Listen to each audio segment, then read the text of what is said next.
Welcome to HOJO Radio. And now a radio crime drama that ran on CBS from February 27th, 1949 to August 1st, 1954. Produced and directed by Elliott Lewis, the opening theme of I'll Take Manhattan introduced Detective Danny Clover, played by Larry Thor, a hardened New York cop who worked homicide. From Times Square to Columbus Circle, the gaudiest, the most violent, the lonesomest mile in the world. We present to you Broadway's My Beat. The FBI and Peace and War, ordinarily heard at this time throughout the year, is taking its usual summer vacation and will return to CBS 1 week from tonight on September 1st. Broadway's My Beat. From Times Square to Columbus Circle, the gaudiest, the most violent, the lonesomest mile in the world.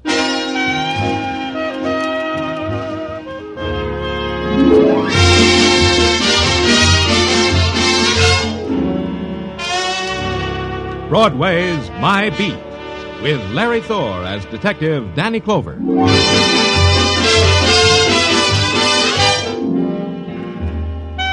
Broadway. It's a swamp that'll drag you breath by breath into its shadowed pools, or it's a meadow shining with golden light. It's a place and a time and a loneliness that reaches out for you, then beckons you into an airless room and locks the door. You get out or you don't. Either way, it's Broadway, My Beat.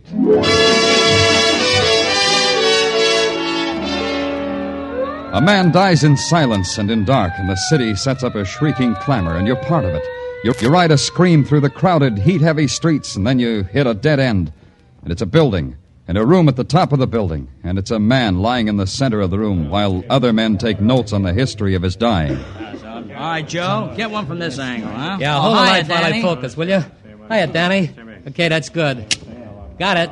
Now get a shot of all that food. Oh, what a banquet this guy laid out for himself. Danny, come over here. This'll interest you. It never interests me, Doc. What have you got? Val Dane, the novelist. Ever read any of his stuff? No. Neither do I. The wife does, though. Says she's mad about him. But she went mad over Rebecca of Sunnybrook Farm. Well, let's have tea some other time, huh, Doc? Tell me about Dane. Yeah, well... Hey, first tell him about me, huh, Doc? Tell him about me. Oh, yeah. Danny, this is Clem Picasso. Yeah, that's who I am. Picasso. Picasso? Haven't I heard your name someplace? Sure you have. Clem Picasso, the painter. I paint flagpoles. That's where it was. You were painting a portrait of a flagpole for Dane, is that it? Nah, you don't understand. I'm the real article. Let me tell you about me. Yeah. If it wasn't for me, you guys wouldn't even know Dane was dead. Tell me more about yourself. Well, I was painting a flagpole on top of this building, see? All of a sudden came a gust of wind. I grabbed hold of the pole, dropped my pail of paint right through that skylight there, see? I look for spilled paint. I find a dead man. That is the experience that happened today to Clem Picasso, flagpole painter. Unforgettable. It'll live in my memory, too. You got anything to add to that, Doc? Only this, Danny. This room is a fortress. Dane must have built it on top of his penthouse for a retreat. It's ventilated by an air conditioning system. The only source of outside light is that skylight, and that's at least 30 feet from the floor. Mm-hmm. There's no phone, and the room was locked and bolted from the outside. Dane couldn't get out.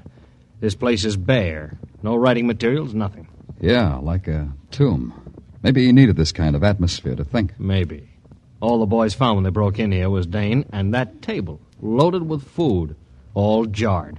Fruits, chicken, all sorts of good things to eat. What's the matter, Doc? You hungry? Just tell me how Dane died. He died of starvation, Danny. Huh? Yeah, all that food, and he died of starvation. Curious man, this Val Dane. Huh, Danny?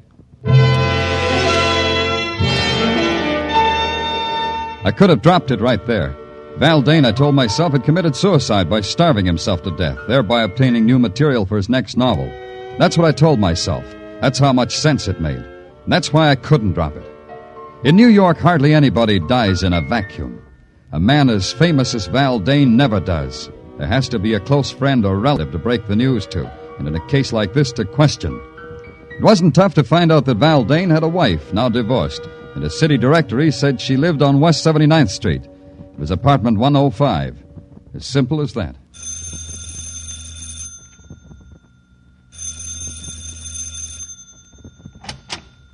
Yes, what is it? You're Mrs. Dane? Well, only approximately. Mr. Dane and I are divorced. I've kept his name for my son's sake. You're... Danny Clover. I'm from the police. Oh, how interesting. We've never had a caller here from the police. Won't you come in? Thank you. I do hope you'll stay until Jimmy comes home. Jimmy is my son, Mr. Clover. I'm sure he'd love to hear the experiences you'd have to tell him. In here, the living room. That's quite a collection of glass toys there on the floor. Clowns, building sets, animals, and all in glass. Jimmy must be an unusual boy. Oh, yes, he is. That's all I have left in life, Mr. Clover. To make him happy. There's something I have to tell you that might make you quite sad. About Jimmy? No, it's about your former husband, Val Dane. He's dead. Oh, I'm so happy. Well, I'm relieved. I was afraid with Jimmy being on the streets... Then it doesn't affect you, Mr. Dane's death? I think I should be more sad if I read in the papers that a man I never met had died at the age of 93. I see. No, you don't, really. How could I feel sorrow for Val Dane? He was a miserable 10 years thrust into my life. Why do you say that? Because he was a talented egoist. He cared nothing for Jimmy. Cared even less for me. We lived for him. He lived for Val Dane. When did you see him last? 2 years ago. In that horrible cabin in the Adirondacks. He forced us to go there so he could write. And one more thing, Mr. Clover. Yes? When you write your report about me, put this down. Put down Joanne Dane, Val Dane's ex-wife. She's glad he's dead.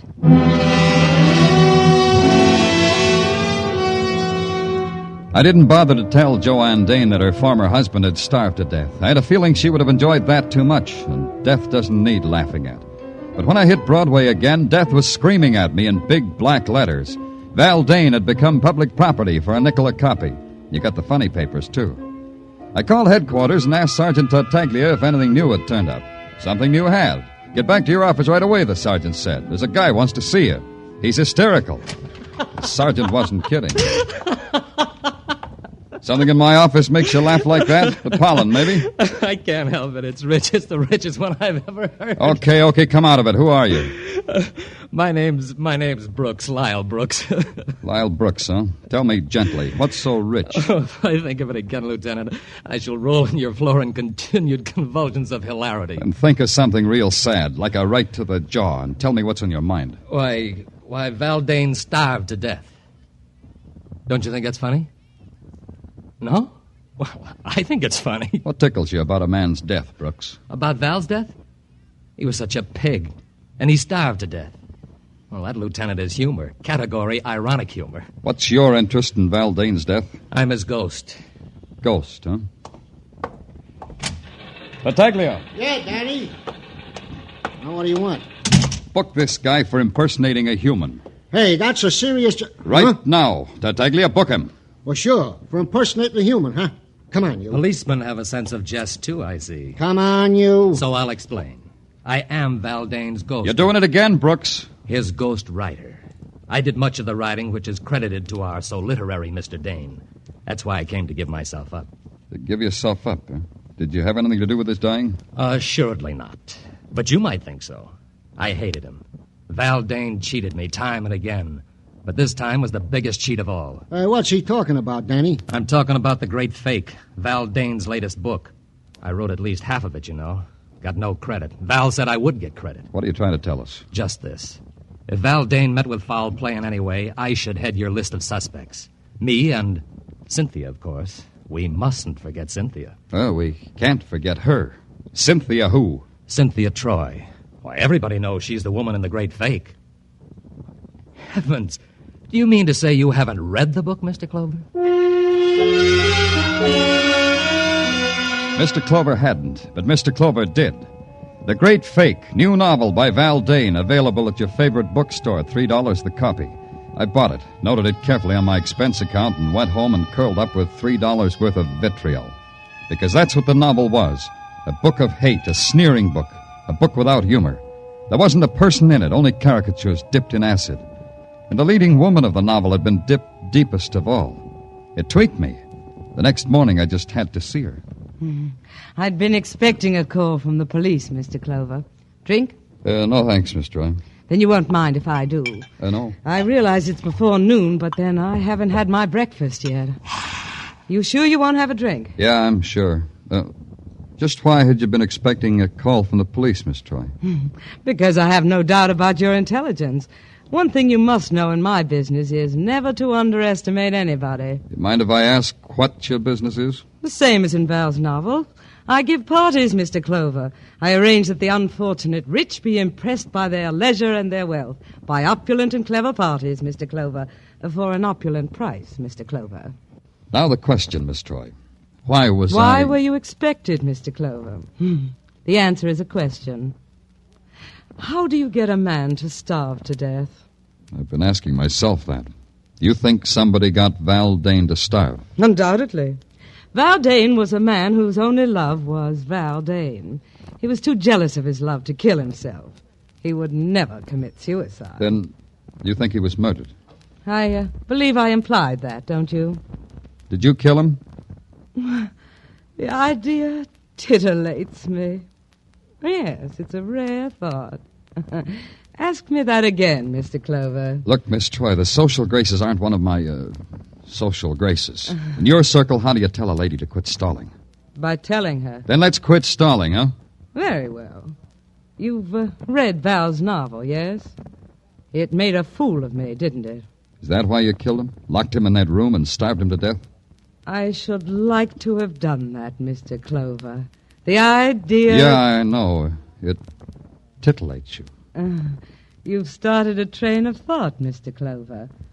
I should like to have locked him in that room and spent days of ecstatic joy watching Val Dane starve. I went back to the clean, almost domestic air of the police laboratory and waited while the lab boys checked and rechecked the coroner's report. No matter how you shook it, it came out that Val Dane had died of starvation. Then it caught up with me what Cynthia Troy had said. It would have given her days of ecstatic joy to watch Dane starve. There was only one place anyone could have done that. That was from the roof and through the skylight of Dane's death room. I took a uniformed officer with me because maybe that kind of ecstasy leaves a clue. Danny, I've been over every inch of this roof. There ain't a particle of it that ain't intimate and familiar to me. I'm also sick of the sight of it under my nose. Okay, officer. You can get up off your hands and knees now. Thanks, Danny. You know, Danny, maybe it'd help if you told me what it is we're looking for. I don't know. Threaded cloth, a cigarette butt, the smell of hate. The smell... Huh? Hey, Danny, you dizzy from the altitude or something? No. You can go now, officer. I won't need you anymore. Okay. Hey, you know, it's kind of pretty up here. Huh. All the lights of the city. Gee, that reminds me. I think I'll take my wife to the top of the Empire State Building. It'll be like a second honeymoon. Well, so long, Danny. Don't stay too long in the night air. Yeah. There has to be something.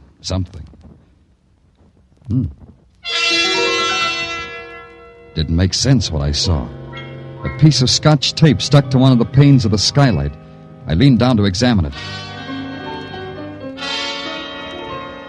And then there was something that did make sense. The sound of someone moving toward me. And then I whipped out my gun and ducked behind the jut of the skylight. And then it found me.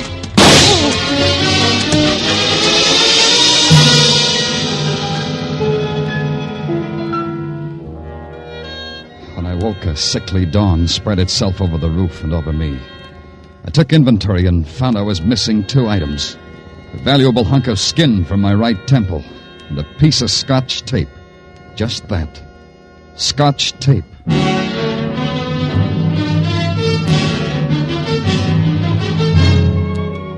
You are listening to Broadway's My Beat with Larry Thor as Detective Danny Clover.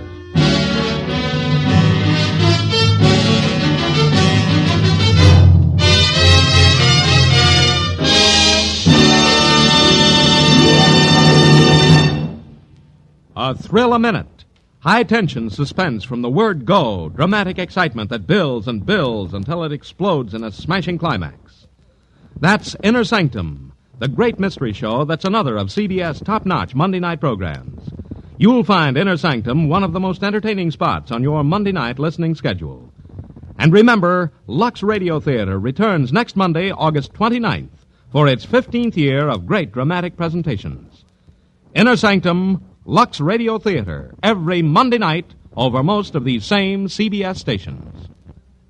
Now back to Broadway's My Beat.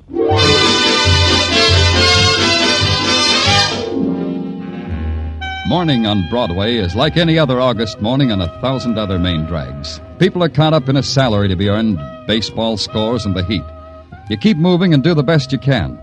The best I could do was to try to push my way through a brick wall. Progress was practically at a standstill.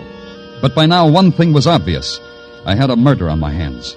Valdane had been found starved to death in a locked room with a banquet spread before him. That in itself was something to nick the curiosity. But when I got too curious, somebody had taken a shot at me.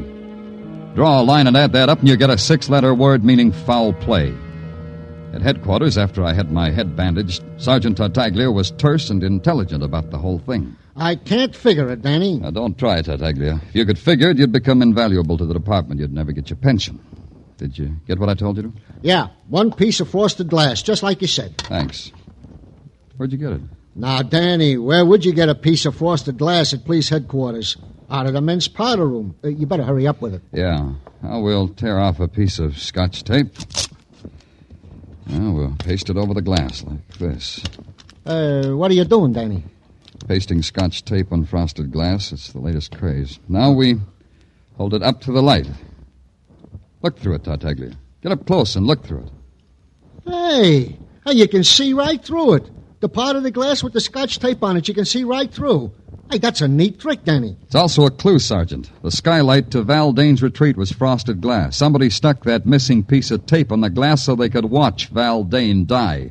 Uh-huh. Tartaglia, suppose you were locked in a room loaded with food and you were starving to death. What would you do? I'd eat the food. Unless what, Tartaglia? Unless nothing, Danny. I'd eat the food. Unless what, Tartaglia? Danny, I said I'd eat the food unless it was poison, Danny. You're so right. Tartaglia, I want all the food found in Valdane's room transferred to the technical lab right away. I want every piece of it analyzed for poison. I want the analysis on my desk as soon as possible. Right. Now, wait a minute. Yeah. Danny Clover speaking. Plainclothes Meshikov, sir, assigned to follow Cynthia Troy. Okay, Meshikov, what do you got? At 9 a.m. this morning, Cynthia Troy entered the Fifth Avenue apartment of one Michael Green. Who? Cream. Michael Cream. C-R-E-A-M. Cream. You know, like in cream?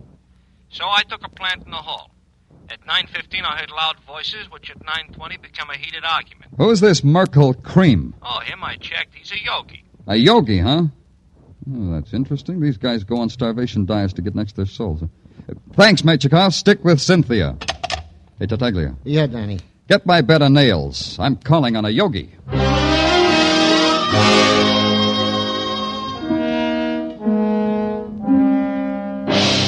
The yogi with a homogenized name, Merkel Cream, lived in a rich, creamy Fifth Avenue mansion with a high money-fat content. The outside stairs were covered with a thick layer of perfumed oriental carpet. When you rang, a girl made of copper with bells on the ankles of her bare feet and a jewel stuck in the middle of her forehead opened the door. With a scented arm, motioned you into the presence. The presence was a muscular man with the body of a professional football player, wearing a plumed turban and an imported English tweed loincloth. He sat in the middle of the floor, bathed in the celestial glow of a baby pink spotlight. And then the presence spake. You have come... Yeah, Mr. Cream, Speak not when I speak. You have come... You said that. You have come to attune yourself to the eternal harmony that lies 6 fathoms deep in the cosmic sea. You will go into the cleansing room. Huh? You will go into the cleansing room and there cleanse yourself and attire yourself in a loincloth. You will find a suitable array hanging from pegs. The panther skin for you, I think. Look, Mr. Have Cream... no fear. They are sterilized after each use. Now go, tortured one, go. Look, Cream, I'm not here to cross your palm with How silver. dare you speak to Merkel Cream thus? How dare you, savage? That's me. Look into your crystal ball and tell me why you should scream at a tortured one named Cynthia Troy and vice versa. How did you know? Don't answer. I will answer for you. You are omniscient, clairvoyant, like the me that is the true me. Like the me that is Danny Clover, New York police. I got a hunk of protoplasm named Meshikov who floats under windows and soaks up things like a fishwife's brawl between you and Cynthia. But you are clairvoyant. The Cynthia underneath Cynthia is a fishwife. She pays you to tell her that? Cynthia Troy is a disciple. Disciple fall out sometimes, as you know. I've heard. Val Dane, he was a disciple, too. What did you do to Dane, Yogi? Put him on a starvation diet for his eternal harmony? Then you've read his book. Yeah, he gave you a paragraph. Let's see if I can remember the exact words. The Yogi, a vicious parasite, a jeweled vampire, a stinking phony. Did I quote the exact words exactly, Yogi Cream? Dane died in a way that pleases me. He died in an agony of hunger. What does it matter if his exact words are remembered? To him or to me, what does it matter? Yeah. Get up, Cream. You're coming with me. I got a feeling you can give me better answers with your pants on. You believe that I'm a fake? You believe what Dane said of me? To put it bluntly, Cream, yeah. Sorry, but yeah. Maybe Dane killed your lush racket with his bestseller. Maybe you knew it would. Maybe you arranged for him to die. Let's go. Help me up, Mr. Clover. Yeah, cosmic harmony makes you weak. All right. You know I can't afford to go to jail. It would ruin me. Let go of me. If you move, Mr. Clover, I'll break your back as if it were a stick of wood. Let go of me. A little trick I learned from a man on Amsterdam Avenue. 10 judo lessons for $20. Worth it, don't you think? Don't you think? I got my lessons for free. Well, send them back. They're no good. Let's find out, shall we? Let's find out. Now, my way, Cream. Let's do it my way. Oh. Well, what do you know? The Yogi found cosmic harmony. Has to be a phone in this dump. Yeah.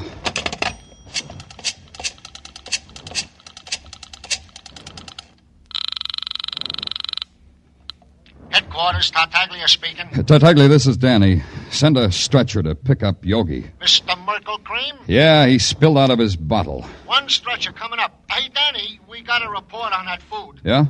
Give it to me. I was about to, Danny. You know, it is very interesting. Tartaglia, if you don't talk fast, order a stretcher for yourself, too. What about that food? Well, that's what I'm telling you, so interesting. It was not poison, Danny. Valdane's food was not poison. Until the Yogi was in condition to talk to me, I had to talk to myself. What kind of man was Val Dane? That was the big question, the important question. Locked in a room long enough to starve to death, and he refused to touch the food, the unpoisoned food at his fingertips. Why? What was the mentality of the man? Once, long ago, he had been human enough to marry, to have a family. Maybe that was the clue. Once somebody loved him. Maybe his ex-wife, Joanne Dane, would be calmer now. Maybe she could divorce her memory from ugliness.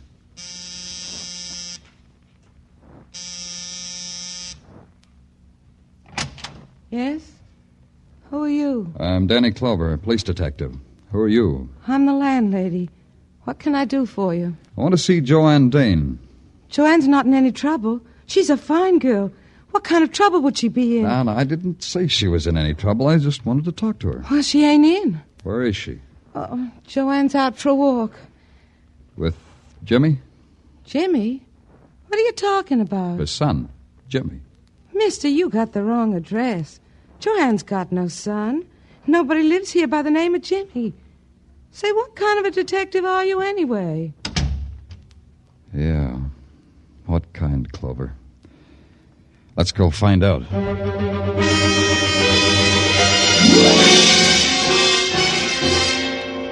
Oh, here are the vital statistics he asked for, Danny. Yeah? Hey, when are you going to take me to see South Pacific, Danny? Oh, any day now, doll. I'm just waiting for that inheritance. Oh, Danny, stop pulling my leg. Here. Know the vital statistics, Danny. Read it to me, doll, because your voice is like honey. Read it to me. Get him. James Dane, age 4, son of Val and Joanne Dane. Died June 22nd, 1947. Cause of death, accidental poisoning. Death spasms took 4 hours. Remoteness of cabin in Adirondacks made it impossible to reach boy in time to help. Signed, Dr. James Robeson.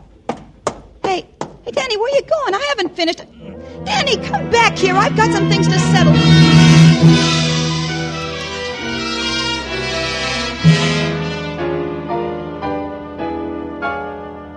I was out when you called before, Mr. Clover. Yeah, I know.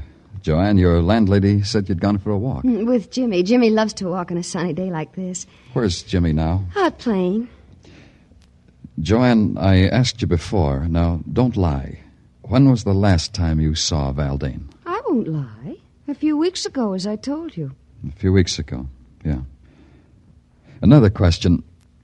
Why did you go to see him? To ask him for money. I hated myself for it, but Jimmy needs clothes. You see, he'll be going to school this fall, and... I see. Joanne, did you take anything with you, anything that you gave to Val? Well, I don't think so. I can't remember that I did. Food?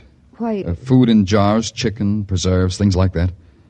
Well, now that you mention it, Mr. Clover, yes, I think I...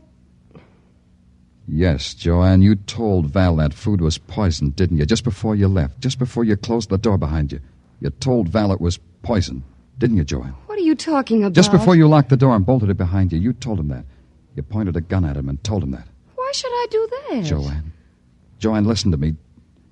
Jimmy is dead, isn't he? Jimmy dead? Jimmy dead? Jimmy died 2 years ago. You know that, Joanne. No, what? I don't know what you're saying. In the Adirondacks, one summer 2 years ago. Jimmy took some poison by mistake. There was no way to get help soon enough. You and Val had to watch him die. You're making all that up. You blamed it on your husband. You blamed him for bringing you there because it was so remote. No, it wasn't that way at all. Yes, it was. You left that food with your husband, Joanne. You told him it was poisoned. You knew he'd never have courage to taste that food after seeing the way Jimmy died. Your husband took his chances with starvation rather than suffer the way Jimmy did. Jimmy suffer? Jimmy dead? Yes, Joanne, he's dead. These glass toys are only a lie that you're making yourself Put believe. them down. They're Jimmy's toys. Your final revenge, Joanne. You had to watch Val die. Yes. You came back each night to look through the skylight. Yes. And finally, when he was dead, you came back to remove that tape. That's when you saw me. Yes. And I wanted to kill you because I was frightened of you, Mr. Clover. That's the only reason. I didn't hate you then. You've got to believe me. I didn't hate you. Joanne. But I hate you now. And I've got to kill you now, Mr. Clover. I've got to. Joanne, put down that gun. I'll kill you. You broke Jimmy's toys. You broke them. Oh, Jimmy. Jimmy, all your beautiful toys broken. All your toys. Oh, Jimmy. How can you forgive me, son? I'm sorry. Oh, you're Hello? beautiful. Give me the police department. This is Danny Clover. No, I don't want a riot squad. I want an ambulance and a doctor.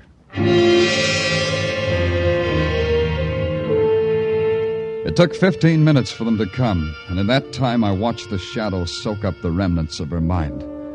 How do you tell a woman her life is done? How do you fill it in reports? How do you make statistics out of it and file it in a ledger? How do you write sorrow as a number? How? Broadway's really living now. It's got a creamy yogi back in circulation.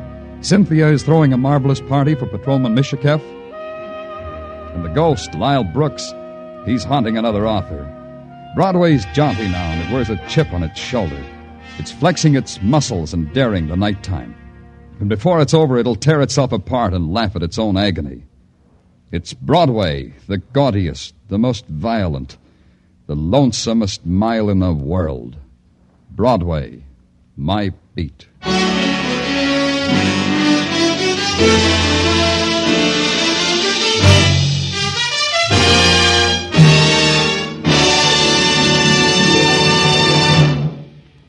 Broadway's My Beat, with Larry Thor as Detective Danny Clover, was directed tonight by Cliff Howell, with script by Morton Fine and David Friedkin. Musical direction is by Lud Gluskin.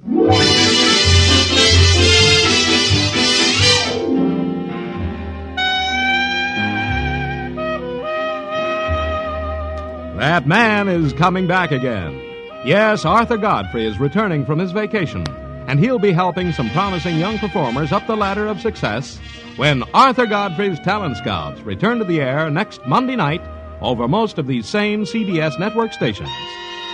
Along with the Talent Scouts, you can hear such great shows as My Friend Irma, Inner Sanctum, The Lux Radio Theater, and The Bob Hawke Show, all on Monday nights and all on CBS. Stay tuned now for Mr. Keene, which follows immediately over most of these same CBS stations. This is CBS, where you hear Lux Radio Theater every Monday, the Columbia Broadcasting System.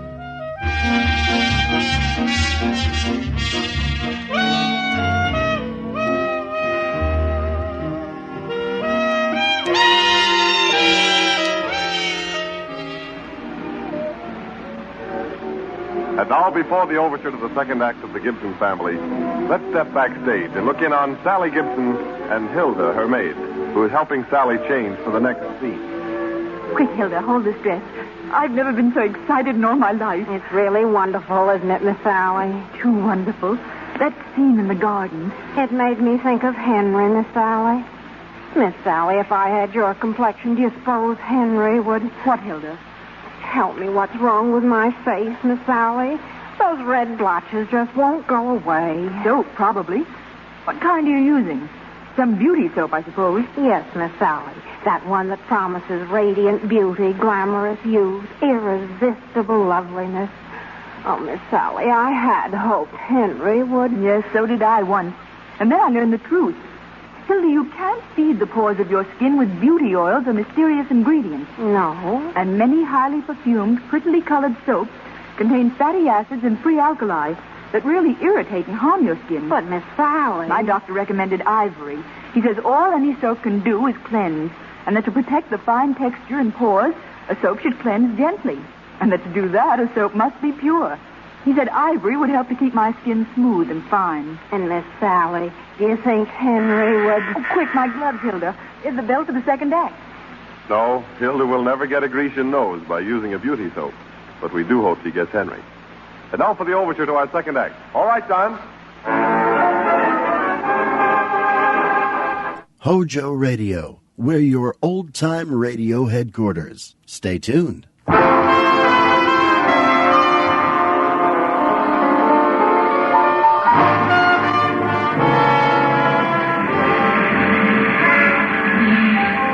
Broadway's my beat. From Times Square to Columbus Circle. The gaudiest, the most violent, the lonesomest mile in the world.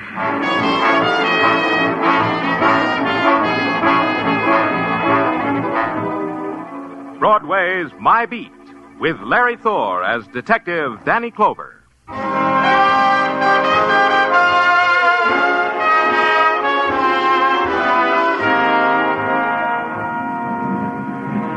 Broadway. It's a neon-lighted revival meeting that screams for the joy and the salvation. And it's a lonely path that sighs down into darkness. It's a fury of voices and stamping feet, or a cry that wanders and waits to be heard. It's Happy Alley with happy talk, where a hot trumpet plays background music for a panhandler. However you want it, that's how it is. It's Broadway, My Beat. The November twilight filtered into my office at police headquarters, and I sat there looking at it, pushing away the time for the filling out of my daily report. There were other diversions. Through the open window, I watched a girl walk down the street. She wore a green silk dress that knew summer was over but didn't care. Then I heard two things, a sigh that came from me and a door opening that came from the door. I have no wish to trespass upon a reverie of delight, Daniel. There was only one man who could talk to me like that. A miniature of a man called Lee Kai. Lee Kai, professor of Oriental art at the university. He hadn't changed. The same black military-looking jacket that buttoned high on the throat. The same patent leather shoes with spats slightly pink. And the face still as if it had been engraved on yellow shantung. Daniel, may I presume upon you? Anything you want, Lee, any time. Then permit me to read you this telegram. Is that all? You could have presumed bigger. I shall, when you have read the telegram. It is addressed to me, and it says in 3 words, Terror follows me. It is signed Mei Ling. Only 3 words. Is not 10 words the usual? Yeah, he's a frugal one, this Mei Ling, huh? Mei Ling is a delicate interweaving of all that is lovely and exquisite in a girl. I do not think she meant to be frugal. I do not think I know what you're talking about. Of course. Therefore, I will explain. You see, Mei Ling, this lovely girl of whom I have told you so much already, she brings me a statuette of the goddess Kuan Yin, the Chinese goddess of mercy. And among friends, there is no need for circumlocution. Of course. For what? Circumlocution, of course. Oh. The Kuan Yin was smuggled out of my bleeding China, Daniel. It is worth approximately $100,000. Mei Ling was bringing it to me. And now, in 3 words, terror follows her. You understand what I need of you? Not yet. I want you to meet Mei Ling's train at 125th Street at 8 tonight. She is in private car 23. You will give her the protection from the terror that follows her, Daniel. Oh, we have other departments for that, Lee. I could... But you are the friend department. No, Daniel?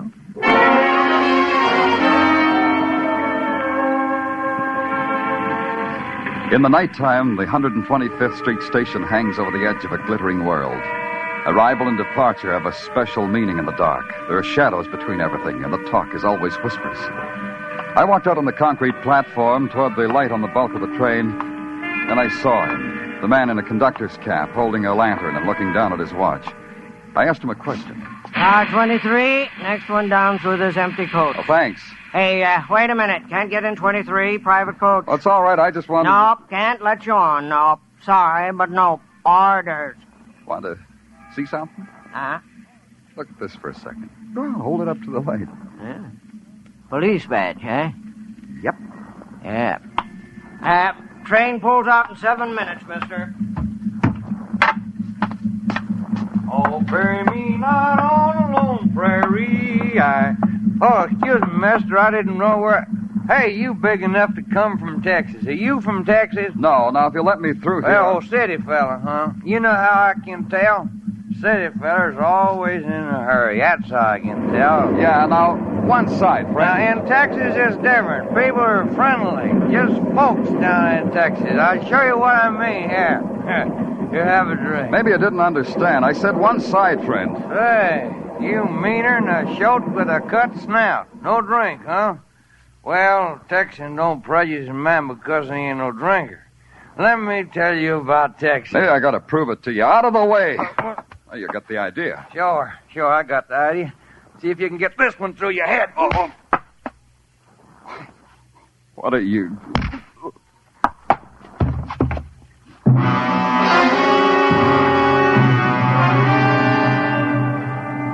End of the line, all out. New York, Grand Central Station.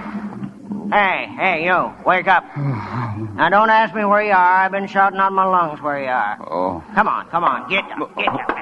Come. There you are. Hey, you're the policeman. Yeah, the finest of the finest. Stumbled, huh? Later.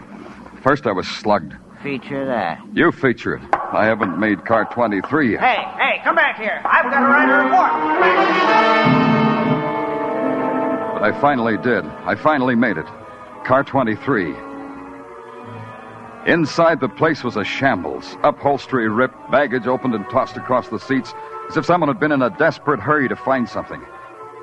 I noticed her then. She was sitting there, very lovely, very delicate, the frown pressed at the corners of her lips. I guessed her name was Mei Ling, but I knew she was dead. The bullet hole between the almond eyes made this common knowledge to anyone who took the time to look. To a policeman, a death scene is a place of business. There was nothing there that looked like a priceless statuary called Kuan Yin. I made some notes, called the station master, then found a phone booth. To make the violent death of Mei Ling by person or persons unknown a matter of routine. Sergeant Tartaglia speaking. Danny Clover. Mei Ling's dead. Send the boys down to Grand Central. Photographers, fingerprints, technical, the whole crew. The coroner, too. I'll wait for them. Okay. Hey, say, Danny, a guy called. Said he wanted to talk to you. Said it was urgent. Who said all that? John Smith. Well, that's what he said his name was, John Smith. I wrote it down so I wouldn't forget. He said something about wait a minute, here, I'll spell it to you. Kuanyi. Kuan Yin? Yeah, Danny, that's it. What's John Smith's address? 1212 Mott Street. Got it? Yeah. Goodbye, Tartaglia. Anyone who wanted to see me about a Kuan Yin was a man I wanted to see. I waited around Grand Central until the crew from headquarters arrived, then I took off my squad car and hit Mott Street in 10 minutes. The red brick pagoda that bore the address of one John Smith held all the charm and grace of a 20th century housing project. The only thing oriental about it was a cast-iron dragon that snarled at me from the door knocker. I picked up its head and banged it against the door.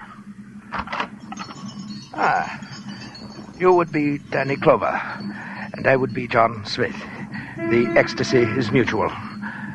Please enter.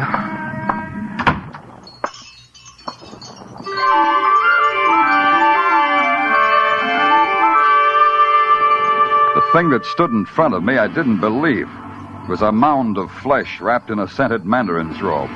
Perched on its shoulder was a small white monkey with enormous eyes that loathed me with an enormous loathe. John Smith looked like a fat crock of Ming pottery, but he talked as if he'd spent a lot of time tilling the good earth around Harvard. You admire my monkey, Danny Clover. Rest assured, he admires you. I hate him. Get him out of here. You are frank, Danny Clover. We shall get along splendidly. Now, run along to bed, Max. It's way beyond, you know. I'll tuck you in later, Max. Now go. Revolting beast, isn't he? I say that deliberately. It depends on your point of view. Me, I find all the answers to all the mysteries of eternity in Max's eyes. You gaze at my house. You like it? Yeah, looks like you've collected all the loot in China. Cozy, though. Spurious loot, Danny Clover. It's all fake. These statuettes, for instance, tourist stuff. And all this rubbish, nothing so delicate or so desirable as the Kuan Yin image, an evanescent image, a will-o'-the-wisp image. You don't say. Tell me more. I shall. A most intimate source in Hong Kong has revealed to me that the fabulous, the priceless Kuan Yin has vanished. Do you have a theory as to where she might be? Should I have a theory? I thought perhaps the eminent Oriental art expert known to both of us as Li Kai may have helped you formulate one. Your most intimate source operates in New York, too. I have other intimates. Besides Max? Try one from Texas. Texas? What is that, a person, place, or object? You know I wouldn't know. Exactly. And now, Danny Clover, a word of caution. The Kuan Yin is a legend among my people, a fairy tale. Fairy tales are sometimes bloody. A most discerning observation.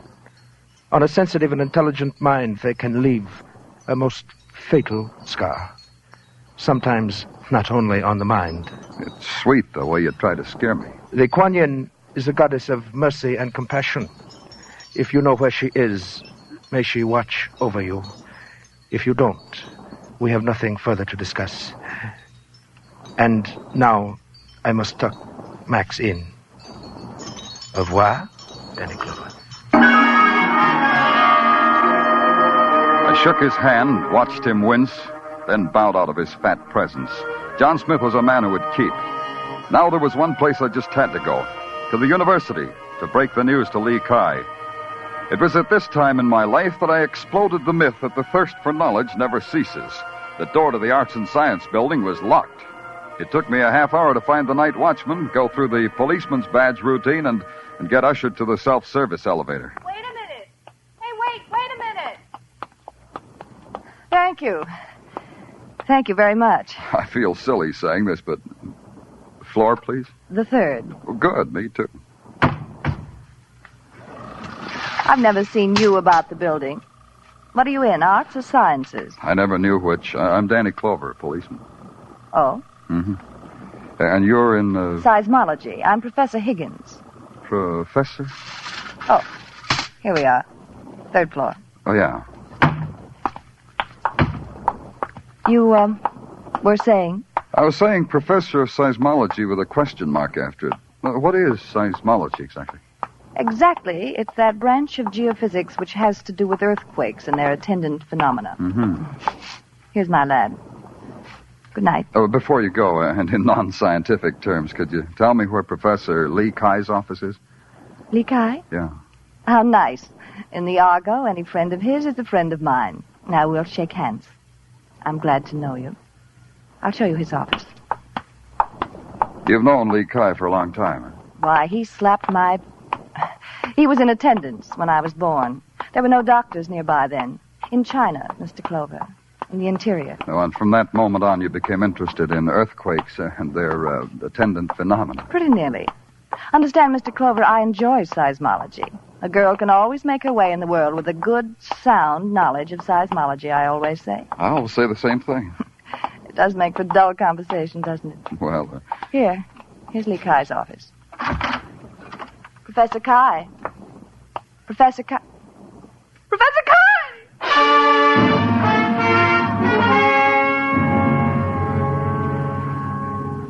there was only one man who could lie on the floor like that, a miniature of a man called Lee Kai.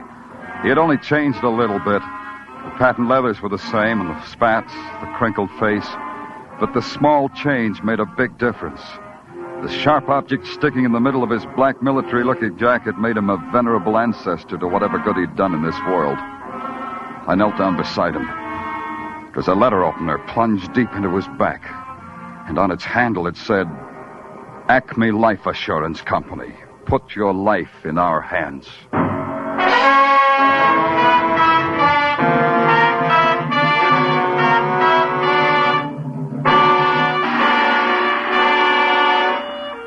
You are listening to Broadway's My Beat, starring Larry Thor as Detective Danny Clover. 50,000 or more, always in the jackpot on Sing It Again. Music by Gene Autry and Vaughn Monroe. Mystery and thrills with gangbusters Philip Marlowe, Johnny Dollar, and Danny Clover, the Broadway cop. That's the one-way ticket to top fun on most of these CBS stations every Saturday night. This fall, when you hear them all on CBS, Saturday night promises top music, top adventure, and a chance at radio's top prize.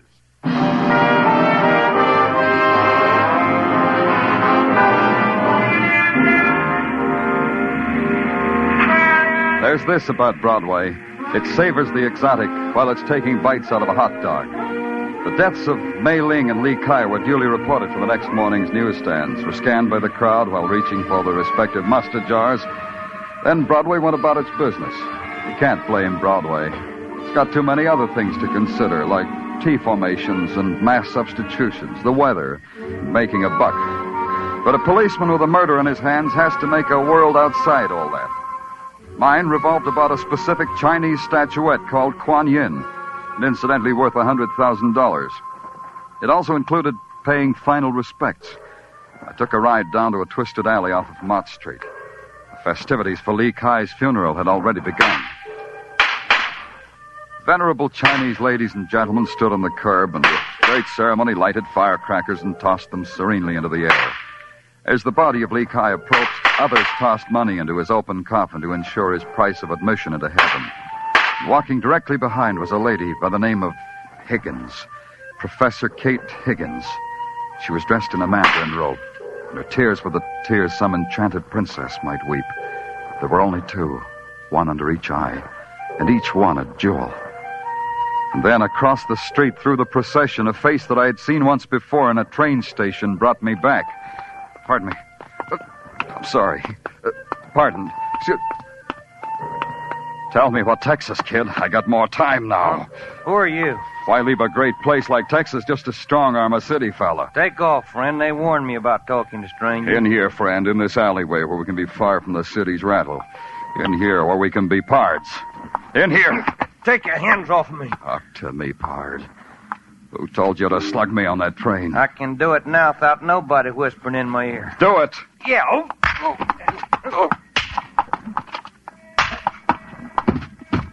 It's going to be a well-filled saddle tonight in the old hoosgow.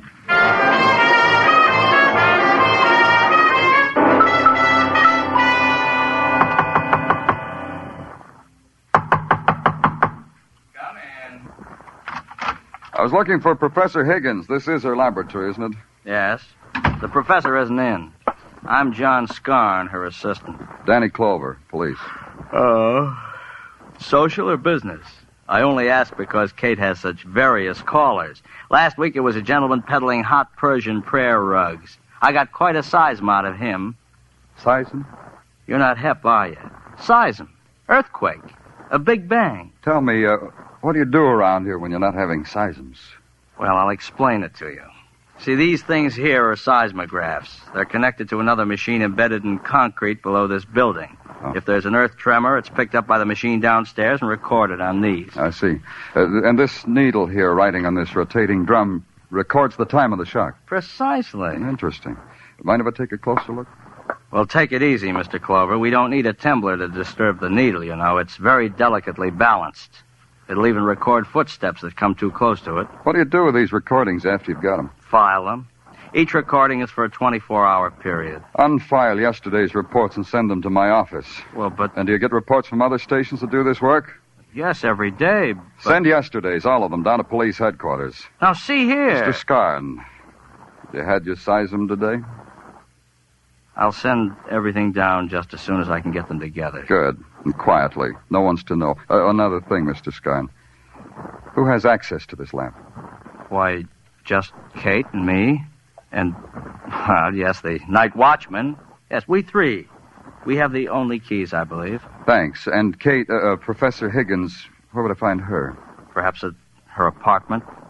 125 Morningside Drive, I believe. Thanks again, Mr. Scott.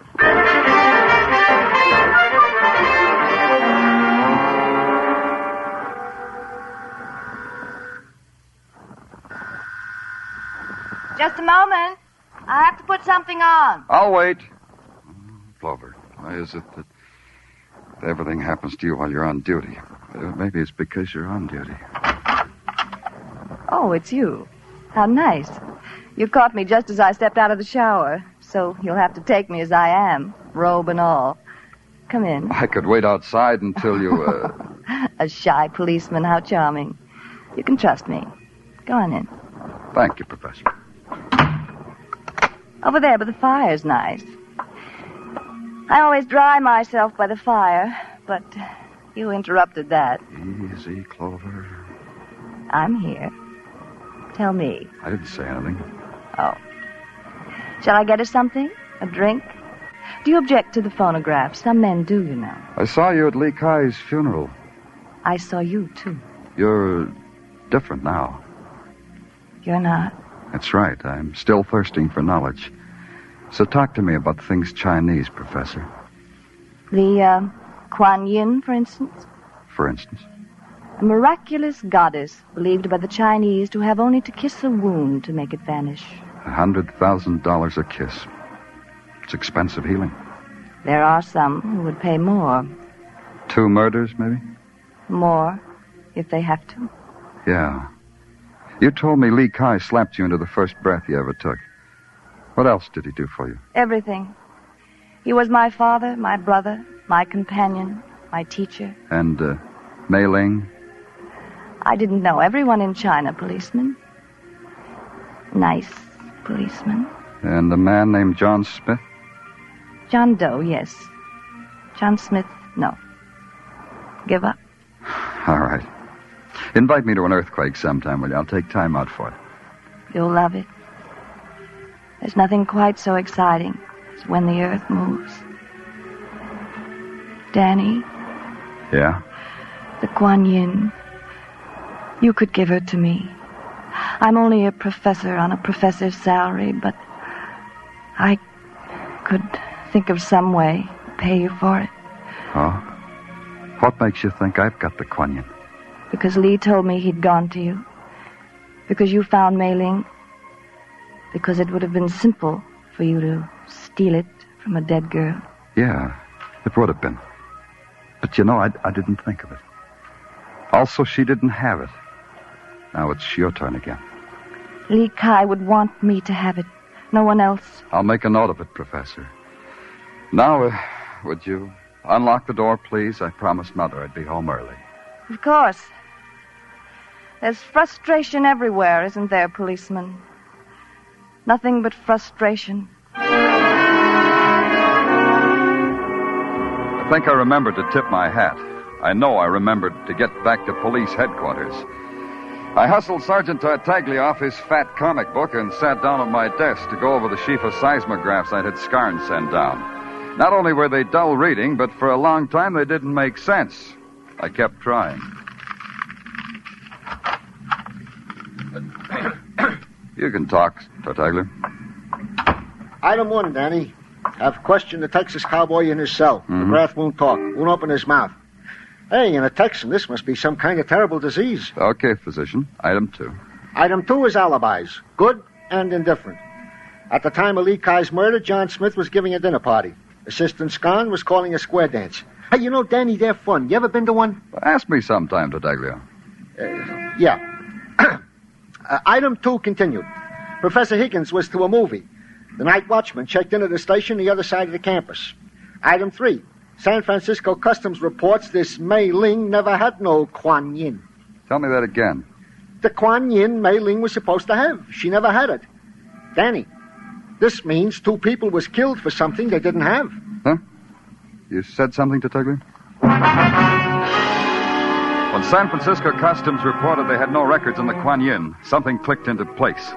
If the Kuan Yin existed at all, I figured there was only one place where it could exist. So I went there, back to the university in the office of Lee Kai, lecturer and collector of Chinese art, now deceased. Oh, it's you, Mr. Clover. We thought perhaps we would meet you here. The place was a mess. Standing in the midst of the debris was the monkey-owning poet John Smith. And in a corner with a soft light playing with the amber of her hair was Kate Higgins. Danny Clover, it's always a delight to be where you are. The policeman is a meddling, stupid fool, Kate. Yeah, you warned me, didn't you? First to the hired thug, then during a lecture on spurious loot. Mr. Clover, I'm afraid I must dispense with you. Let him talk. I like to watch his mouth. Thanks. So I'll talk. Lee Kai was a wise little man. He had the Kuan Yin all the time.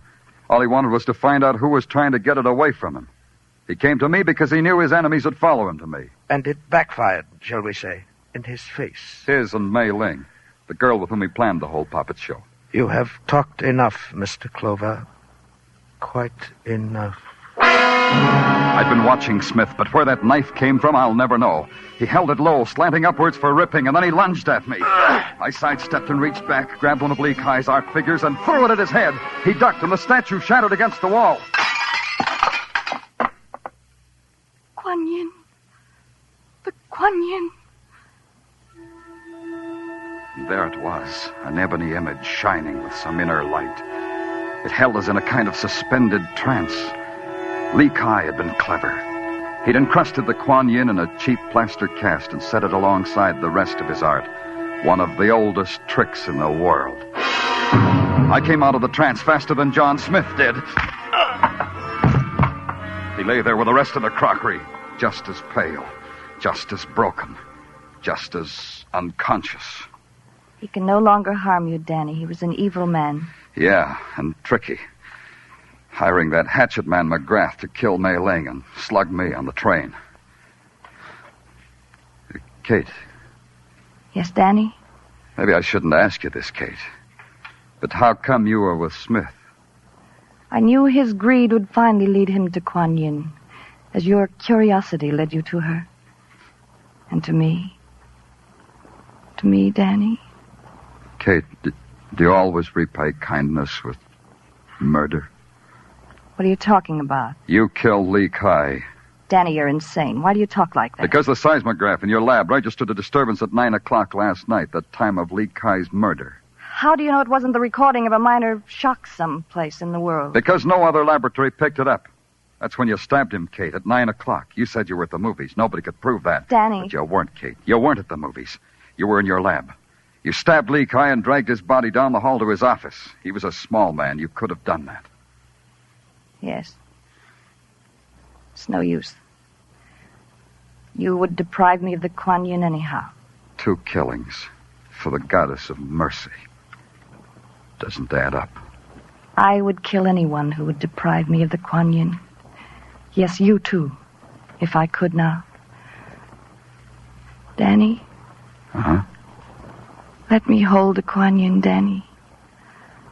Kuan Yin? Yeah. Here. Kuan Yin. Fabulous. Kuan Yin.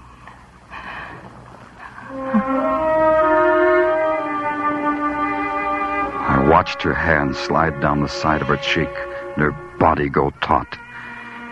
Her eyes fixed and the Kuan Yin narrowed. I caught her before she fell to the floor.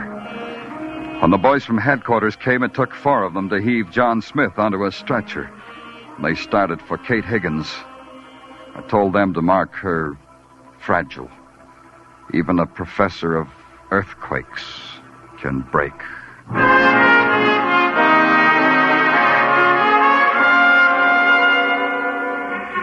In the November sun, Broadway shimmers like some frozen city rising out of a frozen lake.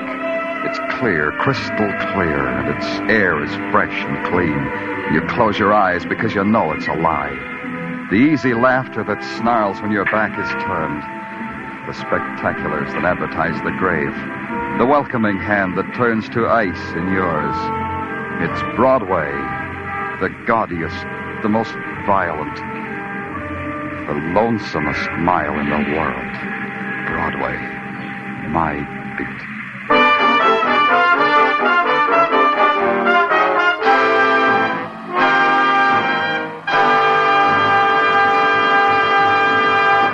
Broadway is My Beat stars Larry Thor as Detective Danny Clover and is written by Morton Fine and David Friedkin. The musical score was composed and conducted by Wilbur Hatch, and the program was produced and directed by Elliott Lewis. The cast tonight included Mary Jane Croft, Charles Calvert, William Johnstone, Barton Yarborough, William Conrad, Junius Matthews, and Jerry Hausner. Stay tuned for Sing It Again, which follows immediately over most of these same CBS stations. This is CBS, the Columbia Broadcasting System. J-E-L-L. Oh, the big red letters stand for the Jell-O family. Oh, the big red letters stand for the Jell-O family. That's Jell-O. Yum, yum, yum. Jell-O pudding. Yum, yum, yum. Jell-O tapioca pudding. Yes, Our next radio drama is about a fabulous freelance insurance investigator with the action-packed expense account. The show aired on CBS Radio from January 14th, 1949 to September 30th, 1962. There are 811 episodes in the 12-year run, and more than 720 still exist today. Each story started with a phone call from an insurance executive, and each story ended with an itemized expense account signed, Yours truly, Johnny Dollar, right here on HOJO Radio. Next. From Hollywood, it's time now for Johnny Dollar. Hi there, Johnny. This is Buster. Buster? Buster Favor, Lake Mojave Resort over on the Colorado River. Oh, well, Buster, how are things? Oh, you never really did get in the fishing we promised you over here. No, but so help me, I'm going to one of these days. Is that what you called me about? No. Johnny, you remember old Mike Kirby? Kirby. Oh, sure. The sweet old fella I met down at your boat dock. Guide or something? That's the one. Oh, sure, I remember him. How is he? Well, that's what I'm calling about. He isn't. What? And, Johnny, I think it was murder.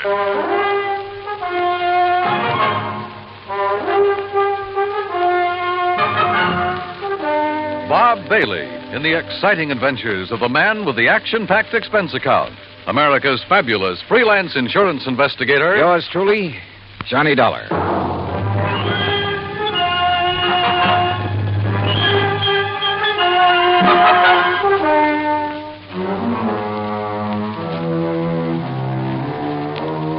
Expense account submitted by Special Investigator Johnny Dollar to the Tri-State Life and Casualty Insurance Company Home Office, Hartford, Connecticut.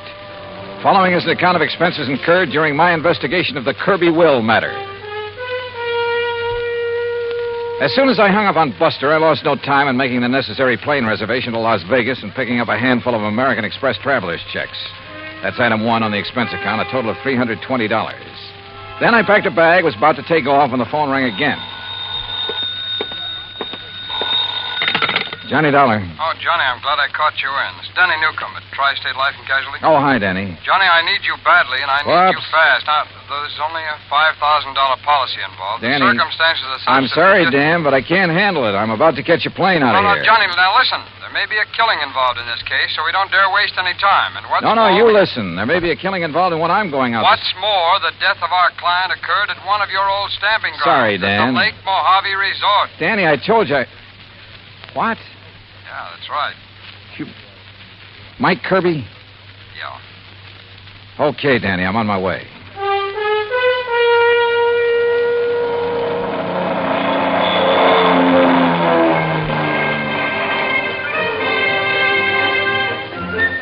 It was 7:30 a.m. when the plane dropped me off in Las Vegas, Nevada, smack in the middle of the Mojave Desert. Even at that hour of the morning, the otherwise clear, clean air was filled with the cacophony of this city of chance. The stuttering clicks of the ball on the roulette wheels, the rattle and gallop of the ivories on the dice table, the endless drone of the croupiers, the flat clank of the chuck-a-luck cages, the snap of cards by the blackjack dealers, the never-ending click of poker chips and silver dollars. And over it all, the interminable chunk and whir of the slot machines, day and night from one end of the town to the other. Fabulous. I grabbed breakfast, that's item 2, then rented a car and headed south and east on Route 93 toward Kingman, Arizona. Then, just 5 miles short of that town, I swung right on 68 down toward Davis Dam, down to Lake Mojave Resort. Mile after mile of nothing but sun-baked rock and sand, sagebrush and Joshua trees, tumbleweed and cactus. And right in the middle of it, the clear blue waters of Lake Mojave. Buster Favor, who's general factotum of the resort, was waiting for me. After a hearty greeting, he led me into the office, and we sat down and got to work. Yeah, it was murder, all right, Johnny. Sure. Yeah. And by the way, I don't know how much you knew about Mike Kirby. Well, only that he seemed to be one of the fixtures around here. Was obviously well-liked. Well, he'd been a businessman back east. Owned a string of restaurants, made a fortune. Uh-huh. And about 10 years ago, he retired. Did a lot of traveling, all over the world, I guess. Oh, lucky man. Did he have any relatives, Buster? Oh, only some nephews and nieces. I see. Anyhow, a little over 3 years ago, he settled down here to spend the rest of his life just fishing, taking it easy. Can't think of a better place or way to retire. How old was he, Buster? 61. Didn't look it, though. No. Well, if I remember right, he was pretty fit. He was. Well, I had the impression when I was here before that he was just a hired fishing guide, something like that. Oh, he used that as an excuse to meet folks. Half the time, he clean forgot to charge for his guide services. Accidentally on purpose, no doubt. Well, now you said... Now, don't rush me, Johnny. I got to give you the background. Okay, shoot. He kept saying over and over and over again how glad he was to be out from under a lot of responsibilities. And one day, about 6 or 7 months ago, he suddenly transferred title to his boat, his motor, his fishing tackle, and his old beat-up Ford to us. Oh? I know. I asked him at the time if he wanted to get him off his personal inventory, why not give him to his relatives? Well, what'd he say to that? Said he didn't like him. Felt they were just waiting around for him to die so they could get their hands on his money. Oh. Said he just wanted to make sure that if anything happened to him, the stuff would end up with us on account of we'd use it and appreciate it. Also, Johnny, he plunked down $10,000 in cash and insisted that we take that, too. $10,000? What for? His rent on his cabin for as long as he lived. Oh. Buster, did he leave a will of any kind? Well, now I'm getting to that. Anyhow, last Friday afternoon, he went out fishing alone like he often did. And just before dark, one of the rental boats came in with 2 young kids. Yeah. They'd seen old Mike's boat up on the beach in that big cove just above the power line crossing. They found Mike laying on the sand beside it, as still as death. Well, they came tearing in to report it, scared half out of their wits. Well, I sure hope you... Oh, sure. I grabbed Ham Pratt and a big flashlight. You remember Ham. Oh, yeah, the manager of the resort. Yeah. Well? Well, we found him there. And he was gone, poor old fella. Go on, Buster. Well, Ham took one look at him, and rattlesnake, he said. A rattlesnake did it. Mm-hmm. You could tell by the way Mike looked, laying there. Fang marks? Yeah, on his right leg, just above the ankle. And a big bruise on his head, like he'd hit a rock when he fell. But on the phone, you said you thought it was murder. And a minute ago, you said you're sure of it. Well, we put him in our boat, hitched his on behind, and brought him back here. We phoned Tad Harding of the Kingman Police Department. I remember him. Good man. Yeah, well, Chief Harding took one look, and he agreed with Ham. Poison from a rattler. Well, they took him into Kingman, and I telegraphed the relatives. But, Buster, now look, you... But then I got to thinking. There was something wrong. What do you mean? Well, there are very few rattlers in this part of the country because of the heat. They can't take it. If anybody'd know better than to fool with one, it'd be old Mike. And they always sound a warning before they strike anyhow, don't they? Sure. So early next morning, I went back to the cove. And? Number one, there was no sign of any rock that Mike might have hit his head on when he fell. Go on, Buster, go on. There was no trail from any kind of a snake anywhere around. Well, the sand could have drifted over them. No, sir. The footprints Ham and I and the kids had made were clear as crystal, but no tracks of a snake. All right, go on. Well, then I noticed it, where another boat had been beached. Strange one, not from our landing. It was right next to where Mike's had been, right alongside. Any footprints from it? Well, if there were, we and the kids had mashed them all out. And I remembered the way Mike had been laying there, as though he could have been rolled out of his boat or thrown out right on the sand. Then it looks as though somebody met him out on the lake, banged him over the head, made the fang marks, which isn't hard, then lashed the two boats together, dumped him off at the cove, and left. It sure does, Johnny. I want to see that place. Yeah, and all the excitement, I might have overlooked a lot of things. Oh, that I doubt. Now, Buster, if there's no sign of rattlesnake poison in old Mike's body... Well, right after I called you, I phoned Chief Harding. Coroner's making his autopsy today. He'll call me. Well, now, look. These nephews and nieces of Mike's, how much do you know about them? Oh, I never met them. But according to their answering telegrams, they're going to descend on us like a swarm of locusts. There are a lot of them? Well, no, I was thinking of the way that they... Well, one, there's a woman named of Martha Woodbury who... Excuse me. Mr. Faber? Yeah, I'm Buster Faber. I am Miss Martha Woodbury. Oh, well, Miss Woodbury, we were just at... this is Mr. Johnny Dollar. How do you do? Mr. Faber, I'm a niece of Michael Jonathan Kirby, and probably the major beneficiary of his estate. I wired you that I would be here, and I am. You got here kind of fast, too, didn't you? I also wired Uncle Michael's attorney in Kingman that I saw no reason why he should delay the reading of Uncle Michael's will. Lawyer Guilford phoned me about that, and I guess you weren't the only one. He should be here late this afternoon. I also wish to make funeral arrangements befitting one of his financial status. Won't you sit down? Now, please tell me the circumstances of his death. And, of course, I wish to see the poor darling's body. Miss Woodbury. Yes? What do you do for a living? Why, if it's of any concern to you, I teach at Armand College. Toxicology. Toxicology, huh? Yes. Poison. Very interesting. Is it? Why? Who are you, Mr. Dollar? Well, I'm a special investigator for your uncle's insurance company. What? Yes, you see, we have good reason to believe your uncle was murdered. Murdered? Murdered? Who said that? Hello, Martha. You said murdered. Are you talking about Uncle Michael? Well, that's right. Who are you? I am Chester Kirby, and as far as I know, the heir to my uncle's fortune. Who are you, sir? Chester, Mr. Dollar is an insurance investigator. Oh? Investigator, huh? Dollar, I'm Hank Kirby, family black sheep, also Uncle Mike's nephew. What's his talk about murder? Are you three his only relatives? That's right, Dollar, except for Lita. Lita? Lolita Laverne. Though we sometimes try to forget that. Oh, come off of that. Why, Miss Woodbury? My sister is a cheap nightclub dancer. We prefer to forget it. And the silly stage name she uses. Now, take it easy, teacher. Of course, Martha. This is hardly the time or place. What do you do for a living, Mr. Kirby?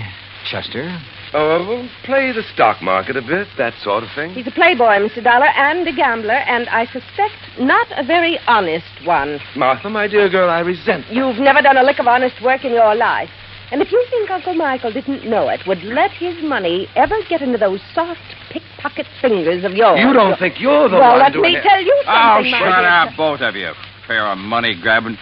If you had to work for a living... Like what, Hank? What do you do? Yes.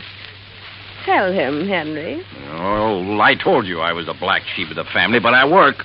You know, odd job. I'll tell you, Mr. Dollar. He's a roustabout. Circuses, carnivals, that disgusting sort of thing. Where are you working now, Hank? Well, there's a sort of a scientific exhibit. Sideshow is more like it. All right. Along the highway over near Victorville. A lot of rare animals, reptiles, and things on display. And Henry, dear boy, when he's off the bottle, is appropriately enough in charge of the snake pit. Oh. Well, we do scientific work, too. You know, like what, Henry? Like milking the venom from the snakes to sell to laboratories? Yeah. Well, that is... Excuse me. Hello? What? You sure? Well, what? Mr. Dollar, Now, I wait a think it's second. about time you tell us Hey, what Johnny, you listen a meant minute. when... Yeah, Buster. I want you to hear this. It's Chief Harding. Go ahead, Chief. Well, as I said, Buster, there was evidence of rattlesnake venom in the body, all right. But it didn't enter at the fang marks on the leg. What do you mean, Chief? Well, the coroner says those marks were fakes. The venom was injected with a needle up near the armpit where it wouldn't be noticed. Chief, this is Johnny Dollar. Oh, hi there, Mr. Dollar. Haven't seen you since you were out here Listen, working on the... was the venom injected into his body before or after old Mike received the blow on the head? Was the coroner able to check that? I don't think he's tried, Mr. Dollar. Well, have him do it, will you please, if he can? Well, sure. Also, do me a favor and check with Lawyer Guilford. I'd like to know when he's coming out here with a will. Oh, I saw him just a few minutes ago, and he asked me to tell Buster sometime this afternoon if he can get away. Good, thanks. I'll talk to you later. Well, sure, Mr. As I started to say, Mr. Look, Dollar, Miss Woodbury, there is nothing that you or any of us can do until we get the complete report from the coroner. Well, you can at least tell us what you meant. And when what you about dear Uncle Michael's will, Mr. Dollar? That will have to wait for the attorney. He expects to be here sometime later today. Now, wait a minute. You said murdered. Incidentally, I suppose the will shouldn't be read until Lolita, or whatever her name is, gets here. According to her telegram, she ought to get here today. Well, she'd better. What I want you to do is arrange for quarters here. And, all of you stay here. If you won't do it of your own free will, I'll have Chief Harding of the Kingman Police Department take whatever... No. Such a humiliation is entirely unnecessary. There's nothing to keep me from sticking around. I want to hear that will, too. Of course. Don't we all? Okay, then. Sit tight. For my money, any one of them could have done it. A toxicologist, a man whose business was handling poisonous reptiles, and a cheap tin horn gambler, and the nightclub dancer who hadn't appeared yet. Yeah, any one of them to latch onto the old man's fortune. I avoided telling the three present about the circumstances of their uncle's death in the hope one of them would slip, would give himself away by saying something to show that he or she already knew. As soon as they were ensconced in their rooms, Buster and I hopped into his outboard and headed up the lake. Remember the last time we rode up here looking for evidence, Johnny? Yeah, I sure do. That was the Midas touch mine. Yeah. And the pretty little lady owned a high-power rifle with a scope sight. Just about here, she started taking pot shots at us from the shore. Wow, that's one thing we won't have to worry about this trip. Now, right around this point is where I found Mike's boat on the beach. And like I told you, I may have overlooked some clue that you'll spot in a second. Buster. Yeah? Tell me, did old Mike earn enough as a fishing guide to make a living? Well, just about enough to buy food and a few odds and ends and... Well, like I told you, most of the time he deliberately forgot to charge, not needing the money and all. Hey, Johnny, there in the cove. What? A boat, right where Mike's was. Whose is it? Do you know? Isn't out of our landing by... Here, a puff of smoke from behind the bush way up on the sand dune. Swing us around. That's somebody with a gun. And look, we're taking in water, those holes in the bottom. Grab that can, start bailing. There, that guy can shoot. Pull us around, Buster. We're like a pair of sitting ducks out here. Right.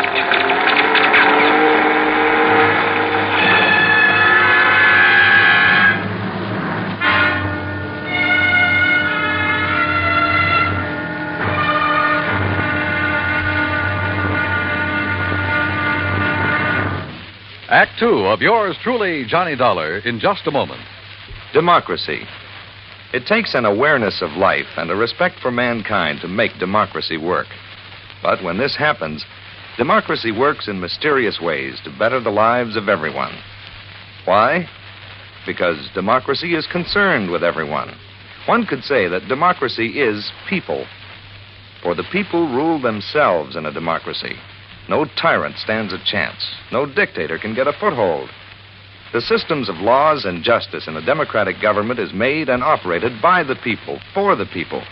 And people like to be free. That's why democracy gives mankind its finest legacy of freedom. Now, Act Two of yours truly, Johnny Dollar, and the Kirby Will Matter.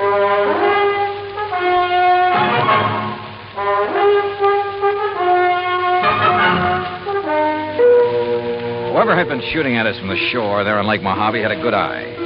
But a 30-mile-an-hour outboard at over 200 yards and swerving like mad can be a pretty tough target. With a hull full of holes, we had no choice but to go back to the landing. There, I made a quick check of the three I suspected of having killed old Mike Kirby. First, his nephew Chester. Right here in my room, Mr. Dollar, reading. Then a brief walk in the hills. Why? And when is that lawyer coming to read Uncle Michael's will? Then the niece, Martha Woodbury. Gathering a few desert plants, if you must know. Hardly racing about on the lake armed with a gun, as you seem to suspect. Why don't you question Henry? If anyone should know how to handle a gun, he should. So I questioned Hank Kirby. Fishing, that's what. I saw no reason to just sit around waiting for that lawyer to arrive. I was fishing in that first big cove on the right. On the Arizona side. That's right. And I saw you and Buster tearing back here. That's when I come back to see what was up. Now, what is up? Mr. Kirby? Yeah, Buster? On payphone, the phone booth next to the cafe. Yeah? Kingman operator just called. Yeah? She still hadn't been able to reach your party on whatever that call was you made. Oh, yeah, thanks. What call, Hank? I've been trying to locate Lita to find out why she hasn't got down here. Maybe she doesn't care about the will. Where is she, Hank? It was to a dive up in Las Vegas that I sent the telegram, Johnny. Yeah. That's where she's been working. Is that where you called earlier, Hank? Earlier? Yeah, didn't I see you in that phone booth when Buster and I pulled out? Oh, yeah, sure. Trying to get Lita then, too. Yeah. Yeah, it reminds me, Johnny. Lawyer Guilford just phoned me from Kingman. He'll be over here in about an hour. Then the will gets read, huh? Perhaps we ought to wait for Lita. What do you think, Hank? She'll be. Well, did you talk to her? Is she on her way? Yeah, she's on her way. All right. If Buster's willing, we'll use the office when Guilford gets here. Sure. So, Hank, you tell the others to be ready and waiting. Yeah, sure thing. Come on, Buster. Right, Johnny. What's on your mind? Well, maybe it's just a hunch, nothing more. But I want to get on that phone in the office. I called Armand College first. Yes, Miss Martha Woodbury had left there only last night. So she couldn't have been here when Mike Kirby was killed. A call to Chester's Hangout, a private gambling club in Reno, indicated the same thing. Call number 3 was to the so-called museum where Hank Kirby worked with the snakes, a place within easy driving distance of Lake Mojave. But the records showed he hadn't left the place in 2 weeks until this present trip to be here. Lolita? Well, the manager of the club in Las Vegas said she hadn't missed a show. Daytimes? Well, who knew? But she was there every night. Then I suddenly remembered something about the geography of Lake Mojave. Yeah, Johnny. Cottonwood Landing is only about 25 miles north on the west, the Nevada side of the lake. Could that boat we saw in the cove? Sure. That's where it came from. I knew there was something familiar about it. Hey, what are you going to do, Johnny? Kingman? Operator, get me Cottonwood Landing, please. Yes, sir. It's one of their rental boats, Johnny. Yes, sir, I'm sure of it. Any number? Any identification on it? All that I didn't see. Anyhow, they rent so many to fishermen every day. Uh-huh. Hey, here comes Lawyer Guilford driving up. Good. Cottonwood. Hello, this is Johnny Dollar, special investigator. Yes, sir. What? I want to know if you rented a boat today to a girl named Lolita Laverne. Laverne? I'll meet him, Johnny, and I'll bring him all in here. Okay. No, sir. Nobody but that name rented today. Well, what about Friday? Friday afternoon. Friday? Yeah, that's right. Well, the only women we rented to on Friday was old lady Newberry, down from Canada for a couple of days. No, this is a young girl. Well, the other was a Miss Hancock. Hancock? Lucy Hancock. Okay. Thanks very much. I've never seen him. Johnny, this is Lawyer Guilford. Lawyer, Mr. Johnny Dollar. It's a pleasure, Mr. Dollar. How are you, sir? Now, if you'll all please sit down. All righty. I'm a little pressed for time, so I'll waste none in getting to the reading of Michael Kirby's will. Good. Well, you don't think we ought to wait for Lita to get here? It won't be necessary. No. I possess a full accounting of the net value of Mr. Kirby's estate. Excellent. It may surprise you, by the way. Fine. This will confirms that valuation. It is dated, by the way, just 5 months ago. Made it out right Oh, after. look, let's get to the will. Now, let's read it. Yes, Hey, come on. Please. His real property consisted only of his clothes, then the outboard motorboat, and an old car which he transferred to the Lake Mojave Resort, together with a sum of money to provide for his living here. How much? Only $10,000. Oh, well, good.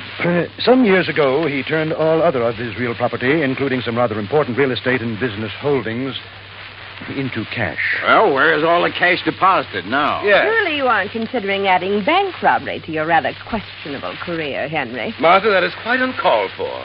Now, why don't we proceed with the will? There is one asset specifically set aside that perhaps I should mention since it concerns Mr. Dollar. He is the beneficiary? Oh, no. I refer to the insurance policy for $5,000. Well, don't worry about a piddling amount like that. Let's have the will, man. The insurance policy is to cover burial expenses and nothing else. All of it is to be used. Okay. Let's have the rest of the will. Can't you leave all that out? Very well. I, Michael Jonathan Kirby, do make, ordain, and declare this instrument to be my last will and testament. Oh, why don't you skip that stuff? Please. Being of sound mind and body, determined to enjoy the fruits of an industrious life to the fullest. The bequests, man. Life to the fullest. And rather than burden others with the responsibility that money demands. What? For these and other reasons, I have carefully spent every dollar I ever owned. What? No, he was out of his mind. That is the will of Michael Jonathan Kirby in its entirety. Good day. Good day. What fools we've made of ourselves. What fools. And it's no less than we deserve. I only wish that Lucy had been here. Wait a minute. Lucy? Yes, Lucy. Her real name, her proper name, not Lolita Laverne. It's Lucy Hancock Woodbury. But as I told you before... Now listen, all of you. You're to stay right here. Stay in your rooms. Oh? What's the point? Now we know the contents of that stupid will. Yeah. Buster, By what call right Chief Harding. Tell him to stand by in case these people get itchy feet. Right. What little I've done so far in this case was based on nothing but hunches. So when 10, then 11 p.m. came and Lolita, Lucy Hancock Woodbury, hadn't arrived, I acted on another hunch. Sure, Johnny. My room is right next door to the office, so if this leader arrives and signs in, I'll let you know right away. No, Buster, no. Huh? Just sign her into a room after you've done a little tampering with the register. What do you mean? Chester is in number 6, isn't he? That's right. All right. Change that on the register to number 8. That's this one, your room. That's right. And be sure that Lita sees the register. I don't understand. You don't have to, Buster. Let's just hope she gets here. Buster left. And with my door ajar, I turned off the light and lay on the bed and waited. It must have been after midnight when I heard the car pull in. Heard Buster admit someone to a room a couple of doors down the line and then go back to his own. Then, silence. Then the quiet click of feminine footsteps approaching my door. Quickly, in the darkness, I lit a cigarette, held the glowing end away from my face.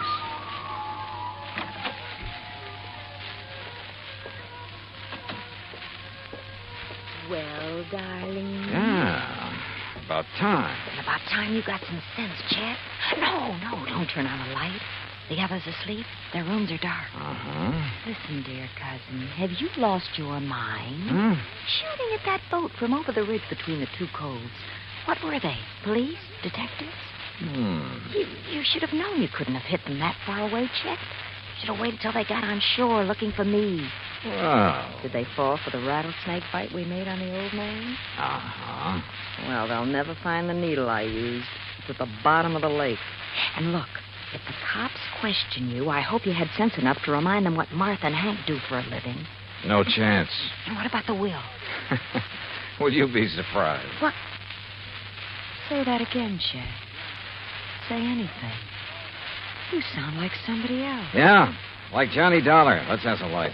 Dollar? That's right, special investigator. Oh, no. Let me out of here! Now, where do you think you're going? No, let me go of me! Come on now.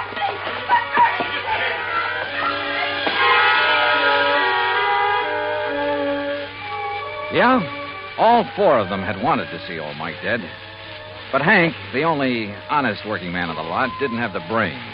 Martha wouldn't have used the means that tied in with her toxicology work, and probably didn't have the nerve. So Chet, who lived by his wits, and Lita, who was a real cheap, no-account...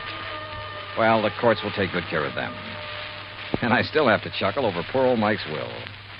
Being of sound mind, I have spent all my money. Which reminds me, expense account total, including transportation back to Hartford, $331.25. Yours truly, Johnny Dollar.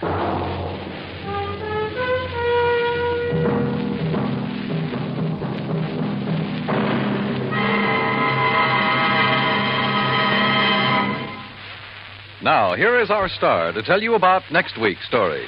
Next week, the most complicated case in years comes up, but the simplest, most obvious solution.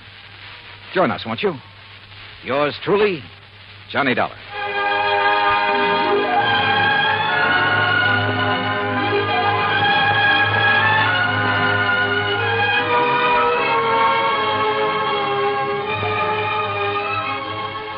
Yours truly, Johnny Dollar, starring Bob Bailey, originates in Hollywood. It is produced and directed by Jack Johnstone, who also wrote tonight's story. Heard in our cast were Virginia Gregg, Barney Phillips, Shirley Mitchell, Stacey Harris, Carlton Young, Forrest Lewis, Frank Nelson, and John Boehner. Musical supervision is by Amerigo Marino. Be sure to join us next week, same time and station, for another exciting story of yours truly, Johnny Dollar.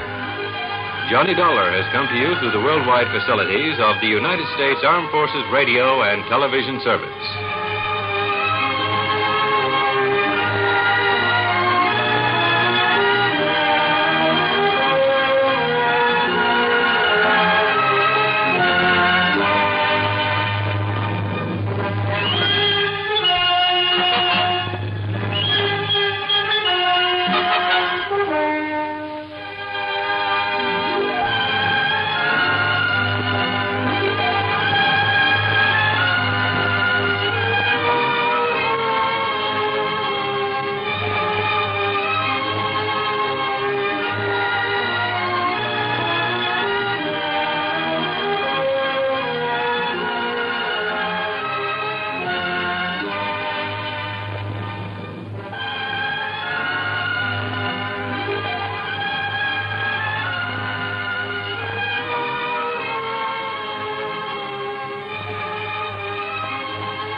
Beautiful luster cream girl. Tonight, show him how much lovelier your hair can look after a Luster Cream shampoo.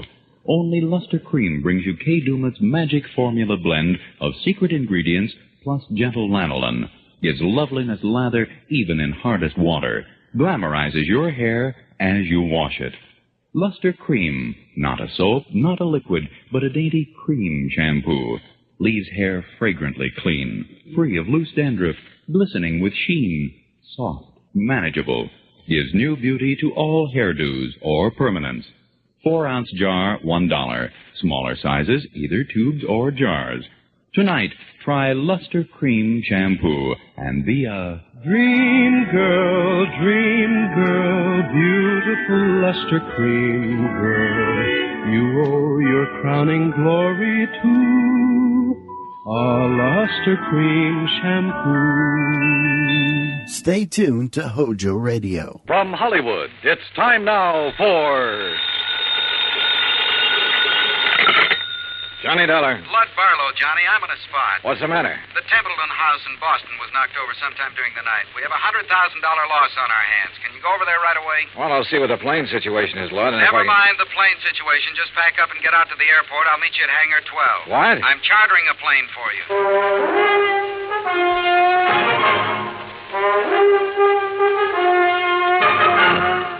Bob Bailey in the exciting adventures of the man with the action-packed expense account. America's fabulous freelance insurance investigator. Yours truly, Johnny Dollar.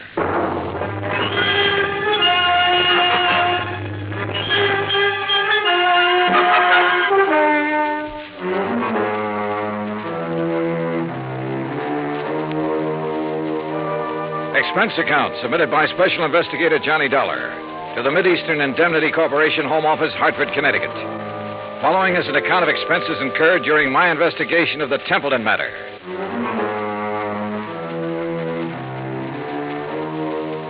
Expense account item 1, $5 even, cab fare from my apartment to hangar 12 at the airport. A twin-engine Bonanza had been rolled out and a fueling truck was pulled up alongside. A man in a sheepskin seemed to be supervising things. The man who seemed to be supervising him was Lud Barlow. When he saw me, he waved his briefcase. Hey, Johnny. Hi.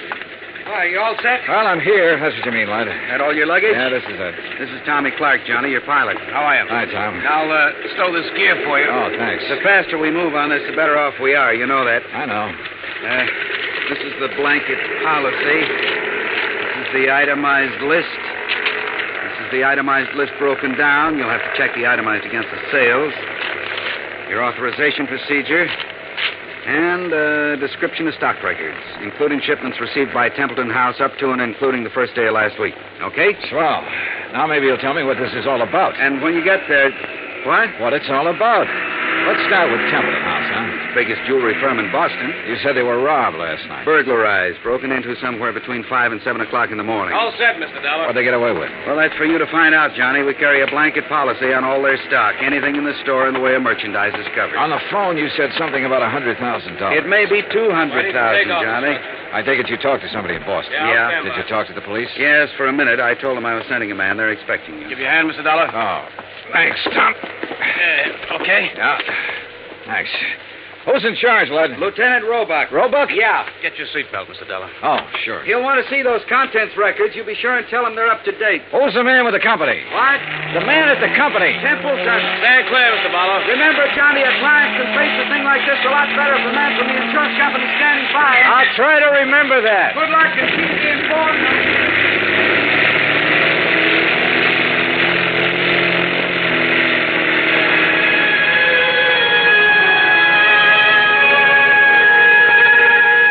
By the time we arrived at the Boston airport, I'd read over the policy and had a fair idea of the coverage involved. Expense account item 2, $10, more cab fare. I dropped my bags off at the Independence Hotel and had the driver take me over to Templeton House. 2 police cars were parked in front of the building, and 2 uniformed police officers were parked in the doorway. I'm sorry, mister. The store's not open today. Well, I'm from the insurance company. Oh. Lieutenant Roebuck's in the back. Go ahead.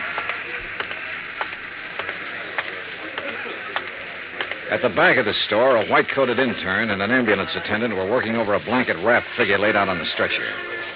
One of them was operating a plasma tube. The other was checking the pulse. A group of men, some in uniform, were watching closely. The tall, thin one seemed to be in charge of things. Roebuck? Yeah. Johnny Dollar, Mid-Eastern Indemnity. Oh, didn't take you long. This Sergeant Younger, Sergeant Toohey, this is Mr. Dollar from the insurance company. Hi, man. What's this? Oh, this man was a special patrolman working the area. He must have walked right into the middle of it and got himself shot. They've been giving him transfusions ever since they found him. Uh-huh. Said anything yet? He hasn't been conscious. Doc, how about it? We can't do any more here, Lieutenant. We'll have to risk a trip to the hospital and try to operate. Okay, boys, load up. Doc, this is Mr. Dollar, insurance company. How are you, Doctor? Okay. Doc, we're going to want to talk to him the minute he comes around. I'm not going to promise you anything, Lieutenant. Well, see you. All right. Yeah, Mr. Dollar, you didn't waste much time. I brought a contents list that might help you, Lieutenant. Good. The best help we're going to get is from that patrolman. Come on, I'll show you around.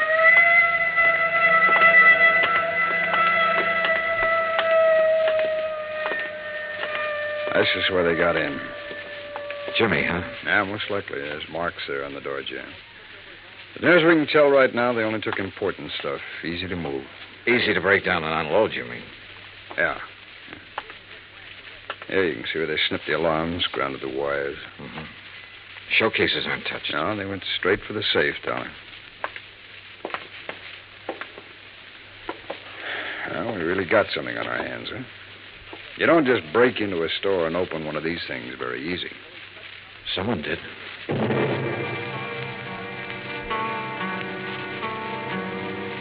The neighborhood was canvassed for possible witnesses. I spent the rest of the morning with Dorian Templeton, the owner of the company. By noon, we had taken an inventory of the missing stock and drawn up a tentative list. As far as I know, that about does it, Mr. Dollar. So what's the next step? I'll check this against the merchandise received reports, Mr. Templeton. It'll take a while. As soon as I have that finished, you can check it over again and file a formal claim. And then? The company will reimburse you in cash. Well, what are the chances for recovery in a case like this? Well, I could quote the actuaries, Mr. Templeton, but I won't. Why not? Whoever broke in here last night knew what they were about. They opened your vault the way you'd open your front door. They took what they wanted and got out very quickly. No alarm, no witnesses. The chances are they planned the rest of it just as well. They probably scattered. The police aren't sure how many men were involved. They know it was at least 2 men, possibly 3. How do they arrive at that? 1 man working on the safe, another man looking out, possibly 2. The point is, the more men who are involved, the harder it'll be for them to take the jewelry, break it down, sell it, and stay out of sight. They're going to get away with it? I didn't say that. Well, nothing seems to have gone wrong with their plans so far. One thing went wrong. That special patrolman surprised them. True, he didn't have time to draw his gun or sound the alarm, but they had to shoot him. And if something hadn't gone wrong, they'd have been satisfied to knock him on the head. Yes. Well, what happens now? Well, that's up to the police. I can tell you their investigation will take some time. Burglary is the toughest kind of thing to work on. Why? No witnesses. I never thought of that.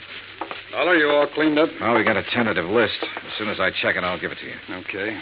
Mr. Templeton, I'd like to have you come with me now. Now? Yes, we'll want your statement, sir, and there's quite a bit of work to do with the employees. All right. Dollar, as soon as you get the list up, give me a ring, will you? Yeah, okay. Any news about the policeman? Yeah. It's a murder case now. Expense account item 3, $25, stenographic fees. The public stenographer at the hotel helped me make a comprehensive list of the stolen items, which was verified by Templeton. The amount of loss was set at $100,000. By late afternoon, clerks, stenographers, accountants, designers, salespeople, stonecutters, all in Templeton's employ had made statements to Lieutenant Roebuck. The statements were in the process of being checked. A general roundup of known safecrackers and burglary suspects had begun. Expense account item 4, $3.75 dinner. Lieutenant Roebuck and myself. Well, it's going to be a long night. Yeah. Any luck on the employees? Oh, it's hard to say yet. One of them has a record. Hmm? Yeah, a fellow named Tabor, one of the janitors there. He's a 2-time loser. I had him tucked away in a cell until we clear some of this other stuff away. Has he said anything yet? Oh, he denies all knowledge. As far as time incident goes, he was home sleeping when all this happened, but that doesn't rule him out of somehow getting that safe combination and passing it on to a friend. Yeah. Man with a record's apt to have that kind of friends who'd be interested in just that kind of thing. Hey, how much do you want me around? You're a free agent, Dollar. If you have any ideas, I'll listen. It's a tough baby, any way you look at it. Let me talk to Tabor. There might be a shortcut. Why not?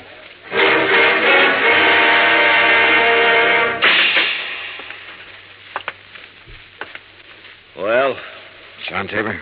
That's right. Who are you? Johnny Dollar. I'd like to talk to you a minute. Okay, talk. You might be in a lot of trouble, Tabor. That'd be too bad.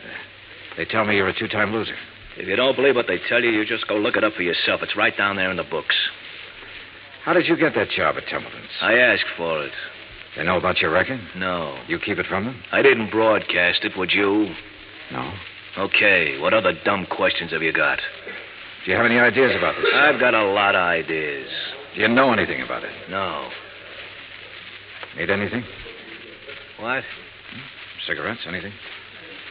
I'm all set. Okay. My company faces a big loss in this case. We'd like to avoid that loss. There's a standard offer I'm authorized to make in some instances. I'm going to make it to you. If you have any knowledge of this crime and can furnish any information that will lead to the arrest of the persons involved and recovery of the merchandise, my company will guarantee you the best possible legal assistance in the event that information should incriminate you. That's pretty generous. Well, I have to say it to you. You can use your own judgment. Hey, guard. It's a pretty good offer when you think about it, Tabor. You have a record. The police can't pass you up without a lot of scrutiny. You know that. That record makes me a real hot one. I swiped a couple of cars, and now they think I might have opened that vault. No, they don't think that.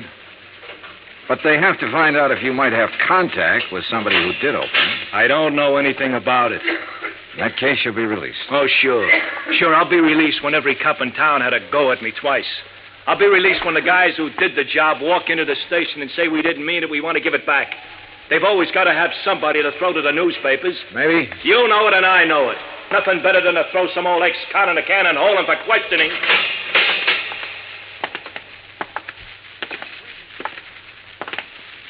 Well, Dolly?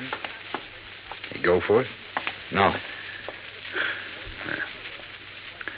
Any more ideas? Turn him loose, Lieutenant. See whom he talks to and whom he meets. John Tabor was released without bail, and a 24-hour watch was put on his residence. By 10 o'clock the next morning, the police had located 3 witnesses to the shots that had killed the special patrolman. However, none of them had seen the burglars or the car that was used. The district attorney's office issued an order impounding the financial records of Templeton House. A complete audit revealed that its affairs were in excellent shape. It also revealed that Templeton himself was the only man in the jewelry firm who had the combination to the vaults. His statements emphatically denied giving the combination to anyone. As far as the police were able to determine, he was telling the truth. The search for all known safecrackers extended into New York and Philadelphia and Chicago. On the morning of the 3rd day, a claims adjuster arrived from Hartford with a check for $100,000, full payment on the claim. 2 hours later, we had the first break on the case. Hey! Caller, hey! What? Oh, hello, Lieutenant. Come on, get in. What's up? Well, the Harbor Division found a body down by the docks early this morning, all weighted down with 38 slugs. They were fired from the same gun that killed that special patrolman. They match, huh? Like the dimples on your knee.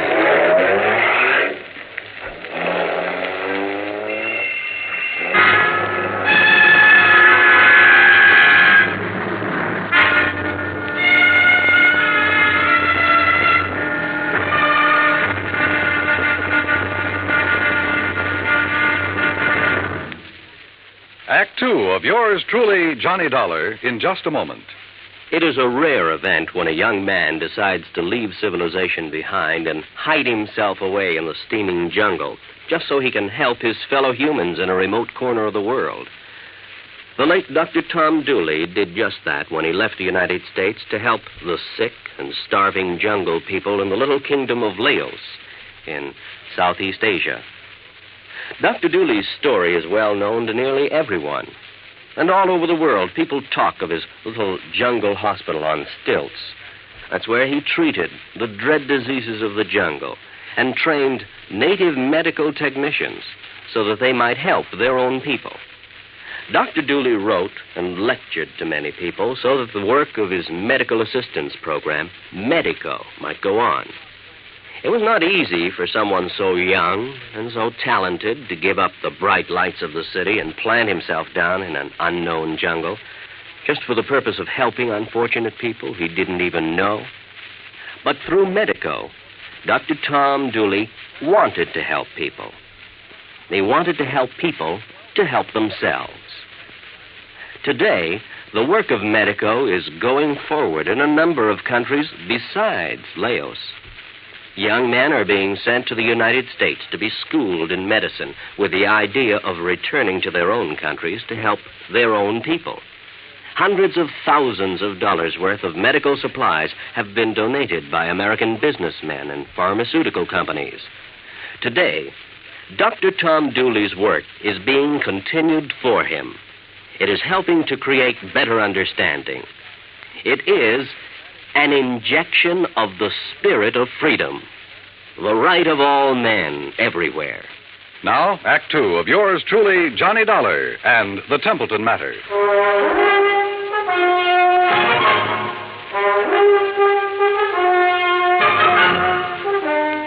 I spent the rest of the day with Lieutenant Roebuck at the morgue.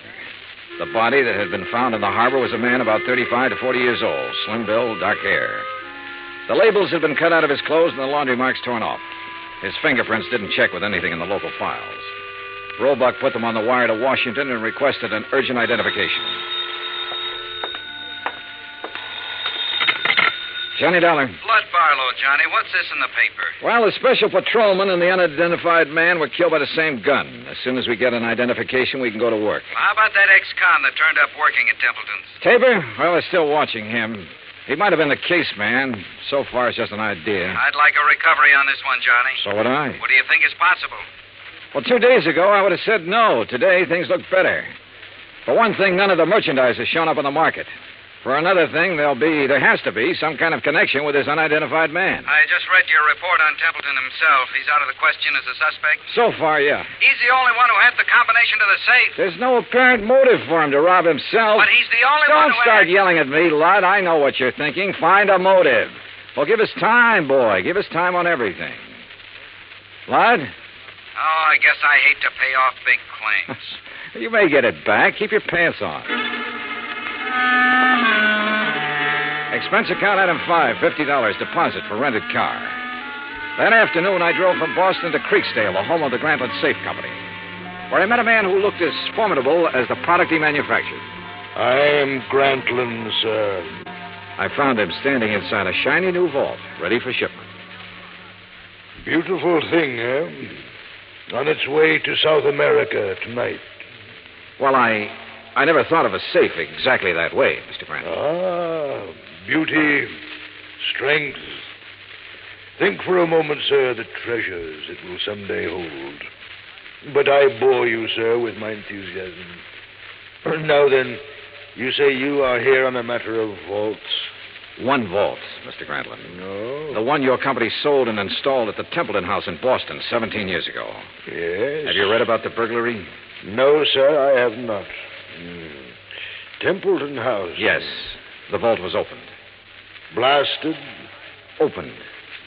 Someone had a combination. I am bewildered, sir. Indeed I am.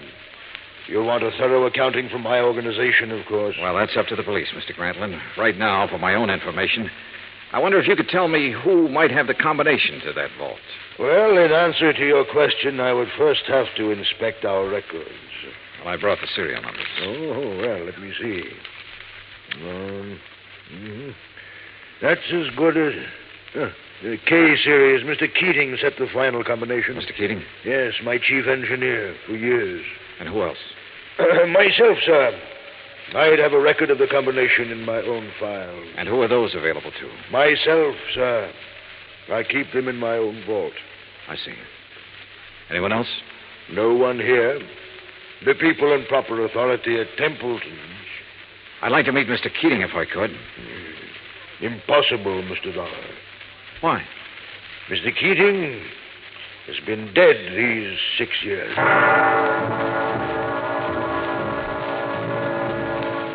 I drove back to Boston, phoned Roebuck, and told him about my interview with Grantland.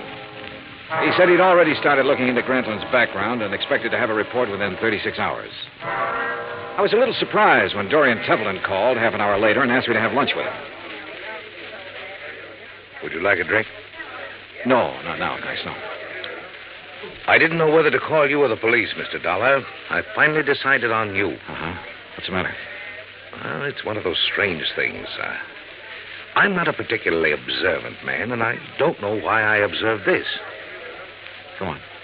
However, last night, Mrs. Templeton and I went to a dinner dance at the country club. We thought with all this business, a little relaxation should do me some good. Yeah, sure. There was a young girl at the table next to ours, a very pretty girl whom I've never seen before. I happened to notice her handbag, jeweled affair, quite expensive. One of our items. Yeah? It didn't occur to me until we were leaving that it had been sample stock, not for sale. What do you mean? It was stolen, Mr. Dollar. Why not the police, Mr. Templeton? I was going to call them first thing this morning and report it. And then I got a package in the mail. It was the handbag, intact. Crazy? You said it. Did you happen to get the name of the girl? I asked the maitre d'. He said her name was Helen Tabor. That's not so crazy.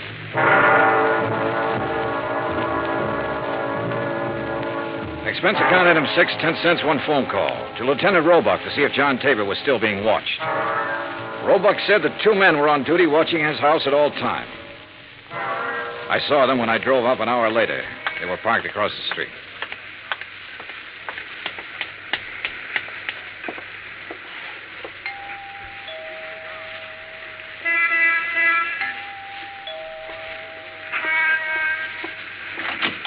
Yes? Miss Tabor? Yes, who are you? Johnny Dollar. Is your father in? He's sleeping right now. May I help you? I don't know. Didn't I see you at the country club last night? Why, Yes, were you there? Couldn't keep my eyes off of you. Or your handbag. Oh. I'll talk to him, honey. Dad, is anything wrong? Nothing I can't handle. Go ahead, fix up a pot of coffee. All right, Dad. Nice girl, Tabor. Yeah. Templeton was at the country club last night. He saw her. You can talk to me or you can talk to the police. I don't have to talk to anybody. The way it looks is that you cased the job. You might even have killed the special patrolman. He was shot close range. Could have been somebody new and trusted. You've got your share of things. That handbag was part of it. A little part of it. The way it looks, huh? That's about it. Of course, I don't understand why you sent the handbag back, but then you've probably got a good story for that. Oh, I've got a good story. Nobody will believe it, but I've got a good one. It starts off by me saying I didn't help in that heist. I had nothing to do with it. I didn't case the place for anybody. I didn't even know it was coming off. Let's get to the handbag, huh? I took that 2 days ago. I borrowed it. I've been borrowing stuff right along whenever my kid needed anything. They always come back in good shape. I told her they let me do it. She don't know anything. Borrowed, huh? That's kind of a strange philosophy. I don't even know how to spell the word. I do know my kid's got a life ahead of her. I got to give her every chance to look good, act good, use her brains, meet the right people. Not just because the right people have money, but because they know more right people. It takes a little extra to let her do things like that. You let her use the handbag because she had a date to go to a dance. You guys are all the same. I didn't expect you to believe it. Oh, relax. Maybe I do believe you. What? It sounds nutty enough to be the truth. It is the truth. All right. You taking me in? I'm going to tell Roebuck about this. He'll probably want to talk to you. He can check it better than I can. No, I haven't any authority to take you in. I wouldn't take you in anyhow. I'm interested in guys who walk into vaults. See you around. Hey, wait a minute. What? I never thought I'd see the day when I try to help a cop or anybody like a cop. Maybe this is the day. I saw the paper last night. Oh? The picture of that guy they found floating in the harbor. They tagged him yet? He's a John Doe until we hear from Washington. His name's Kiley. Billy Kiley. How do you know? I used to know him a long time ago. Billy Kiley? Yeah, from Philadelphia. Thanks. A check with the Philadelphia police and a comparison of fingerprints identified the man as William H. Kiley. His Boston address was on Parker Street. I drove out there with Lieutenant Roebuck. It was an ordinary, undistinguished apartment house. No one answered at apartment 12A, so we let ourselves in. The room had nothing to offer in the way of evidence. Well, did you find anything? No. Well, I'll have some men come out here and give it a good going over. Well, maybe the manager or the tenants will have something that'll help us. Come on, let's go.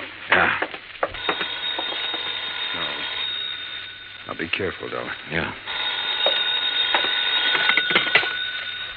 Yeah? Tim? Yeah, this is Tim. Any trouble there? A little. Say that again. A little. I don't know who you are, but I know you're not Tim. Well, it sounds like we're getting something. Here, let me have the phone. I'll see if I can trace it. Don't bother. I know where we can find him. What? I'd recognize his voice anywhere.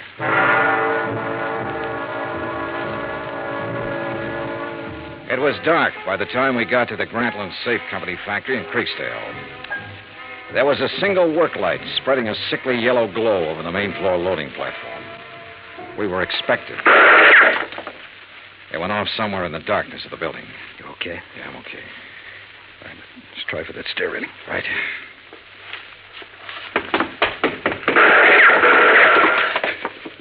You see the flashes? There. All right. We'll have to try and make it. Mr. Dollar? I think you're alone. Answer him. Yeah? What are you doing here? Looking for $100,000 worth of jewelry and the answer to a couple of murders. Funny? You're very foolhardy, but you're courageous. A man of your perception could do well with a part of that money. No, thanks. I'll take it all. You will take nothing, sir. Keep him talking. I'll try to get under the stairs. Are you alone? For a little while. But I've got people coming, though. Ooh, people, eh? Mr. Dollar? Still alive and kicking, Mr. Grantlin. You can't shoot around corners. No. But then I don't have to shoot around the corner.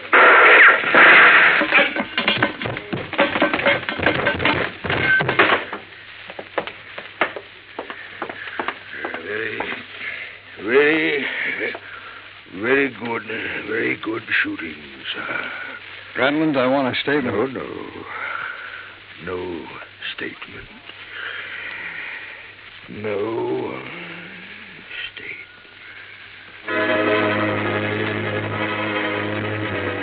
He was dead before the ambulance arrived, and there was no statement. There was never a statement. As nearly as it could be pieced together, Grantlin himself opened the vaults at Templeton House. William Kiley and possibly a man named Tim helped him. Kiley, of course, was killed for his efforts. Tim never appeared, was never identified. My hotel bill ran up to $168. That's item 7. Item 8, $35, car rental. I got $50 deposit back. Item 9, $32.50, airfare and incidentals back to Hartford. Expense account total, $413.28. Remarks? Put that against the $100,000 the insurance company didn't have to pay off. Johnny Dollar. This is Barlow. I just talked to Roebuck in Boston. There's not one scrap of that jewelry anywhere in that whole safe factory. Not one piece. I know. What? Just about now, there's a safe at the port of New York being shipped to South America. It's a Grantlin safe. And if you hurry over there, you can... Yours truly, Johnny Dollar.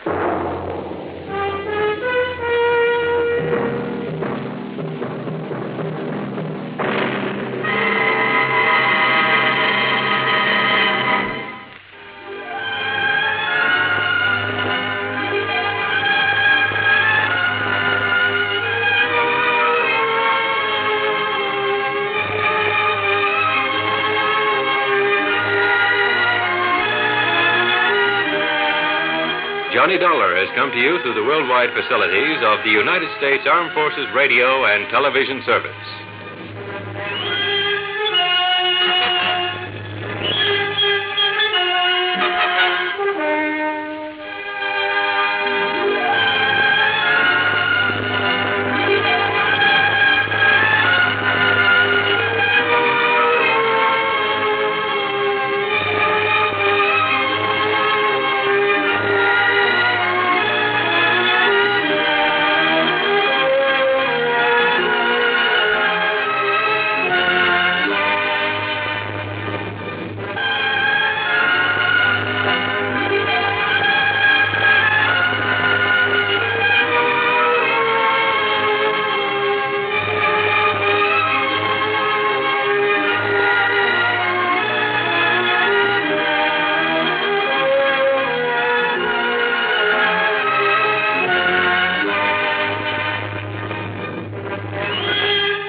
Be sure to go personally to your grocer's during this week.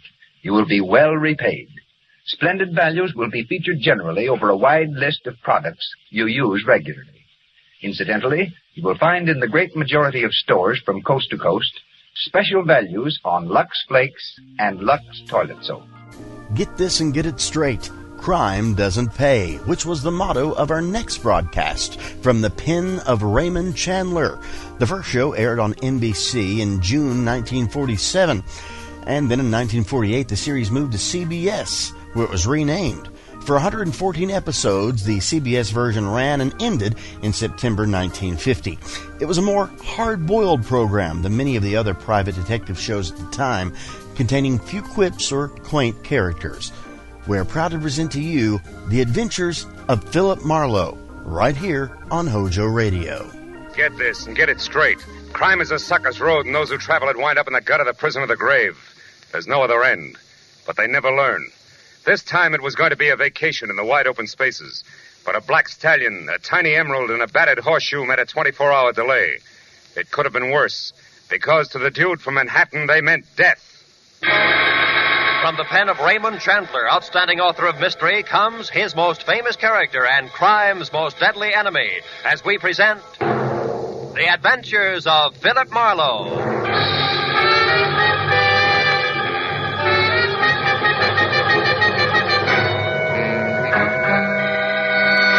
Now, with Gerald Moore, starred as Philip Marlowe, we bring you tonight's exciting story, The Dude from Manhattan.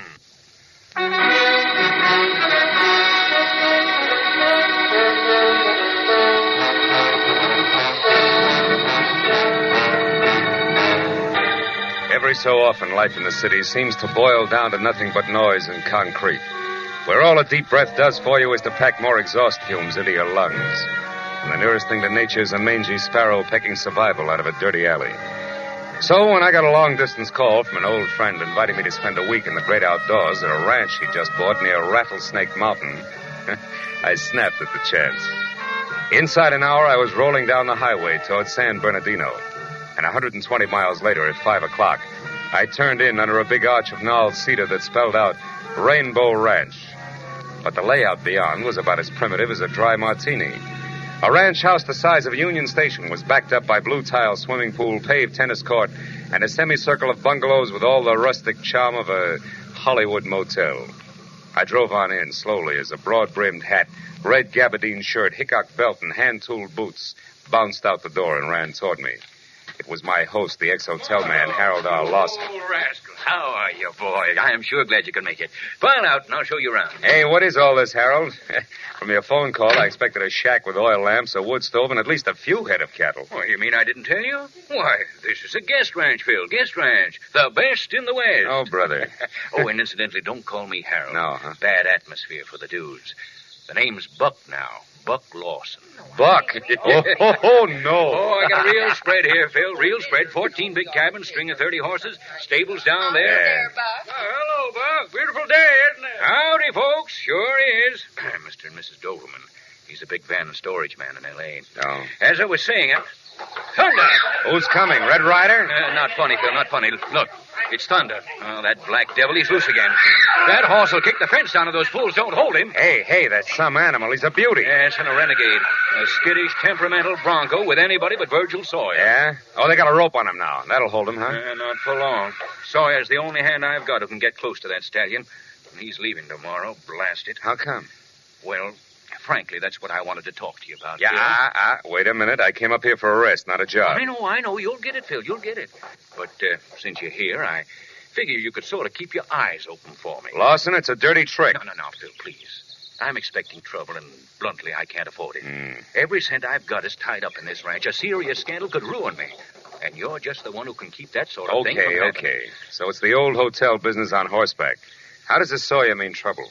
Well, there's a couple here from the east, the Mortons. He's a top silk wholesaler from New York and rich. Oh? And that kind means everything to me, Phil. But his wife, Judy, an ex-dance instructor with Arthur Murray back east, she's bored stiff out here. And the upshot of it all is that somehow... Somehow she and your cowboy Sawyer started making eyes at each other, and the husband got nasty about it, huh? How did you know that? Yeah, well, it's standard, like a B-picture plot. Well, anyway, they came to blows this morning. Maybe Virgil's innocent, maybe not, but I can't take a chance, so I fired him. Ordered him to pack and get off the place by tomorrow. Well, that's that. What are you worried about? Plenty. Sawyer's a proud man, Marlowe. He was furious. He threatened to get even. I'm not sure he means it, but if he does, well, that's what we have to look out for. We, huh? Now, look, Buck, you built me into coming up here, and I got a good notion to turn around... Wait. Hold it, Phil. What's the matter? You see that couple going into cabin number 8? Yeah? That's the couple I'm talking about. The Mortons, Paul and Judy. Cabin 8, huh? Don't tell me. Just let me guess. Yeah. Yeah. You're right, Phil. You've got number 7. Okay. Yeah, sure. Number 7 it is. I'll be seeing you, Buck.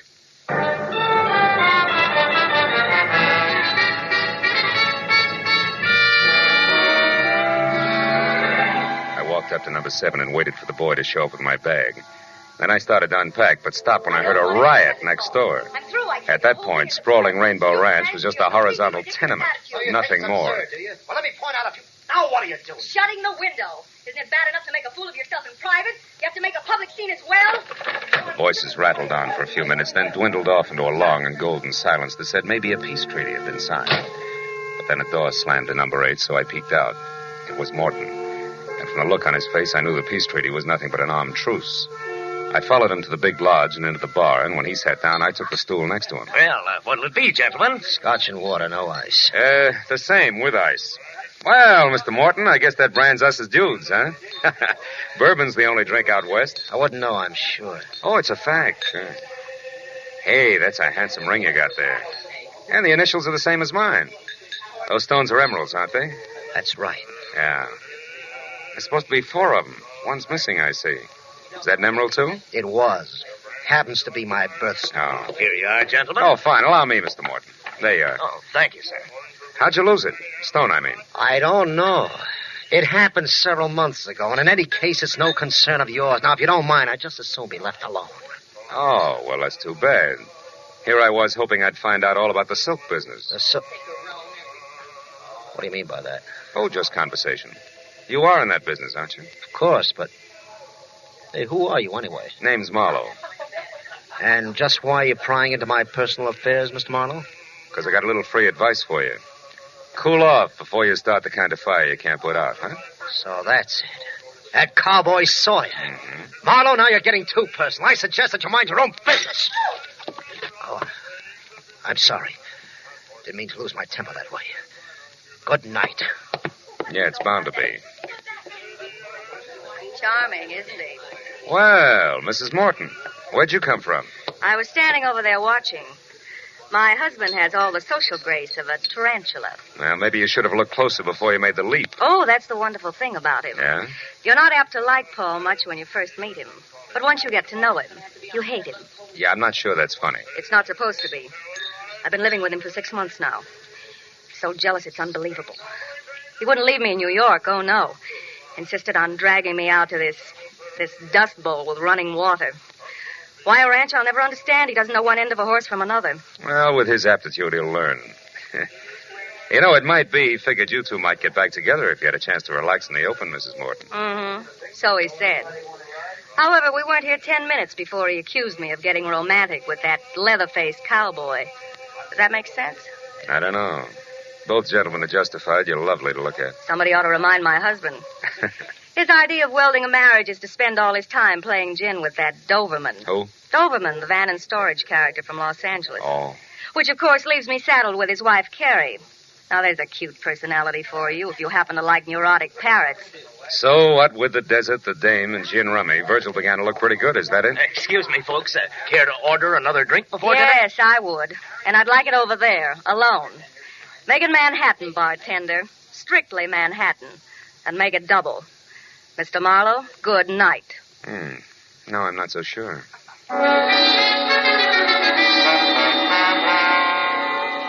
It was almost dark when I left the bar and headed down to the bunkhouse where the working personnel of Rainbow Ranch called home. The casual clutter of rumpled cots, scattered pulp fiction, and dusty boots gave it the only sign of authenticity I'd seen in the entire place. But aside from that, it was empty. Then a noise from outside brought me around the building to the back, where I ran up against 6.5 lean feet of solitary cowboy, with his hat shoved back on his head, pitching horseshoes. He was out of uniform for a flashy dude wrangler, which left him in a faded blue shirt and Levi's that fitted his lanky legs like a pair of bent stovepipes. He spotted me and stood there swinging a battered horseshoe in each hand while I walked up to him. Hello? Hiya, Sawyer. Little dark for horseshoes, isn't it? Little. Hey, you're good. Good at horses, too, huh? I understand you're the only man who can handle that black stallion, Thunder. Yeah. What's the secret? No secret. Just have to treat him right. What's on your mind, mister? The fact that you're leaving tomorrow. I reckon you better keep out of my business. Now, look, Sawyer, it takes at least 2 to make a fight. And fights are poison to Buck Lawson. So? I don't like to see my friends poisoned. Now, why don't you take it easy, huh? Lay off. Keep your nose clean. I don't know who you are, mister, but I'll tell you this anyway, seeing as you're so interested. I'm leaving here tomorrow, all right. But I'm going to square up with a couple of folks first before I go. I got a raw deal here, and I'm just not the kind to take it laying down. What do you mean, raw deal? You're a big boy now. You ought to know better than to get yourself all involved. I'm not much for conversation, fella, but I'm going to say something real plain so you'll be sure to sally. Oh!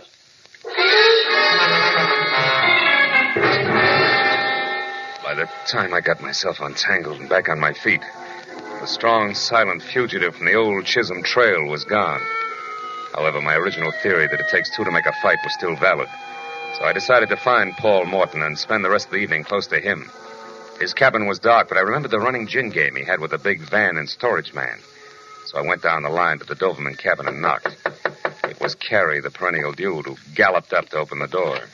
Howdy, stranger. Come on in and set a spell. Our latch is always stringing out. Well, I sure do, thank you, ma'am. My name's Marlowe.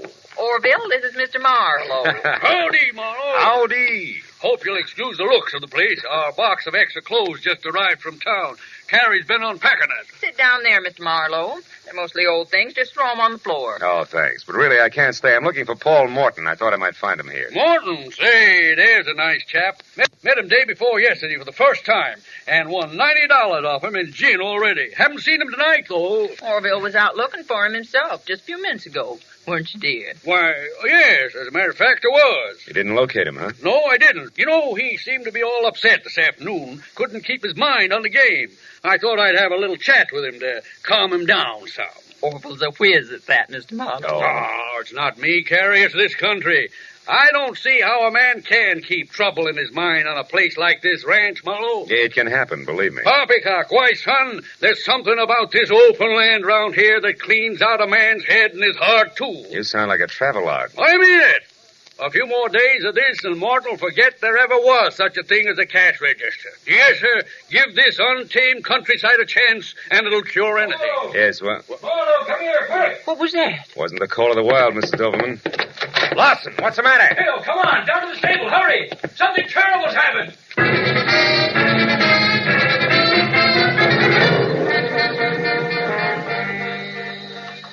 How'd you find out about it, Lawson? One of the boys told me.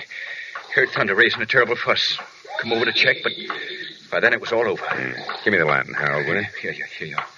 Holy smoke. It's Paul Morton, all right. He's been trampled to death. Oh, it's a ghastly accident. And it's all my fault, Phil. I knew Thunder was dangerous, and I didn't get rid of him. All right, take it easy. Take it easy. Well, There's a lot of questions to be answered before anybody takes the bloom. Hey, wait a minute. Look at this. Here by the gate. Oh, it's just a horseshoe.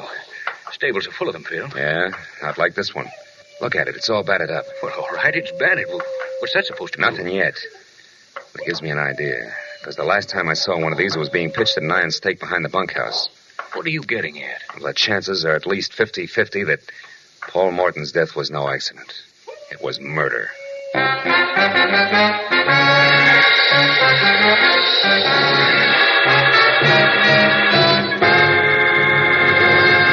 In just a moment, the second act of Philip Marlowe. But first, perfect musical settings for a Sunday before the 4th will be yours tomorrow afternoon. The Symphonette, a half hour of fine orchestral music, and the Choral Airs, a half hour of brilliant vocal music, are regular Sunday afternoon features on most of these same CBS network stations. And now with our star, Gerald Moore, we return to the second act of Philip Marlowe and tonight's story, The Dude from Manhattan.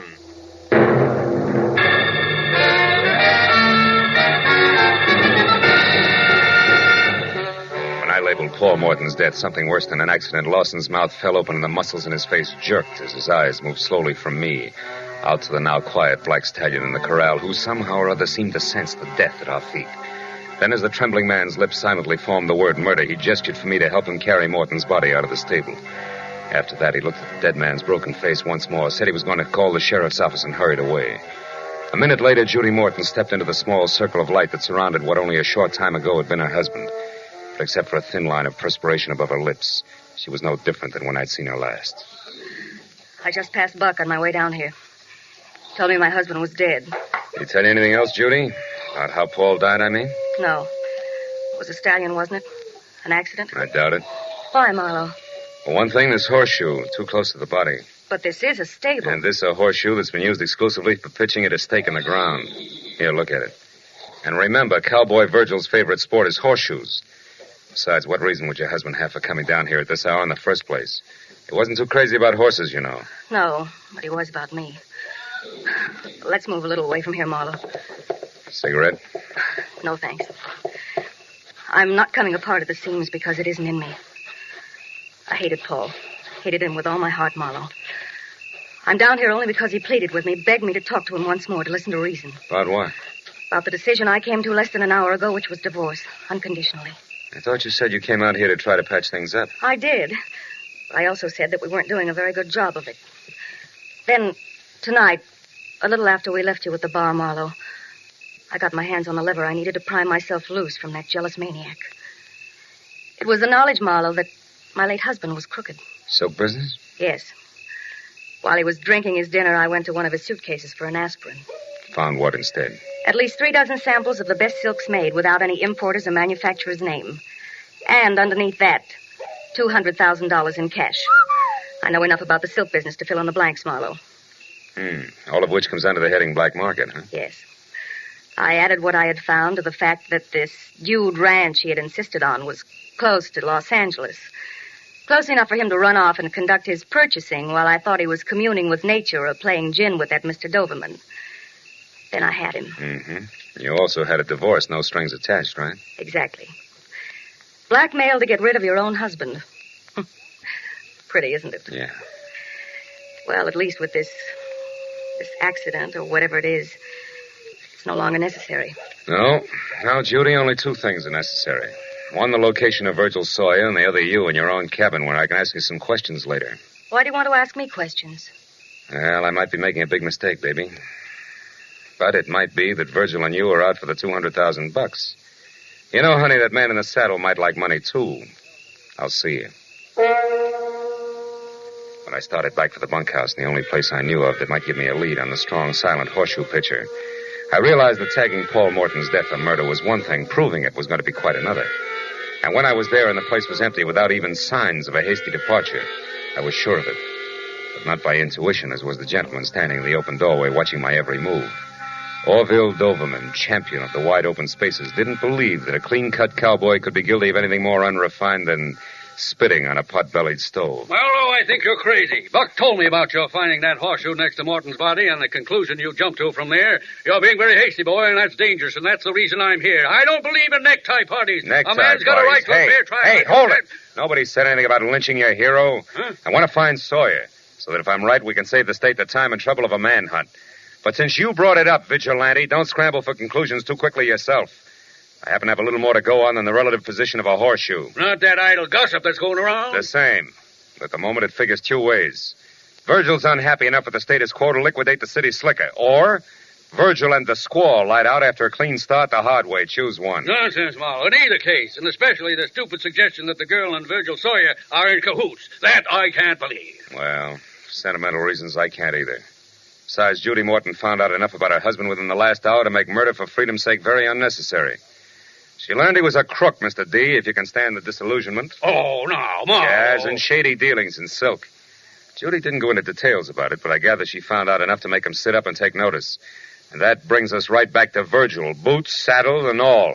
Yeah, it does, sort of. And we'll argue the fine points later. But right now, Mr. Doverman, if you want to make sure that everybody gets a square deal, get close to Judy's cabin and stay there. Sentry duty, your object. All right. And if I'm wrong about the cowboy, you've done nothing worse than waste your time. Goodbye.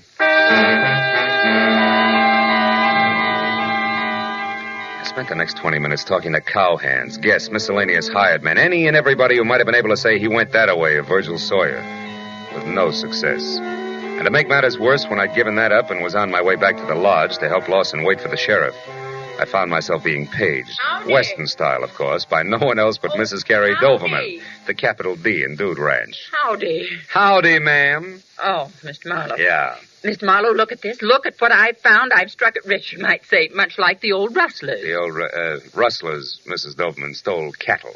Oh? Yes. Oh, yes, so they did. I guess I meant those panhandle men. You know, gold is where you find it. Anyhow, look, it's a precious stone. Small, but nevertheless precious. Mined while digging for worms, no doubt. Oh, Mr. Marlowe, you're teasing me. Yes. You know very well that this is a polished stone.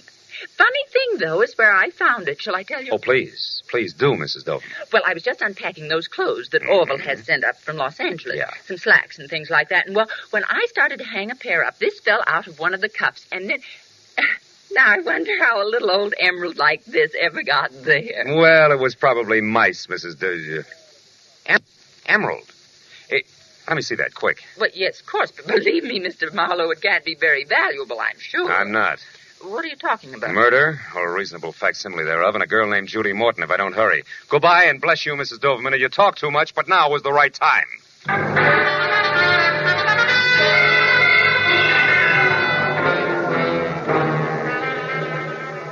As I ran for Judy's cabin, I didn't know any more about the whys and wherefores of Paul Morton's death than I had before I made small talk with Mrs. Doverman.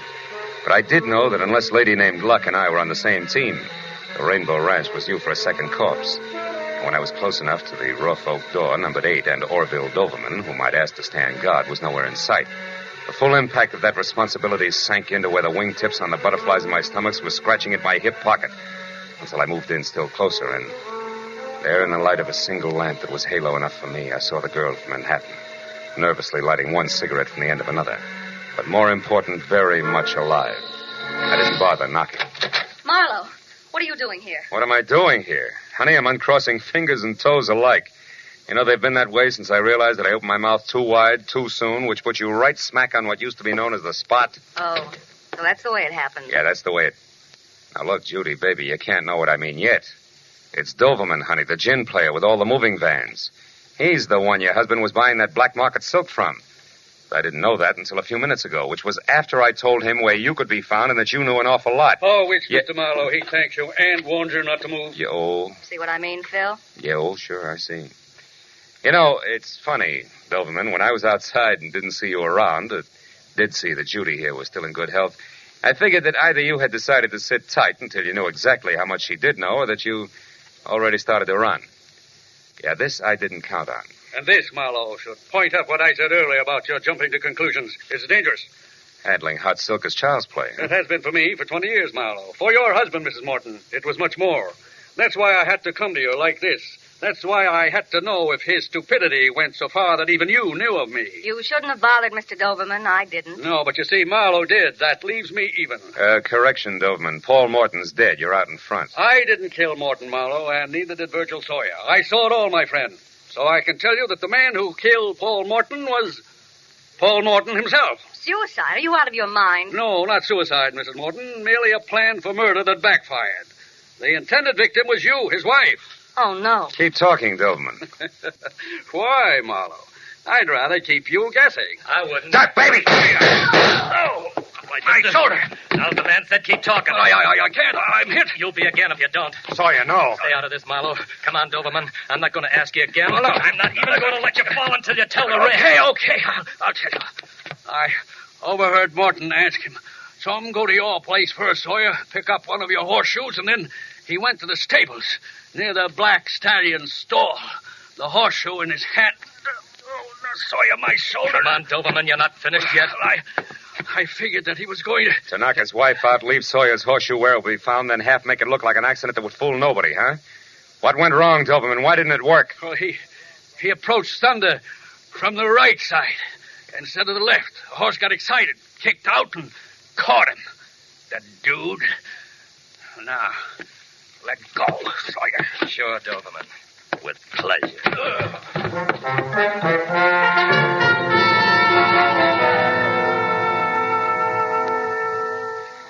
It was a slow but steady 2 hours of first aid and questions and answers mixed with a San Bernardino deputy sheriff who couldn't quite get over it before Orville Doverman was on his way to a hospital that featured barred windows.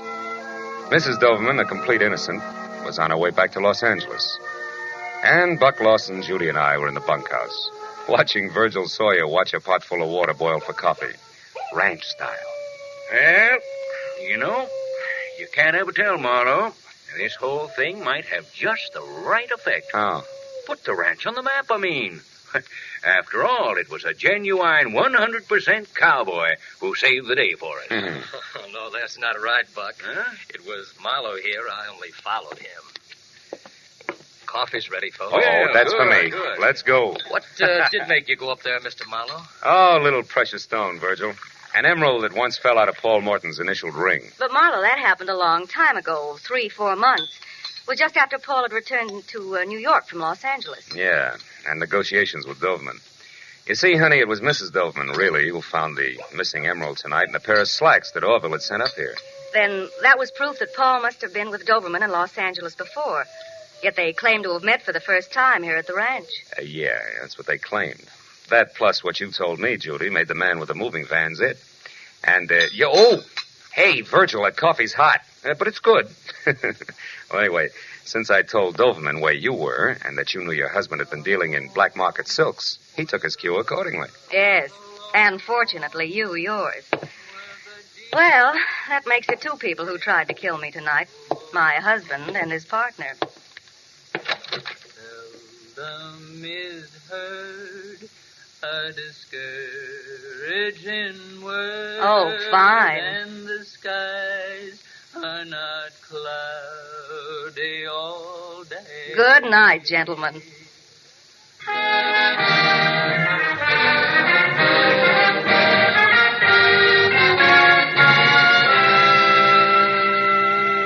Virgil Sawyer made good coffee and lots of it. So another hour went by before we finally broke up, and I was outside smoking a cigarette and strolling toward my cabin in the start of a vacation that already had been postponed too long. But halfway there, I stopped at the sound of raised voices ahead of me. A man and a woman were arguing violently, and a little away from them, on the porch of my cabin, watching the battle of the sexes with consternation while he waited for me, was Buck Lawson, mine host. I turned quickly and hurried back to the bunkhouse where I knew Virgil Sawyer would put me up for the night. Where I knew that early the next morning, I could sneak off, find a quiet, cool stream, and fish. A coyote high in the hills someplace said I had the right idea.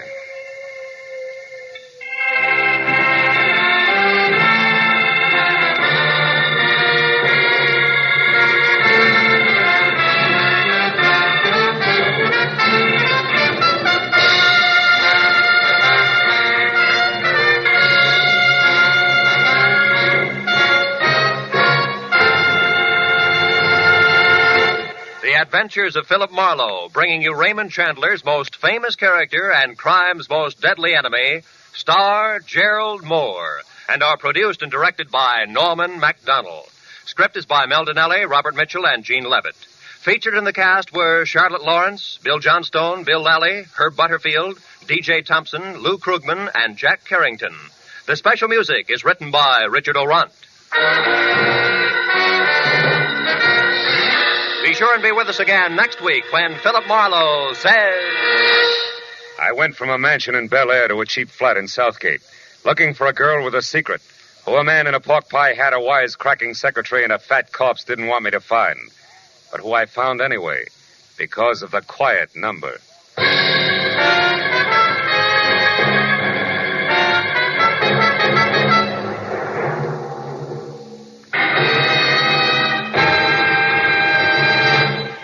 Three highly individual, highly entertaining mystery adventure shows stand high among the top shows on CBS every Sunday. The Green Llama, Call the Police, Sam Spade. Go adventuring with them every Sunday when they come to you over most of these same CBS stations. This is Roy Rowan speaking. Now, stay tuned for Gangbusters, which follows immediately over most of these same CBS network stations.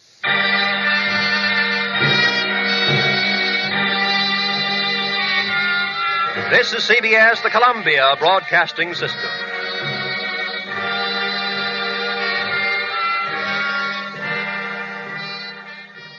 Now, stop athlete's foot from spreading through your family. NP27 treatment roots out athlete's foot, penetrates below skin surface where others can't reach, even into toenails. NP27 liquid stops itch, relieves pain, promotes healthy tissue. NP27 powder guards against new infections. HOJO Radio, where the classics come alive. Get this and get it straight. Crime is a sucker's road, and those who travel it wind up in the gut of the prison of the grave. This one began with a bedlam and got worse as I bumped into a burglar, a bookie, a Boswell, and a body, and a big shot named B. And before it was all over, everyone had lost his head because the headless peacock had moved. From the pen of Raymond Chandler, outstanding author of mystery, comes his most famous character and crime's most deadly enemy as we present The Adventures of Philip Marlowe.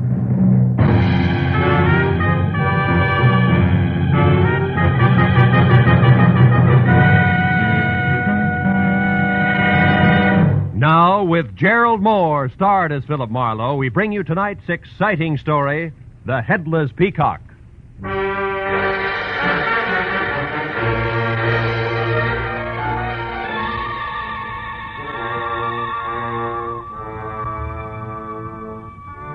day had been 8 noisy hours of international complications, local vintage.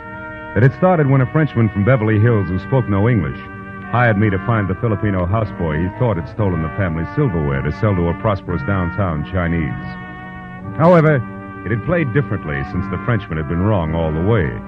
And both the houseboy and the silverware had turned up in the cool of his own basement, where the servant had gone to do his polishing in comfort. Which was hardly the end of things, because even now, as I slumped behind the desk in my office exhausted, the accused Chinese, who was highly insulted, was on hand together with a nasty pet terrier tucked underneath his arm to tell me all about it. And just to top that off, the door was suddenly flung open and bedlam really set in, because the new arrival, who was maybe 28 with green eyes that sparkled in an almost pretty face, was also a redhead with demeanor to match. And it was obvious that, 1, she wanted to hire me, 2, she was in a hurry, and more important, Hey! Just a minute! Hold it, both of you. Now, Mr. Tang, I've had enough. Here, on your way out, take this. It's the Frenchman's address in Beverly Hills. The mistake was his. See him. Goodbye, sir. Thanks, honey. It was going to be me or that windbag with Terry any minute. What can I do for you? Plenty, and all of it in a hurry. Sit down and listen hard, will you, Marlowe? My name is Dennis. Front part Artie. Oh, which is short for what? The whole thing. It's really Ruth Dennis. R.D., see? Oh, that's cute. R.D., Artie. Yeah, what's the problem? It's a guy I love, Marlowe. He's tall, blonde, and his name is Gordon Holzer, and he sells shoes. But don't laugh, because when he connects, he does it by the carload. Mm-hmm. Also, I figure he loves me and at the moment is in lots of trouble. Why? Because when I came in on the train late this afternoon, Gordon wasn't on hand with the usual brass band. He wasn't at my apartment either. But a note was.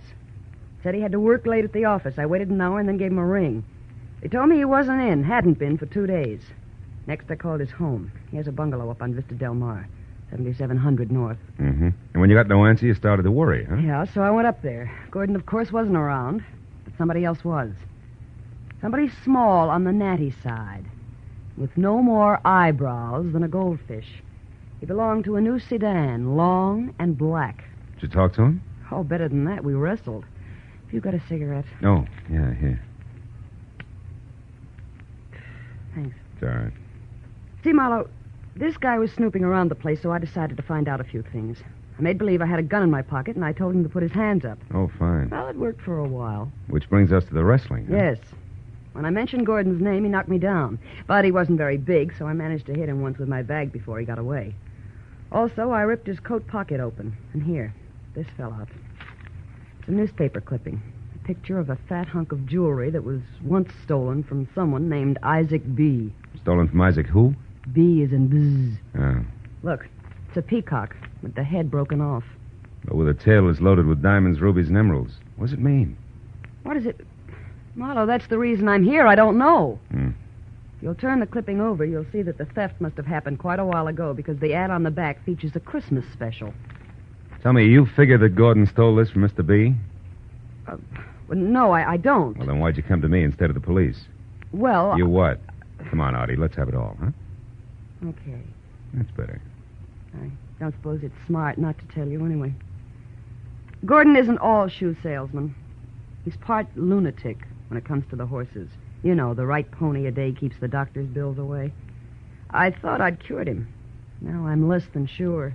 So you figured that maybe he got in too deep while you didn't know about it, and now he's trying to even things up by playing with stolen property. Is that it? I hope not. But even if it is, I still want to help him. Now, here's $100, Marlowe. If you go to work for me, yes or no? Yes, on one condition. All right, what? If I find out the facts and pass them on to you, until and if he turns up crooked, and I drop it. Agreed? Agreed.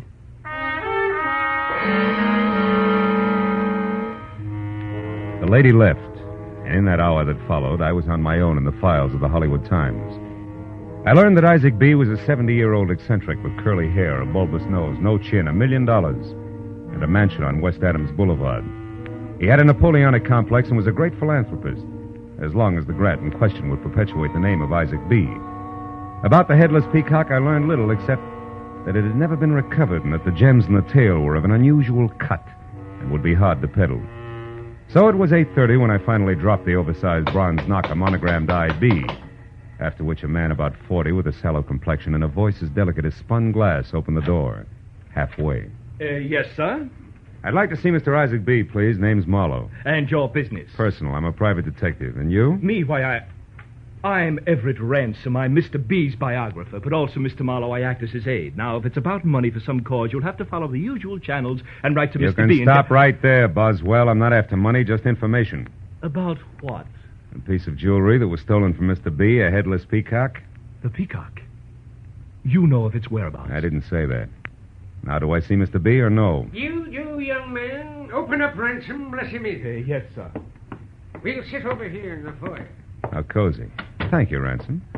Mr. B., my name is Philip Marlowe. Yes. I heard a private detective, the peacock and all that. Well, what do you have to say? Not very much. I understand the peacock was stolen from you some months ago. Why, huh? yes. Yes, shortly before Christmas. It was one of Mr. B's favorites, priceless as both a museum piece and for the $100,000 worth of jewels. We all know that, Ransom.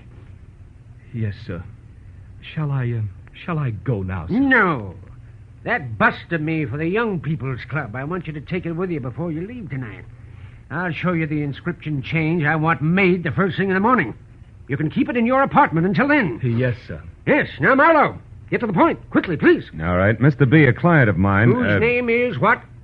Miss Ruth Dennis, if it matters, is worried about a boyfriend. Which concerns the peacock in what way? I don't know. Unless you can tell me something about a natty little man who's short on eyebrows. Eh? When last seen, he was carrying a newspaper picture of the bird. Mean anything? No. Is that all you know about the theft, Miss Marlowe? Just about. That and the name Gordon Holzer and a bungalow on Vista Del Mar near Franklin. Holzer, bungalow. What are you talking about, Marlowe? Shots in the dark, Mr. B. Oh, shots. When they miss a mile. Good night, sir. Outside in my car, as I started away from the curb, I glanced into the rearview mirror and saw the reflection of a sedan that was also just beginning to move. A sedan that was both very long and very black. I kept to the quiet streets and stayed under 30 until I'd gone about 2 miles, and then, at the next intersection, a busy one, I made my move, which was a sudden spurt into thick traffic via a wide left turn that produced screeching tires and frank opinions. You stupid jerk! I swung around the block once, made it back onto the quiet street just in time to catch sight of the sedan going by fast. I followed it, and 20 minutes later, when it braked to a stop in Beverly Hills in front of a hat shop marked Lester's, I did the same. I piled out of my car and walked quickly toward what I thought would be the natty man without eyebrows. But when the door of the sedan opened, it was a woman, blonde and beautiful, who ran to the door of the shop, unlocked it, and hurried inside to where a telephone was ringing. There was an alley beside the building, and I ran back to where I could see inside. There were 5 telephones side by side in a phony front cabinet that spelled bookie. And on the wall above, a publicity picture of a natty man without eyebrows, sitting in the middle of a bunch of zany hats. No, Mr. Hoser. Beautiful blonde was talking on one of the telephones. And when I moved closer, I was happy to hear her address the party at the other end of the line as none other than Gordon Holzer. Uh-huh. He's on his way up there now. But where are you? Oh, returning home. That's fine. Key still in the mailbox? Good. Of course, Mr. Holzer, you decided to pay that $15,000 for sure this time, haven't you? You know, Mr. Lester wouldn't want you to disappoint him. I moved out of the alley quietly and went back. Entered the shop through the front door, which was still open. Beautiful blonde was just hanging up the phone when I stepped into the light. What? Good evening. Who are you? What do you want here? A new hat. Something chick. Any suggestions? Yes. Get out of here. This shop is closed for business. Bedding included? Why, sir, there must be some mistake. This is a hat shop. With 5 hidden telephones and a boss man who collects pictures of headless peacocks for a hobby? Sorry, baby, I don't buy it. Not even as a conversation piece. So shall we start all over again, huh, baby? Well, yes. Why don't we? And with this to keep us from changing the subject. A heavy service 45, honey. Looks a little bulky in that dainty hand, don't you think? It'll look worse when it explodes in your face. Now, who are you? By name, Philip Marlowe. By occupation? A private detective. And just to keep the interview rolling, I sleep in pajamas, tops and bottoms alike. Love Chinese Stay cooking, back. pressed almond duck in come particular. closer. And Don't you prefer take another blondes. step Give me around that. You big bum. I don't know why I didn't shoot. I do. But lest we lose the question and answer period, your turn. Name. Patience. Oh, no. What's the rest of it? Hancock. A very fine Virginia name, Mr. Marlowe. Anything else? Yeah, there is. What's your connection with Mr. Lester, Gordon Holzer, and the Headless Peacock? If it's any of your concern, I happen to be Mr. Lester's business associate.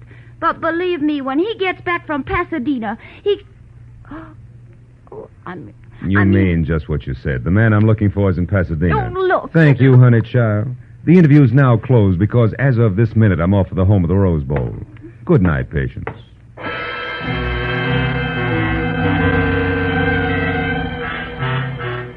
I was going to Pasadena like Patience Hancock was going to join the Campfire Girls.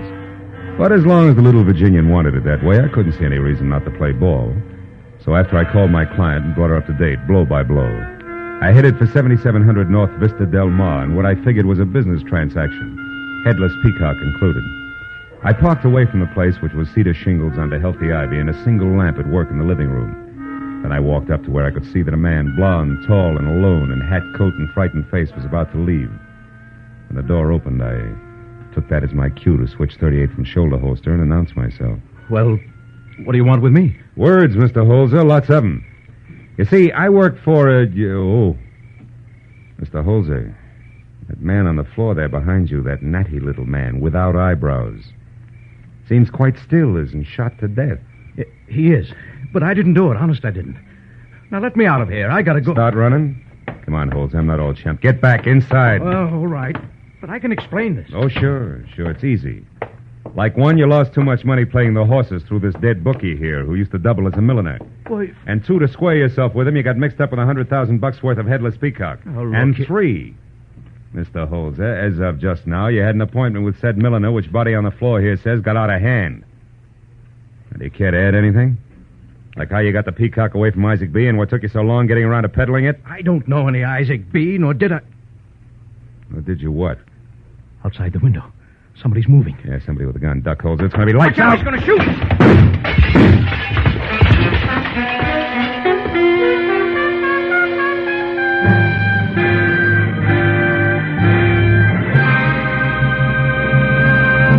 In just a moment, the second act of Philip Marlowe. But first, Sunday afternoon, a perfect time for music. Sunday afternoon, the time of the week when almost everyone takes time for relaxation. Combine Sunday afternoon with music and relaxation, and you have the Symphonette and the Choraleers, 2 outstanding CBS musical programs. Most of these same CBS network stations bring you both programs every Sunday. Relax and enjoy them tomorrow. And now with our star, Gerald Moore, we return to the second act of Philip Marlowe and tonight's story, The Headless Peacock.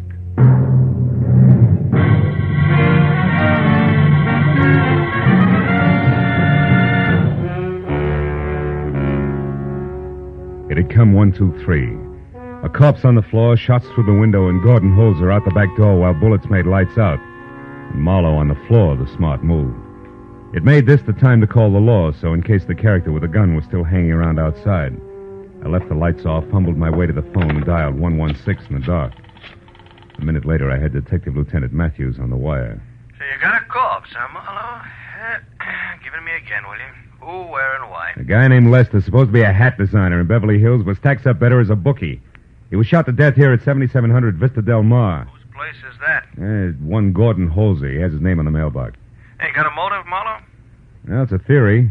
Could be that Lester put on too much pressure trying to collect $15,000 Holzer owed him from bad bets on the ponies. There's more, but it'll keep till you get here, Lieutenant. Okay, Marlowe. A couple of the boys on their way now. Mm-hmm. I'll be over myself later. Stick around, will you? Yeah, okay. Goodbye. Marlowe, you promised me you wouldn't call in the police, but I heard enough to know you just finished talking to them. Didn't you, you two-faced cheat? You bet I did, cutie. What's more, when you hired me... I'm not through. I want to know something else. What are you doing here in the dark, and where is Gordon? All right. In that order, first the lights are out to keep me from being shot in the back. And second, your boyfriend Holzer left on a double because I was about to find out why Lester's body is here on Holzer's living room floor. Lester's body? You heard me. You mean that little man is in here, dead? Very much so. And don't burn yourself out on that shock surprise routine. Marlowe, I swear Okay, turn on a light and show me. Where is this corpse, if any? Baby, don't forget the last time lights were on in here, the room felt like the receding end of a shooting gallery. I didn't see any firing line when I came in. Yeah, that's a point.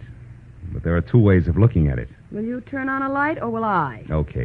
We'll play it your way. Yeah, take a good look. Oh, Marlowe, it's him, all right. Same little man. Artie, you knew I was coming over here. You knew the setup, and I was close to winning an argument with Holzer when somebody broke it up by shooting through that window, straight enough not to hit anything, even though Holzer was a perfect target. Add it up for yourself, baby. Oh, it wasn't me, Marlowe. Please believe me. You do, don't you? Let's look in this bag of yours first, Give Artie. me that. Yeah, in a minute. Well, that's one thing in your favor, no gun. Could have dropped it in the shrubbery on your way to the door, of course. Here's what I really want anyway. My keys? What do you want them for? I'll tell you later. Well, that's the boys in blue, and just in time. Yeah, you louse. In time for what? To hold on to you as a material witness. But... I've got work to do, and I want to get it done without you screaming at me all the way. Oh, I wish I'd never hired you. I wish I'd never heard of you. And another thing, if you're playing me for a patsy, kid, that's only the beginning. You'll need a deep well full of wishes before it's over, so come on, behave yourself. I told the two prowl car cops no more than I'd already told Lieutenant Matthews, except that Artie should be held because she was Holzer's girl. That plus the small lie that I'd cleared with the lieutenant to leave as soon as help showed, and I was out the door, into my own car, and pointed toward Artie's place, which was on Tamarin. I figured there was a good chance Holzer would head there first, and if I moved fast, I might catch up with him before the police did. Artie's place was dark, which could mean anything under the circumstances, so I dug in my pocket for the keys I'd taken from a purse and started for a door when footsteps behind me changed my mind. Oh, Marlowe. Mr. Marlowe, say this is a stroke of good luck finding you here. That depends. How'd you manage it, Mr. Ransom? Why, Mr. B has had me trying to locate you since about an hour after your interview this evening. I checked everywhere and finally looked up your client's name in the phone book, got this address, and, well, here you are. Yes, I know. Why have you been after me? What's all the excitement? And make it fast. I'm in a hurry. Yes. You see, your call this evening intrigued Mr. B and me very much, and after you left, we naturally began discussing the theft of the peacock again. Naturally.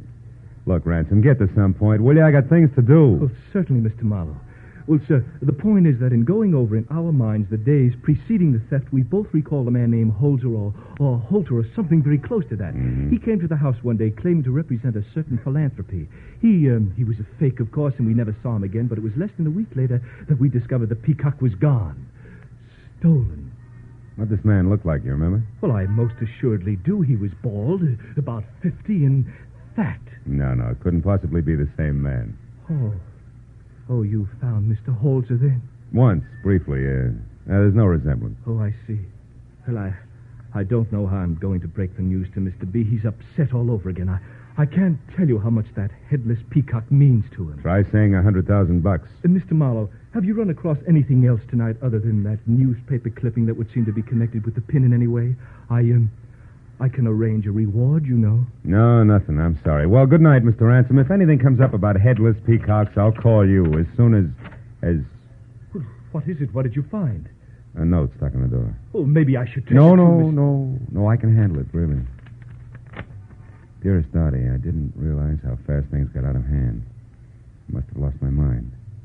I'm going to undo all the wrong I've done, and I'm getting out. Love, Gordon. P.S. I should have listened to a smart girl in the first place. Why, Mr. Marlowe, the fellow sounds desperate. He's got a right to. That natty little man I mentioned earlier tonight is dead, murdered. Oh, great Scott. But then, Mr. Marlowe, then how can this man possibly undo all the wrong he's done, as he says in that note? That beats me. But one thing is sure. This hands my little client a nice clean slate, which makes my next stop the police. I'll see you, Mr. Ransom, and happy peacock hunting.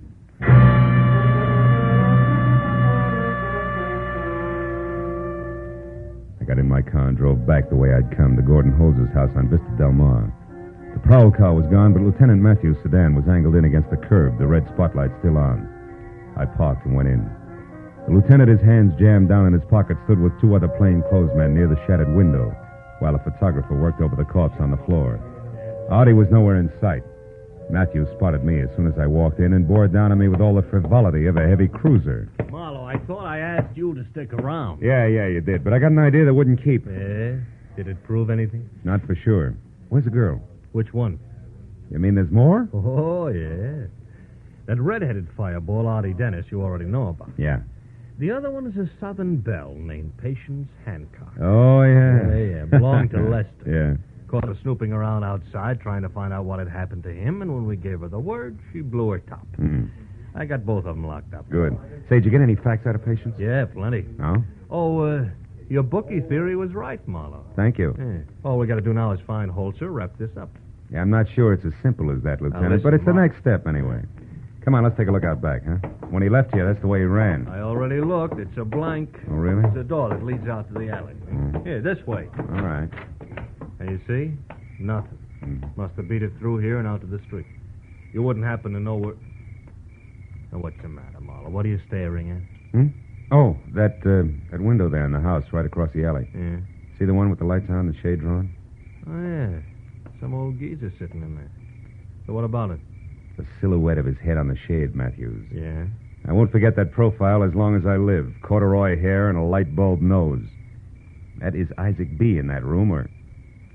Holy smoke, wait a minute. Hey, what are you doing? Put the gun away. What's the idea? You crazy? You shot down on the ground. Yeah, and the old guy in there didn't bat an eye. Didn't even turn his head at the sound. That gives me a big idea, and we're going to check something fast. Come on.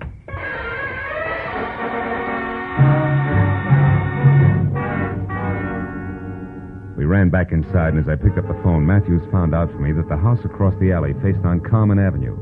Then I dialed Isaac B.'s home number, and when I finally got a sleepy hello, I asked him a question. The answer he gave boosted the odds on my hunch into the sure thing class. When I hung up, Matthews unhappily agreed to play along, and with one of the plainclothesmen went around to Common Avenue to cover the front of the house across the alley. Well, I went out to the back way again, 38 in hand, crossed the alley, climbed up on a brick wall, and moved toward the window. It was 18 inches open. I eased one edge of the blind aside and looked in. The life-size bronze bust of Isaac B., I'd heard mentioned earlier, sat on a table in front of the window. And beyond that was Gordon Holzer, backed against the wall and staring in stiff fear at a pistol clenched in the hand of the biographer, Everett Ransom. Don't shoot. I made a mistake. I admit it. You certainly did, Mr. Holzer. A much greater one than you realize. But I want to return this now. I've brought the peacock back to you. Don't you understand? Yes, but I'm afraid you don't. I got careless a few weeks ago and left the shade up one night when I took the peacock out of hiding to admire it. And you watched the whole thing from your dark bedroom window, which is directly across the alley, didn't you? Yes, I knew it must be valuable. When I got in the jam yesterday, I broke in here and stole it. But I'm sorry, and that's why I brought it back. And now... Don't move. Don't move, Mr. Holzer. You see, two facts must never be revealed. One, that I stole the headless peacock from Isaac B. a year ago. And two, a little matter of murder. You killed Lester? Yes, I killed Lester. I waited for you to come home, and when that Lester showed up and went into your house, I mistook him for you. He was a very nosy little man. I had to kill him. You shot through my window so I could get away from Marlowe, because you couldn't afford to let me talk to him. In fact, you can't let me talk to anybody. Ever. That's right, Mr. Holzer. Luckily, I found out you'd be coming here to my place to return the peacock, because I was with Marlowe when he found your note to that girl. He knows a lot about this, Marlowe does. But by the time I'm through, neither he nor anyone else will be able to figure out what really happened. I'll go away. No, Mr. Holzer, it's too late. This way, I'll have to restore that gorgeous thing to Mr. B. But I'll be something of a hero for catching the thief and the murderer. I'm sorry, Mr. Holzer, but after all, you did bring this on yourself. You're quite a moralist, aren't you, Ransom? Marlowe! How did you... Marlowe! Get back, Holzer! Get out of the way! Drop it, Ransom! Turn loose of the gun! No use, Ransom! Come on! Drop it! Nice going, Holzer. He's out. And I've got his gun, Marlowe. Yeah. Here it is. I'm going to stand real still. Talk real quietly from now on out. Good enough, Marlowe? Not quite, but it'll help. From what I've seen of Artie Dennis, brother, you're going to be a lifer anyway, but not with the state. Hey, it's cold out here. Come on, give me a hand.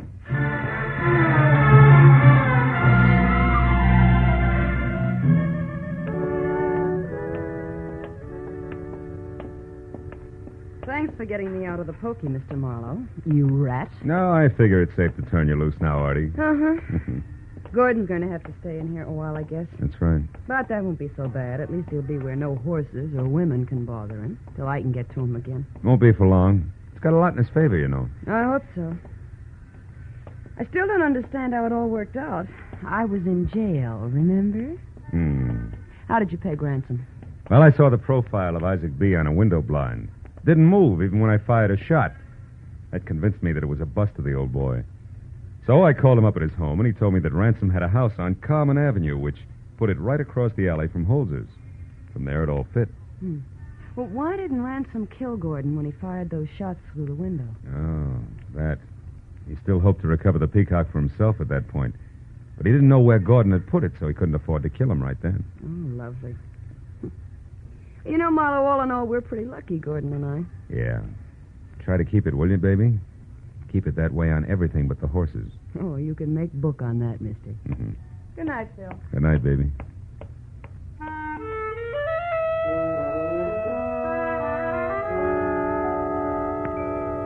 I watched her as she walked away. She looked up at the barred windows where a very willing guy was learning a lesson he needed badly. Tossed him an okay with the fingers of one hand. You know, it made me feel good because I was sure she meant it. Was the kind of a kid who could make it stick. Then I drove home, and all the way I thought about the crazy assortment of people that had become involved because of the ponies and a headless peacock. I was still thinking about it over a glass of milk in my kitchen when I glanced at the newspaper on the table, opened to the sports page. Oh, it was like magic. My eye was drawn to a box in the corner and down the morning line for tomorrow's races until it stopped at the name Lucky Peacock. Oh, it was perfect. A hunch that couldn't miss. Lucky Peacock was a cinch to win by a head. Or maybe he'd lose by a head. Or maybe he'd... Yeah, well, it's no use, Marlo. Tomorrow you go to the races.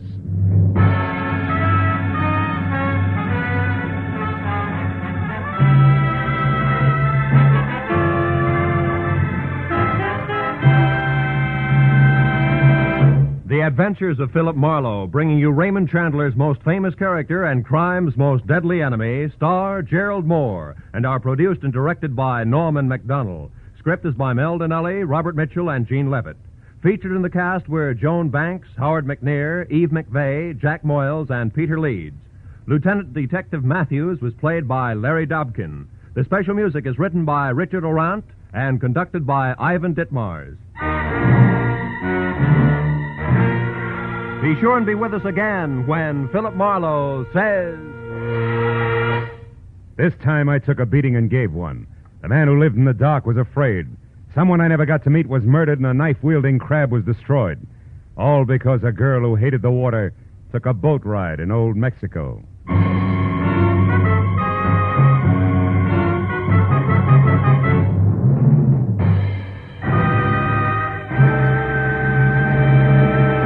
One step to curing a disease is recognizing it and treating it.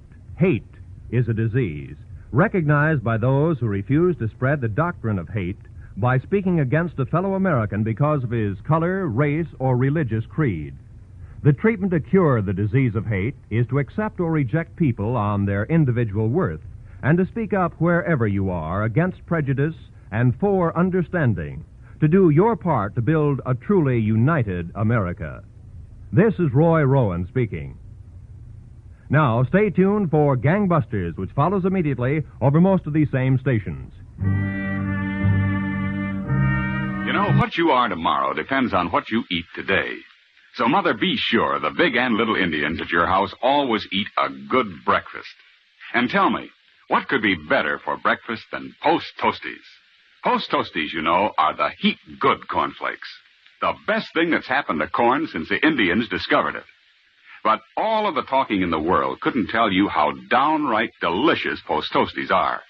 You have to taste those crackling, crisp flakes. Yes, you have to taste that sweet kernel corn flavor toasted. Then you know how perfectly wonderful breakfast can be. Put Post Toasties on your shopping list right now, Mother. Just watch how your whole tribe goes for them. Remember, Post Toasties are the heat-good cornflakes. Our next broadcast was a radio series that was loosely based on a private detective character created by writer Dashiell Hammett for the Maltese Falcon.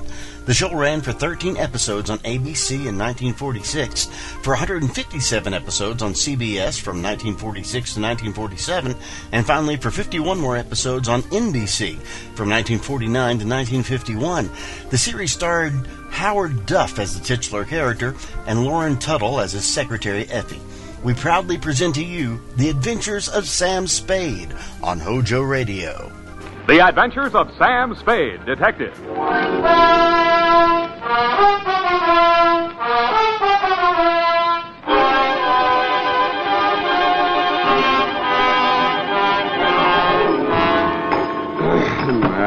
Date. To Deputy Sheriff Bill Woodington, Marin County Sheriff's Office, San Rafael, California. From Samuel Spade, San Francisco, license number 137596. Subject, the Battles of Belvedere. Dear Bill, by this time I should have known better, and I did. Per square mile, there are more screwballs in your stamping ground across the bay than should happen even to me. But Belvedere Island is very small, and I'd always been very curious about it. I can see it from my office window.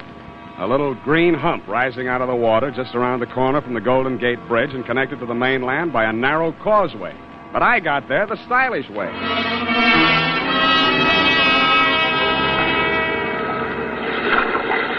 The sign on the dock we made for said Battle Landing. I thought I knew what that meant because my client's name was Jonathan Battle. But I was not quite prepared for the beautiful welcome I got. Golden is the word that best describes her. From the gold sheen of her complexion to the gold sandals on her delicate little feet and the heavy oriental-type gold jewelry gleaming from her ankles, arms, throat, and earlobes. Her jet-black hair was partially covered with a gold-embroidered sari, and as she came nearer, I saw that her eyes, with their slight oriental cast, were not green, as they looked from a distance, but blue, with flecks of gold in them. I am Chandra Leslie, Mr. Spade. Welcome to Belvedere Island. Thanks. I think I'll like it here. If you will accompany me, I will take you up to the house. Thank you. I am sorry my foster father could not be here to greet you. But he is an artist, you know. Oh. You're Jonathan Battle's foster daughter? Yes. He was my father's closest friend. When I was left alone in the world, he came out to India after me and brought me here. I see. How do you like San Francisco? I've never crossed over to the city. I wish I could. Well, why can't you? I am only a woman. I must do as I am told. I see. I wasn't told not to go down to the landing to meet you, but perhaps it would be just as well if you did not mention it. Mum's the word. That is his studio down that path. I'd better not go any farther. Hey, wait. Will I see you again? That is for you to say. With that, she vanished. I wasn't surprised. She was much too beautiful to be true anyway. What did surprise me was what I saw through the big studio window at the end of the path. A man stood with his back to me, daubing paint on a big canvas. Across the room from him, two models were posing. They both looked familiar. I couldn't remember then who the dark-skinned, beturbaned male giant squatting with a rifle between his knees resembled. But the feminine one in the oriental dancing girl-type pose was a dead ringer for Chandra Leslie, the girl who had just left me going in the opposite direction. I couldn't figure how she could have gotten in there so quickly. And if she was too good to be true, how could she be two? The answer proved to be absurdly simple. Interruptions, nothing but interruptions. If I ever finish this picture, it will be a miracle, even if I live to finish it. Just look what I'm forced to use for models. Wax dummies. That one is a good likeness. That girl, where is she? I can never find her when I want her. Always out chasing birds somewhere. And that dark-skinned fellow just disappeared. Had to copy him from memory. Yeah, he looks familiar, Mr. Battle. Who was he? I never asked him. Just came wandering out of the woods one day, soliciting odd jobs, and there he was, exactly what I needed for the figure of the Sikh soldier in my painting. Sikh soldier? You mean he wasn't well? Oh, no, Mr. Spade. Sikh, man. Sikh, S-I-K-H, as in India. Oh, foolish I me. can see you're interested in my work. Have a good look at it. See here? The figure of the dancing girl against the sweep of the desert in the setting sun. Mm. The weary soldier tries to submerge the horrors of battle, war, in the contemplation of feminine beauty. But the sun's rays, refracted in that crystal, focus themselves upon the weapon in his hand. And he is reminded that he must revel while he can, for as surely as the sun rises on the morrow, he must answer the call to arms. Great conception, isn't it? My son's idea. Mm-hmm, yes. Well, exactly why did you ask me to come over, Mr. Battle? Mr. Spade, supposing you knew a man who had committed the crime of murder in order to realize a reward beyond the wildest imaginings of the Occidental mind. Well, Suppose, then, that just as he had that dream within his grasp, you had snatched it away from him. Me? Suppose, further, that your enemy had then devoted his life and his fortune to searching you out, and you suddenly learned that he had caught up with you at last and was actually living a stone's throw away from you. What would you think? I think I'd move. Where? To a crowded city where he or his hirelings could be lurking for you around any corner? Well? I think not, Mr. Spade. I think I would stay right here on this island and hire myself a detective. Bully for you. And I would send that detective to warn him that his presence is known and his designs anticipated. Who is this sinister character, and where is he ambushed? It's the property adjoining this one on the north. The name on the mailbox is Patterson, but don't you... oh, good Lord! It's 12:47. It's time. Go. The sun is approaching the proper angle. I've only these few moments, you understand, each day.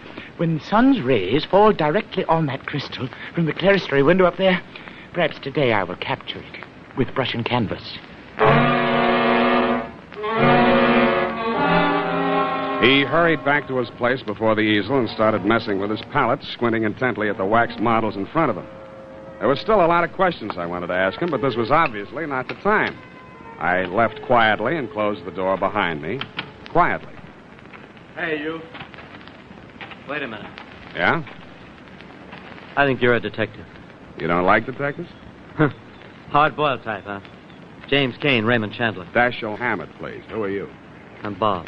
Oh, Bob, son of Battle, of course. Yeah, but if you think I haven't heard that gag before... Good, then it shouldn't bother you. Oh, I don't mind. What kind of crazy line did the old boy hand you? How crazy is it? He's been acting half batty ever since he started painting that picture. It's nothing but an excuse for not finishing it. And why? Why? Because it's too lousy to show. Oh, I didn't think it was that bad. He does. If you ask me, he's leading up to some kind of a publicity stunt, hoping that'll sell it. He's just making a sucker out of you. That's okay with me, as long as he pays for it. Well, we'll get a few days out of it. Well, if you need anything, let me know. All right, Sonny. Right now, I could use the telephone.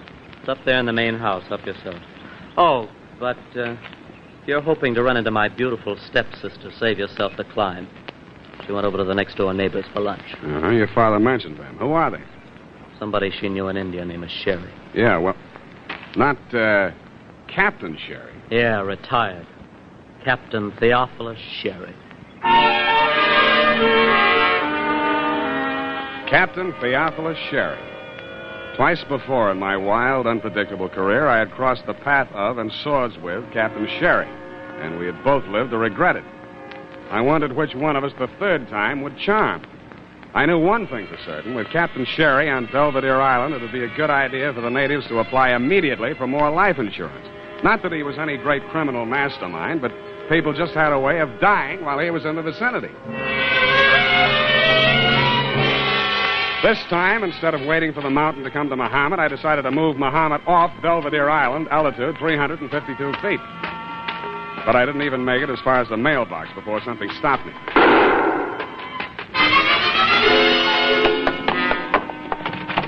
Hey, Battle! Battle! Anyone in there? Battle, can you hear me? Okay, I'm coming in.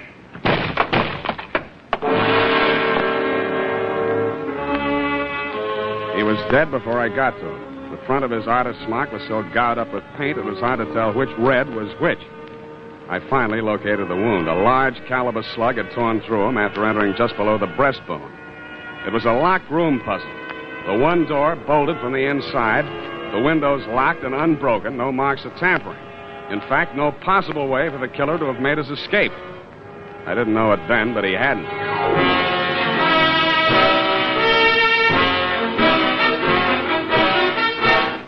The United States Armed Forces Radio Service is presenting the weekly adventure of Dashiell Hammett's famous private detective, Sam Spade.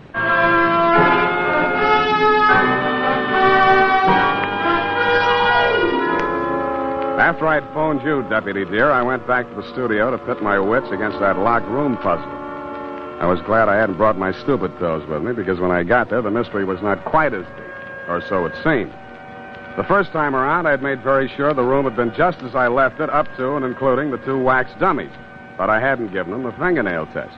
And now I blush to say that one of them, namely the giant-sized, dark-skinned, beturbaned Sikh that had been squatting with a rifle between his knees, both before and after the murder, was now resting under a studio couch. His turban and the rest of his costume had been hastily stuffed behind a cushion. That's when I remembered why that dummy had looked so familiar to me. I thought I knew where to find the original.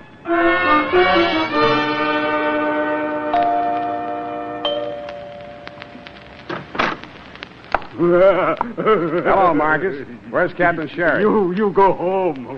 Thanks. I won't. Out of my way. Master will not allow. You will have to hurt me. Okay, Marcus, I always do. Let's get that part of it out of the way. Oh, delight. Very delight. Now I break you back, I think. Hey! Now, stop kidding. Hey, Sherry, where are you? Call him off! It's out there. Oh, Marcus, stop being naughty. Put him down. Not that way. I said put him down, not drop him. I say, old fellow, I'm frightfully sorry my man here. What? Oh, it's you, Spade. Yeah, Sherry. Here, let me help you up. I wish you'd phoned ahead. I'd have had Marcus prepare tea. Oh, tea. Very delight. Rose petal, orange blossom. Oh, how many lumps? Thanks, I've had mine. Hush, Marcus. Yes, shut up, Marcus. Oh, imagine a man nearly 8 foot tall acting like a little child. Yeah, like a child. Come on out on the terrace. The view is extraordinary. The agent informed me that this is one of the few spots in the San Francisco area which commands the view of both Alcatraz and San Quentin. Yeah, well, you'd better enjoy it while you can, Captain, because when you're in either, you can only see the other one. I once spent a fortnight in the brig out in India, and I can tell you the prison life is not for me. Then why don't you stay away from people who get killed? I say, you mean old Battle? Has it happened so soon? Okay, what's your alibi this time? I'm sure you have one. Oh, drat it, man. Why do you always commence by taking such a dim view of my activities? However, I will not allow you to goad me into letting you make a fool of yourself. As always, I shall place my cards upon the table. Face down, as always. Well, you've only to turn them up. I'll be brief. 20 years ago... Oh, here we go. Marcus and I were having a go at the east slope of Nanga Parbat in the Himalayas when our pack train encountered an avalanche which swept us bodily across the border into Tibet. I'll bet. Our carriers were decimated, but luckily most of our gear remained intact. What kind of contraband were you carrying? Contraband into Tibet? Oh, I say, really. No, matter of fact, we were traveling light in the hopes of bagging a few brace of bar-headed geese. Foul play, eh? Allow me to finish. We arrived in Serra, a valley adjacent to Lhasa, to find the religious community in an uproar. It seemed that in their haste to create a new Tashi Lama, the native astrologers had misread their stars. In short, they had vested in the holy monastic robes an infant girl. She was not 16 years of age, and due to make a public appearance with a thunderbolt of Vajra. Oh, please, interruption. Sorry. To make a long story, a young adjutant in my company by name Leslie became smitten with her charms and offered to take her off their hands. Unfortunately, from their point of view, certain irrefutable temporal awards had been conferred upon her at the time of her accession. Among them, a mountain worth several billion pounds. On our journey back to the Punjab... Hey, wait a minute. Did you say this girl owned a mountain? Precisely. A most amazing... Worth several billion pounds? Yes, it's the gold, you know. The presence of gold in the Serra has long baffled geologists for the simple reason that it's an unnatural deposit. Unnatural? Synthetic, that is. For 13 centuries, the devout have made pilgrimage thither to implant in the mountain small gold nuggets in the ignorant belief that they will grow into large lumps. How many centuries did you say? 13. Oh, very well, 12. That's better. Needless to say, the small nuggets never do grow into large lumps. Needless. But until they do, the devout, with the exception of the aforementioned or her nearest relative, are forbidden to carry off any of the gold. And who is the aforementioned? That dear little girl whom Leslie carried off to the Punjab as his bride. They had one daughter, Chandra, the girl who met you at the landing this morning. How did Battle get hold of her? Well, sir, a few years back, As our company was marching along the east face of Nanga Parbat... There was an avalanche. Precisely. And poor Leslie perished miserably. But the ungrateful scamp, in spite of his many promises to me, had left instructions that Chandra should become the ward of that presumptuous paint puddler, Jonathan Battle. He forbade her to see me, and finally left India under cover of night, taking her with him. So you finally tracked them down on Belvedere Island. Exactly. And my plan, if all else failed, was to win her hand in marriage. What if she objected? You little comprehend the Oriental mind. She's a woman. She must do as she's told. All I had to do to turn the trick was to frighten Battle into giving her the necessary fatherly instructions. So you see, his death has come at a most awkward time. By the way, who do you think did old Battle in? I think he was killed by the rifle held by that warrior he was painting, the figure your boy Marcus posed for. Oh, hello. Oh, that's nonsense. Marcus was with me at the time. I don't think Marcus had to be there. I don't think anybody had to be there. Well, that settles that. Marcus, pack the marmalade. We're leaving. Never mind the crumpets. We'll leave them for the poor. Oh, delight, baby, delight.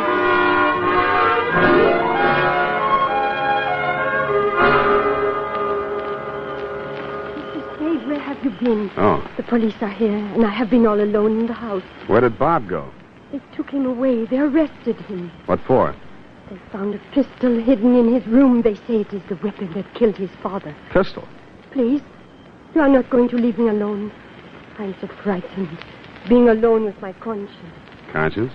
But how could I have known what my foster father had in mind? Just what did he have in mind? Suicide? Oh, please, do not say that. Even if it were true, I cannot bear the thought that I had made him so unhappy. I did not want to disobey him, but I could not.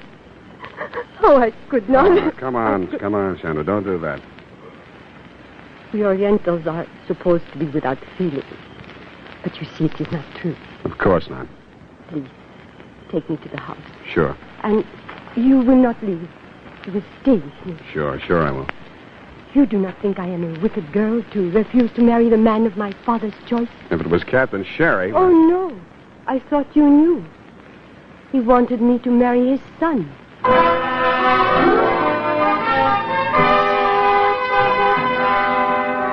I spent the rest of the night keeping her insomnia company, and a very pretty one, too. I didn't get to you on the phone to ask you about that pistol of Bob Battle's that you'd tagged as the murder weapon until just after sunrise. What I learned from you was that the rifle that had posed with the dummy warrior was an old-fashioned Belgian-made Browning with a smooth bore, which could use revolver ammunition. But the fatal slug did match the test slug from Bob's revolver. What I told you was that ballistics can lie, and that you should take another look at the metal clamp and the trigger guard of the rifle. You said you would, had the lab run tests on both guns, and by noon you had freed Bob Battle and released the exhibits into my custody. By 12:45, I had the stage set exactly as it had been set for Jonathan Battle's murder, except that the door was not locked. Chandra was standing at the easel as near as I could figure in the spot where Jonathan Battle had been standing when the slug tore through him, and Bob Battle was standing just close enough to her.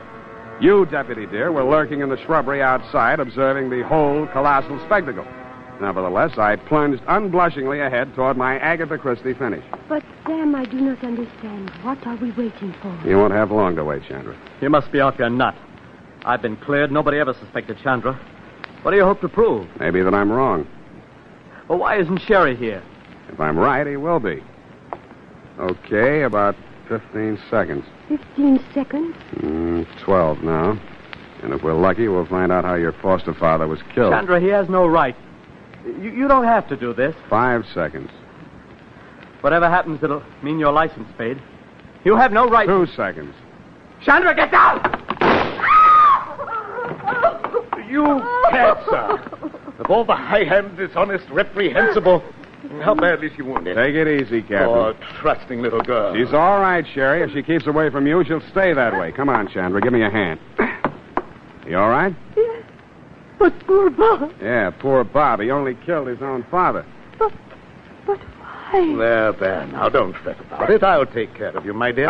Captain. Hands off. My dear fellow, you mistake my motives. What this poor girl needs is a father. And what better guardian than myself and my vast knowledge of the Orient and my deep understanding of the Eastern mind? Nuts. Well, Sam, I sure got to hand it to you. It worked. I guess this just about cleans up this caper. Thanks, Sam. Thank you, too, Captain. You've been a great help. Oh, thanks, Whittington. Pleasure knowing you. Why, you dumb bunny. Who, me? Standing there, shaking hands with the most sinister international dope smuggler on the Pacific coast. Now, see here, Spade. That will take some proving. Frisk him, Bill. Go on. See what you find on him. I welcome this opportunity to prove my innocence. Go ahead, Deputy. Well, what do you know? A hypodermic kit. See? Why, this is an outrage. You planted that in my pocket, Spade. Well, maybe. Even if I did, the deputy here will have to take you in for questioning, and that'll mean answering some questions for the federal men, won't it, Bill? Well, now, if you planted that kit, Sam... I haven't admitted it yet. You'll have to prove it, and you may not be able to before the federal men get involved. Not that Captain Sherry has anything else to hide. Well, sir, never let it be said that a royal fusilier didn't know when to blow retreat. Marcus? Master, yes. Pack the marmalade again. We're off. This time to Africa. Oh,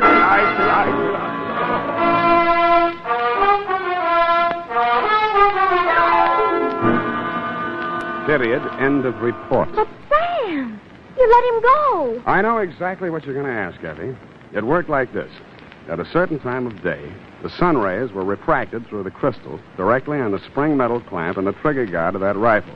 This caused the metal to expand, thus pushing the trigger and discharging the rifle, which had previously been aimed at the spot where Battle customarily stood while painting. But Sam... Don't interrupt. To further confuse the issue, as well as splitting an infinitive, not to mention a hair, Bob, son of Battle, loaded the smoothbore rifle with a cartridge containing a slug previously fired from his revolver, thus drawing attention away from the rifle and onto the revolver, which could not be placed in the locked room at the scene of the crime. But Sam... Please, these interruptions. His motive. He thought his father was, in fact, going to force Chandra into marriage with Captain Sherry. Oh, that poor boy. He did love her. Perhaps, but don't forget the $1 billion mountain. But he leapt in at the crucial moment and interceded with a bullet meant for her. He died for her sake. He undoubtedly will have, but at the expense of the state and not of my conscience. In short, I loaded that rifle with a blank cartridge. He was not dead when he hit the floor, merely in a dead faint. Oh. No, please, no applause. Business as usual. Go type that up.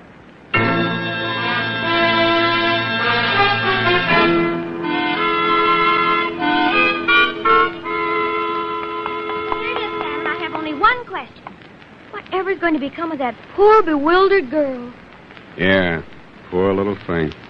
Nothing to fall back on but $1 billion gold mountain. And I can't help it, Sam. You know, east is east and never the twain. You're wrong. She's starting a twaining course tomorrow as a salesgirl in the jade department at Gump's. Doesn't that make you green? Oh, really, Sam? You're jaded humor. And so, Tibet. Oh, now, Sam, now stop. I mean, really. Good night, Sam. Murder, eh? Good night, sweetheart.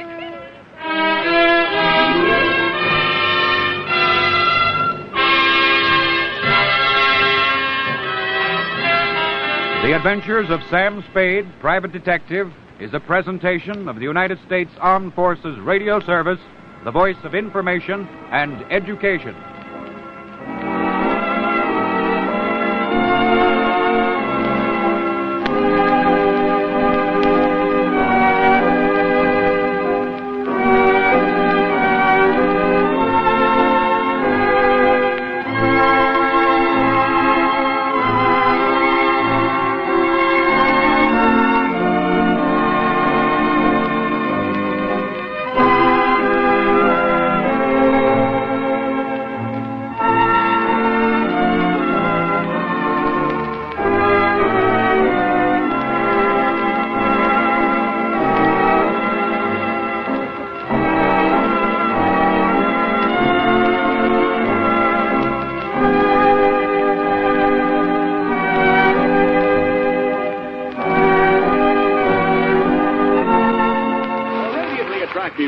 Folks everywhere recommend Prel. Yes, Prel, Procter & Gamble's Radiant Cream Shampoo with a handy tube has caught on like mad.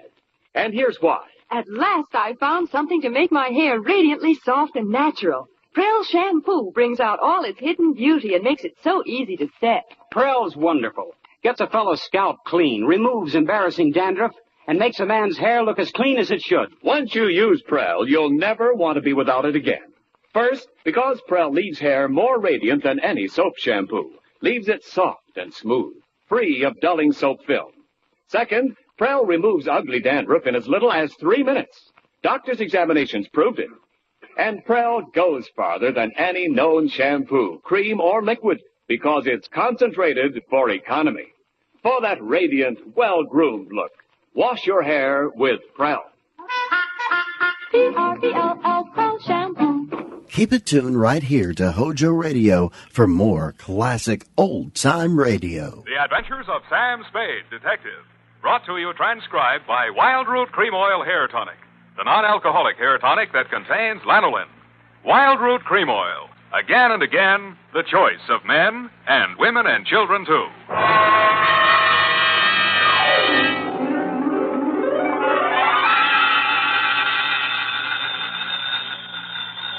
Sam Spade Detective Agency. Me, sweetheart. Any calls, messages, alarms, or excursions? Just one, Sam. Which? Well, I suppose you might call it an excursion, Sam. He left some literature. Travel agent, eh? Well, a little trip somewhere might be nice. I feel as if I could sleep forever. Oh, Sam. Well, I'm not going yet. Oh, Sam, you mustn't talk like that. I've been sitting here reading this booklet, and it says it's later than we think. It can't be. My watch says 3 minutes of 9. Now, there, you see, it is later than we think. I was slow, too, till I said it by the radio. Well, pick it up and set it in your favorite chair. I'll be right down to dictate my report on the overjoyed caper, or Feffy's Folly, or Who Put the Corpse in the Murphy Bed. What?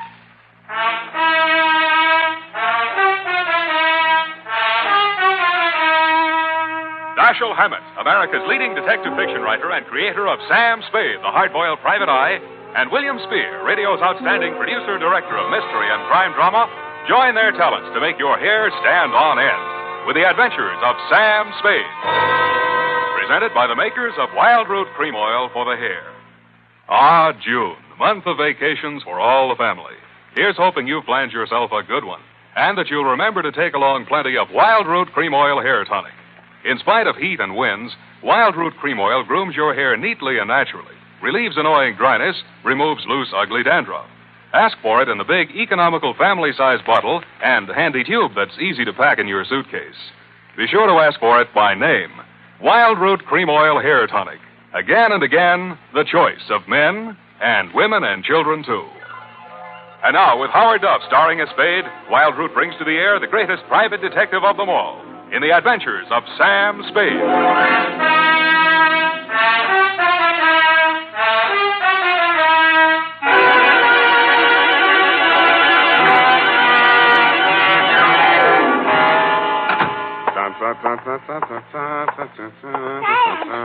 Oh, Sam, you poor darling. Don't say that word again, Effie. I didn't mean in a financial sense, you darling. There you go again. I meant we poor mortals, as it must to all men, Sam. Hmm? We're all clay-footed, after all, merely leaving footprints in the sands of time. You need a vacation, Eff. Maybe you better take that excursion. Oh, no. Now, don't act like that. I'll hardly miss you. Oh, Sam. Now, come on. Let's see those travel folders. Where are they? Oh, don't. Here we are. Plan now for that long, long journey. Our carefree layaway plan relieves the burdens of those left behind. Well, nice of them to think of me. Luxurious accommodations. Funny-looking stateroom. Why does that bunk have a lid on it? Let's see. Probably explains here somewhere. Our special nylon-tufted couch-type model with chrome-plated magnesium handles and lightweight alloy liner has been called by many satisfied customers the pallbearer's friend. Well, of all the... Who brought this into my office? His name was Converse Etheridge. What? He's with the Dardanella Mortuary. Don't mention his name in my presence. That man has no live friends. Now, Sam, don't be too rash on him. After all, it's his living. He is a worm in the apple of contentment, a roadblock in the highway of life, a meter in the taxicab of happiness. Are you ready, Sam? No! I already have the date, Sam. To whom is this addressed to? To Mrs. Joy Overjoyed.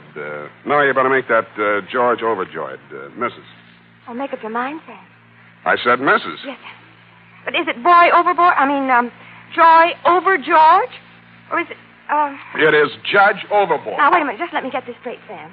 I have Judge George. Mrs. Oh. Well, to avoid any further confusion, Sam, wouldn't it be just as clear to address it as Mrs. O.G. Judge? The name is not Judge, F. It's Overgorge. George. Now, wait a minute, Sam. Now, wait a minute. Just let's be very, very quiet for just a minute. Now, look here. I won't have you putting the blame on... Shh, now, wait. All right.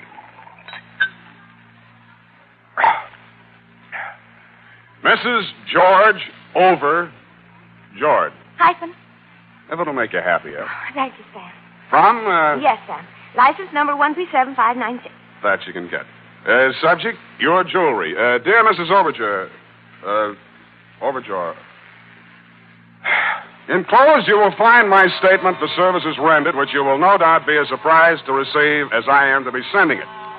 It started, as such things often do, with that curse of civilization, that broken spring in the couch of privacy, the telephone. Yes? Mr. Spade? Speaking? This is Mrs. George Overjoy. That's Overjord.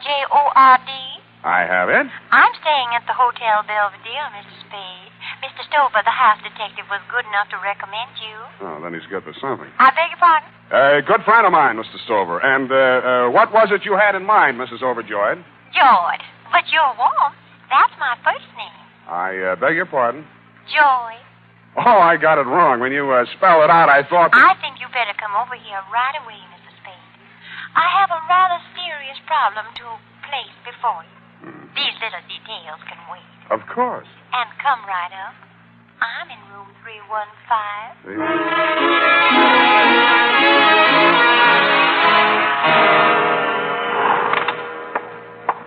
Mysterious women with strange sounding names. Blow the man down. 313. 315. That's better. Knock, knock. Who's there? Mr. Spade. Just a moment. Come in. Oh, pardon me. Come on in, Mr. Spade. Whatever you say. Sit over here, won't you, please? Oh, yeah, sure. I'll just bring this... Oh, don't bother with the chair. I'll make room here. Oh. Thanks. Here. Now. Isn't that nice? Yeah. Oh, don't worry about George. He's on a Gray Line tour and won't be back for hours. George? Yes, poor dear, he's my husband. Oh, well, Mrs. Overjoy. You're sweet. Call me Joy. I feel that since you're a detective, you'll know my secret sooner or later. So why hide anything? Well, what are these? Feathers? Tickle. Sort of. No. Now listen, Sam. To begin with, my husband must never know. Yeah, well, all right then, yeah. About the jewels. Oh. You see, he gave me the money for a floater policy on the necklace, and I was naughty. You were. I sank it in a wild mink. Sam, are you listening? Yeah. Mm-hmm. Sure, yeah. You sank somebody's mink. Tell me, why did you want to do it like that? No, Sam. I sank the floater. So now it isn't insured, and it's gone. Ran away, huh? Not the mink, Sam. The necklace. What shall I do? Yeah. It's worth $30,000. At least. But what about your husband? He'll be awfully angry. He's an absolute bog on insurance. And he'd be very upset if he knew I was not fully covered. What time did you say that Gray Line bus gets back? Sam, we just can't while away precious hours. We've got to find that necklace. My husband... Oh, darling, you're not comfy. My husband... Who? What? But, darling, George Overjoy is the richest man in the state of Wisconsin. He'd be very hard to replace. You're absolutely right. Husbands should be kept in that place. Sam, if you don't take more interest in this problem, I'll just have to get another detective. Huh? Oh, no. Hey, don't do that. Now, what? What are you looking for? The telephone. I want to check those Gray Line bus schedules.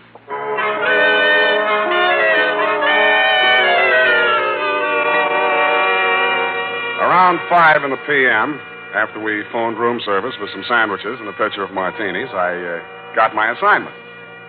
It seemed that the hotel thief who had made off with the necklace had been surprised red-handed and had dropped the rest of the swag, valued at around $100,000, while making his getaway. My problem was to recover the necklace before, quote, George, unquote, tried to put in a claim on it and found out it hadn't been insured. I agreed that it might be smart to put the rest of the jewels in the hotel safe under my name. This I did.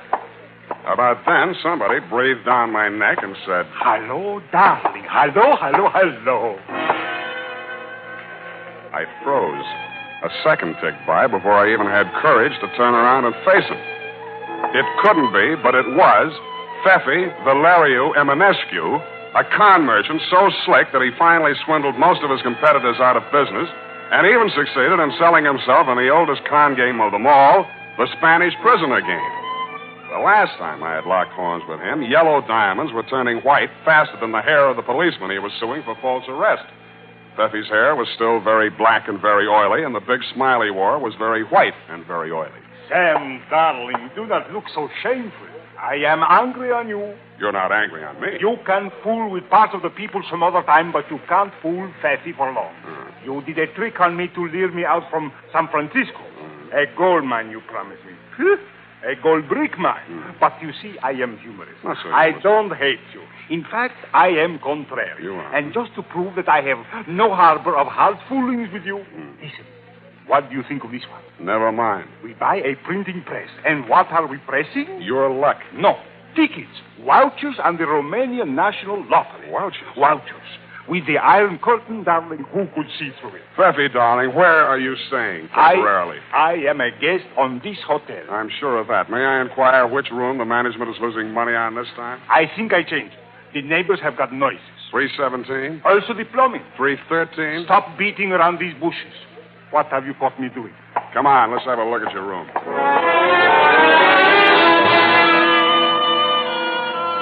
On the way upstairs to his room, Fefi gave me a rundown on the noises in the room adjoining his, 315. On one occasion, according to his story, he'd heard a woman scream, but the rest of it was all in Norwegian. According to him, Overjord was a Norwegian name. But all the same, it sounded fishy, and I don't mean lutefisk. When I gave him a rundown on the missing Overjord necklace, he threw up his hands in anguish and said, Oh, Sam, darling, I think we better have a couple of drinks and talk over this. Sit down, Fefi. Aren't we thirsty? No. Look, Fefi, how did those Jimmy marks get on that connecting door? Jimmy, aha! Now I see it. Not only do those Norwegians have noises, they have bad habits. And this a client from you. Fefi, why would the Overjords break into their own room from this side of the connecting door? Don't interrupt me. I am thinking. Where does that door lead? To the bed. A bedroom? Don't speak on it. Don't go near it. What's in there? A morphine. Let's have a look. Sam, darling, I don't want you should get hurt. Fefi, are you threatening me? Worse. I am warning you. That makes it easier. Sam, darling, don't. Remember Pandora? Oh, be quiet.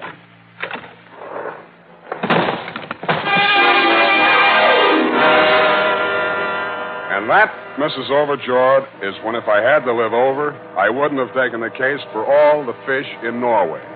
The Murphy bed that flew out at me as I opened the door was occupied. The occupant was wearing a dark blue suit, a conservative tie, a small white chrysanthemum in his lapel, and a peaceful expression on his face. He had a very healthy color for a dead man.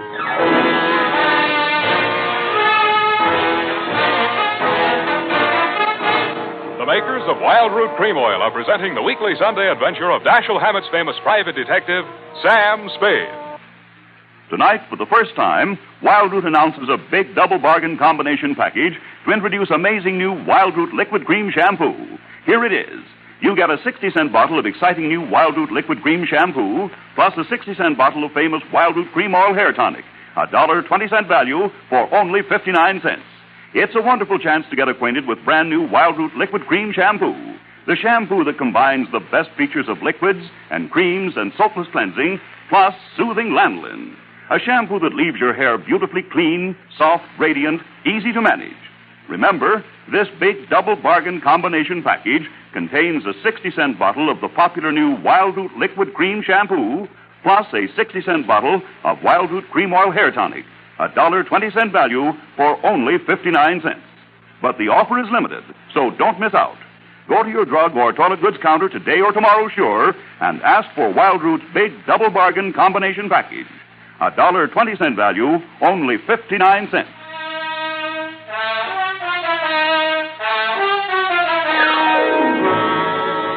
And now, back to the overjoyed caper, or the corpse in the Murphy bed.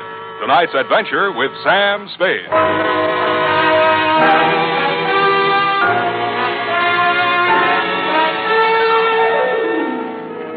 As I stood there looking at that well-dressed corpse on the Murphy bed, I asked myself some leading questions. Who was he, for a starter? Had my client's husband returned from his gray-line bus tour and stumbled into the wrong room? And then what was really my client's problem? To recover an uninsured necklace or get rid of an insured husband? And what was the function of Pfeffy? Was he an accomplice, a goat, or a body snatcher? At that moment, he was in no condition to tell me because he had fainted dead away. When I had revived him... Where are I? In a bad spot, Pfeffy. Now stop clowning and try to make sense. Make sense? Why not? You never saw a man so sensitive. But frankly, I am discouraged. Help me up. Now look, Pfeffy. I am looking. You realize what means that joker who's finally resting on my morphine? I will be deported to Bucharest. You should be so lucky. Lucky? A Romanian in Romania? At the mercies of thieves, gypsies, and Hungarians? Okay, Pfeffy, you don't want to go home. I do. The ticket for both of us is my client's missing necklace. Did you swipe it? Necklace? Who necklace? Darling, talk about him and I listen. Don't worry about that stiff. He'll keep. What about I? He is comfortable. But where will I sleep? In another city, if you're smart. Now, don't bother to check out. Just drop your bags out the window, hang the Do Not Disturb sign on the door, and dissolve. That should give you about a 24 hours head start. But that would be dishonest. I know, but it's a sacrifice you have to make. Okay. Here. Take the necklace. That's better. And you better take my advice, Pfeffy. Start packing. Like I told you, that corpse is in good shape, but you're not.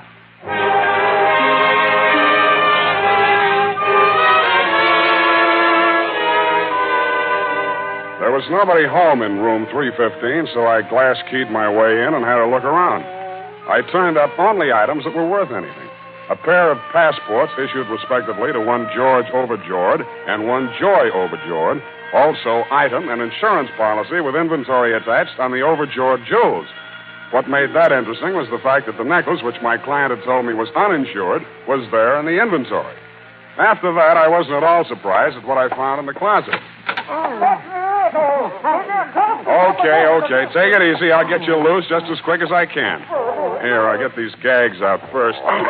There you are. Oh, Yoy, are you all right? Yeah, York. There you are. Here. Let me help you up. Oh, my back. 4 hours in that place. Those villains. Who did this to you? We don't know. They jumped on us when we are coming home backwards. What? Yoy, look at the time. Our boat sails in an hour. If we don't hurry, we will miss it. Yeah, I will pack. You go now, young man. Thank you. Yeah, goodbye. Well, just a minute. I want to get a few things straight. You are Mr. and Mrs. Overjoyed? Yeah. But we don't worry. Insurance will take care of all. Goodbye. I'm sorry if I'm annoying you, but I'm just not quite ready to leave. Now, if what you had in mind was picking up a little ready cash from the insurance company, I'm afraid I've bollocksed up your caper. Bollocks? Again? In other words, I'm a detective, and I have your jewels. Yeah? You're here? Yeah, that is good. Just leave them on the table. Yeah, good. Well, it's not quite as good as all that. Before I can hand them over to you, I've got to clear a few things up between you and my client and another guy with a dead man in his room. We don't know any dead man. Not in California. We are from old country, Wisconsin. Oh, well, that's different. Is that everything, York? Yeah, York. Call the bell boy. Don't be in such a hurry. Well, why not? The ship don't wait. Now, look, this will only take a few seconds. I'll have to make a report on this, you see. So I have to know exactly how it happened. Now, you say you just come into that room. Now, you must have been standing about here, Mr. Overjoyed? Not so close to the closet. Well, that's near enough. Now, you just stay where you are. Will you step over this way, Mrs. Overjoyed? Oh, yeah. Hurry, please. Mm-hmm. Just a little to the left. There. Well,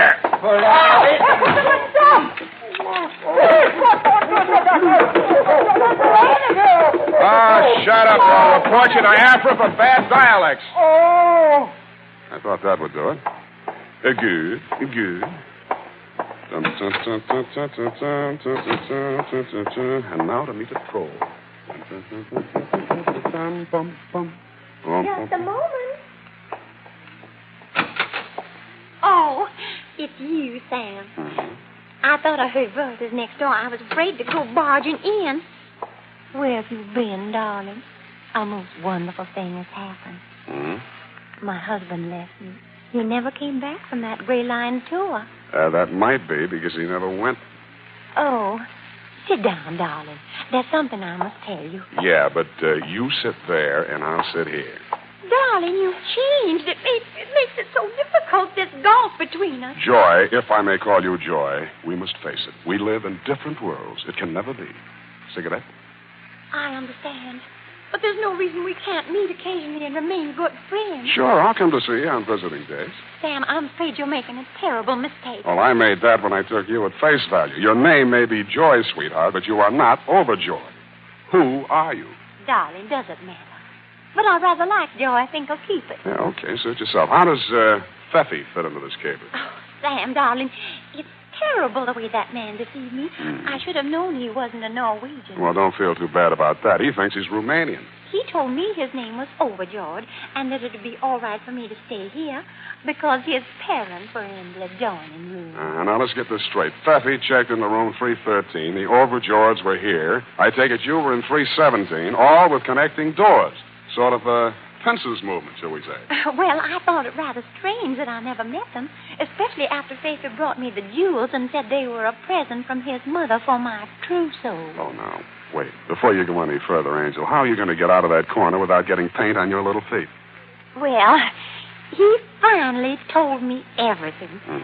And that I was as deep in it as he was. That's when I called you. Why? I was panic-stricken. I had to get out from under. And, baby, look at you now. Well, Sam, you will have to admit that I could have done worse. Unless I misjudged you. We do have a jewel. Yeah, that part of it's all right, but what about that corpse? Oh, that was in case Pfeffy got rid of that necklace before he was caught with it. The police would have something else to hold him on so you and I could get out of the country with the jewel. How'd you get him up here? Piggyback? A bellboy helped me.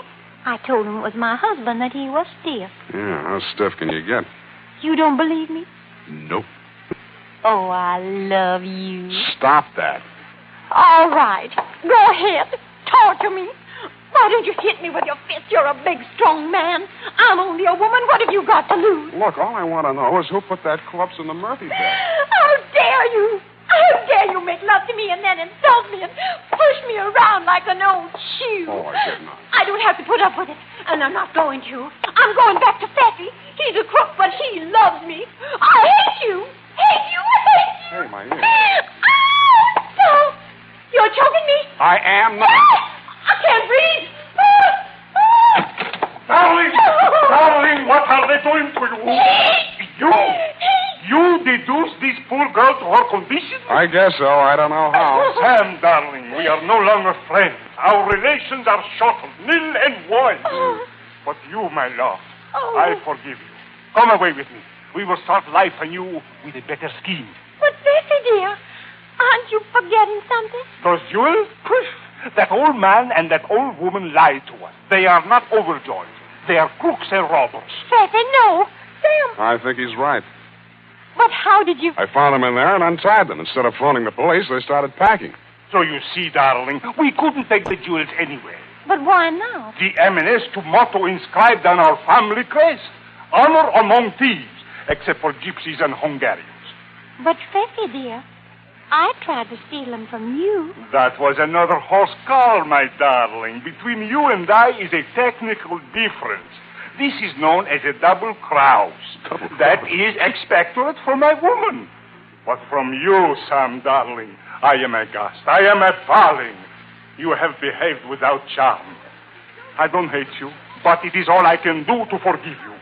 Come, my love. Now, wait a minute. For what? You have the jewels. You can prove nothing. There's still that corpse. Sam, darling, come, I show you.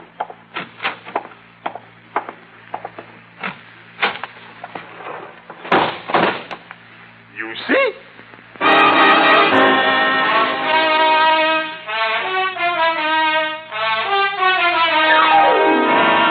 I didn't.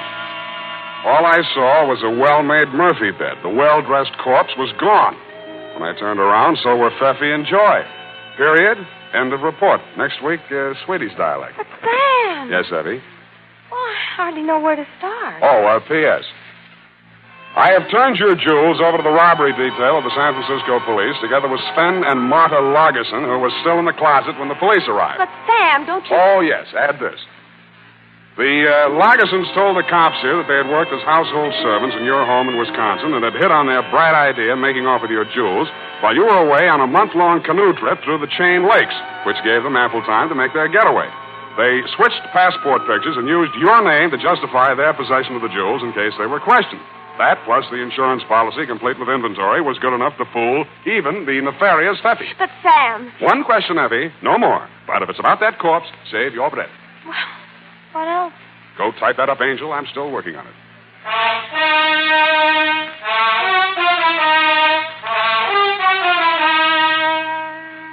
And now, listen to this. Don't delay. Get your Wild Root Cream Oil now, the nation's leading hair tonic with Wild Root's big bargain combination package. For a limited time, you can get a 60-cent bottle of Wild Root Cream Oil hair tonic, plus a 60-cent bottle of Wild Root's sensational new liquid cream shampoo. $1.20 value, both for only 59 cents. Get it today for the whole family.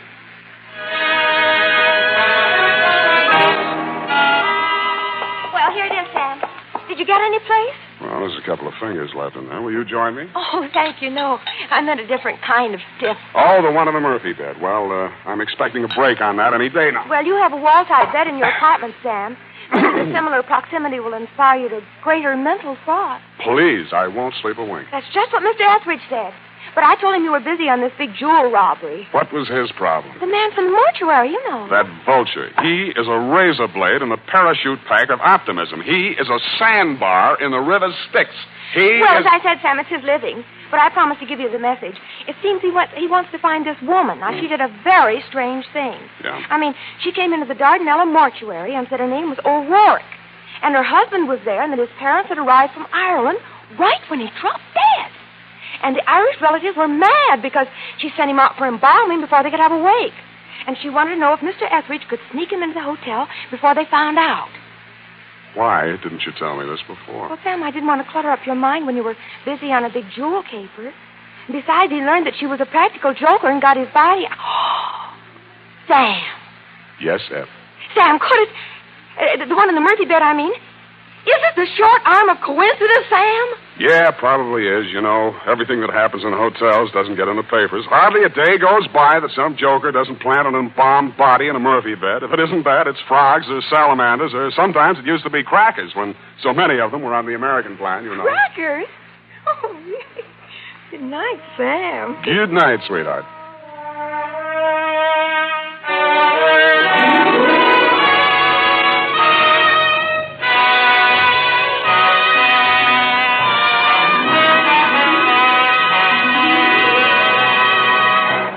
The Adventures of Sam Spade, Dashiell Hammett's famous private detective, are produced and directed by William Spear. Sam Spade is played by Howard Duff. Lorene Tuttle is Effie. The Adventures of Sam Spade are written for radio by Bob Tallman and Gil Dowd. Musical direction by Lud Gluskin, with score composed by Renee and Pierre Garrigank. Join us again next Sunday when author Dashiell Hammett and producer William Spear join forces for another adventure with Sam Spade. Brought to you transcribed by Wild Root Cream Oil. Again and again, the choice of men and women and children, too. This is Dick Joy reminding you to... Get Wild Root Cream Oil, Charlie. It keeps your hair in trim. You see, it's non-alcoholic, Charlie. It's made with soothing lanolin. You better get Wild Root Cream Oil, Charlie. Start using it today. You'll find that you will have a tough time, Charlie. Keeping all the gals away. Hiya, Baldy. Get Wild Root right away. Remember, for delicious hot breakfast, enjoy Quaker Oats. The giant of the cereals is Quaker Oats. delicious, nutritious, makes you feel ambitious. So make your hot breakfast nourishing Quaker Oats. Quaker and Mother's Oats are the same. Thanks for listening to HOJO Radio. We'll be back again very soon.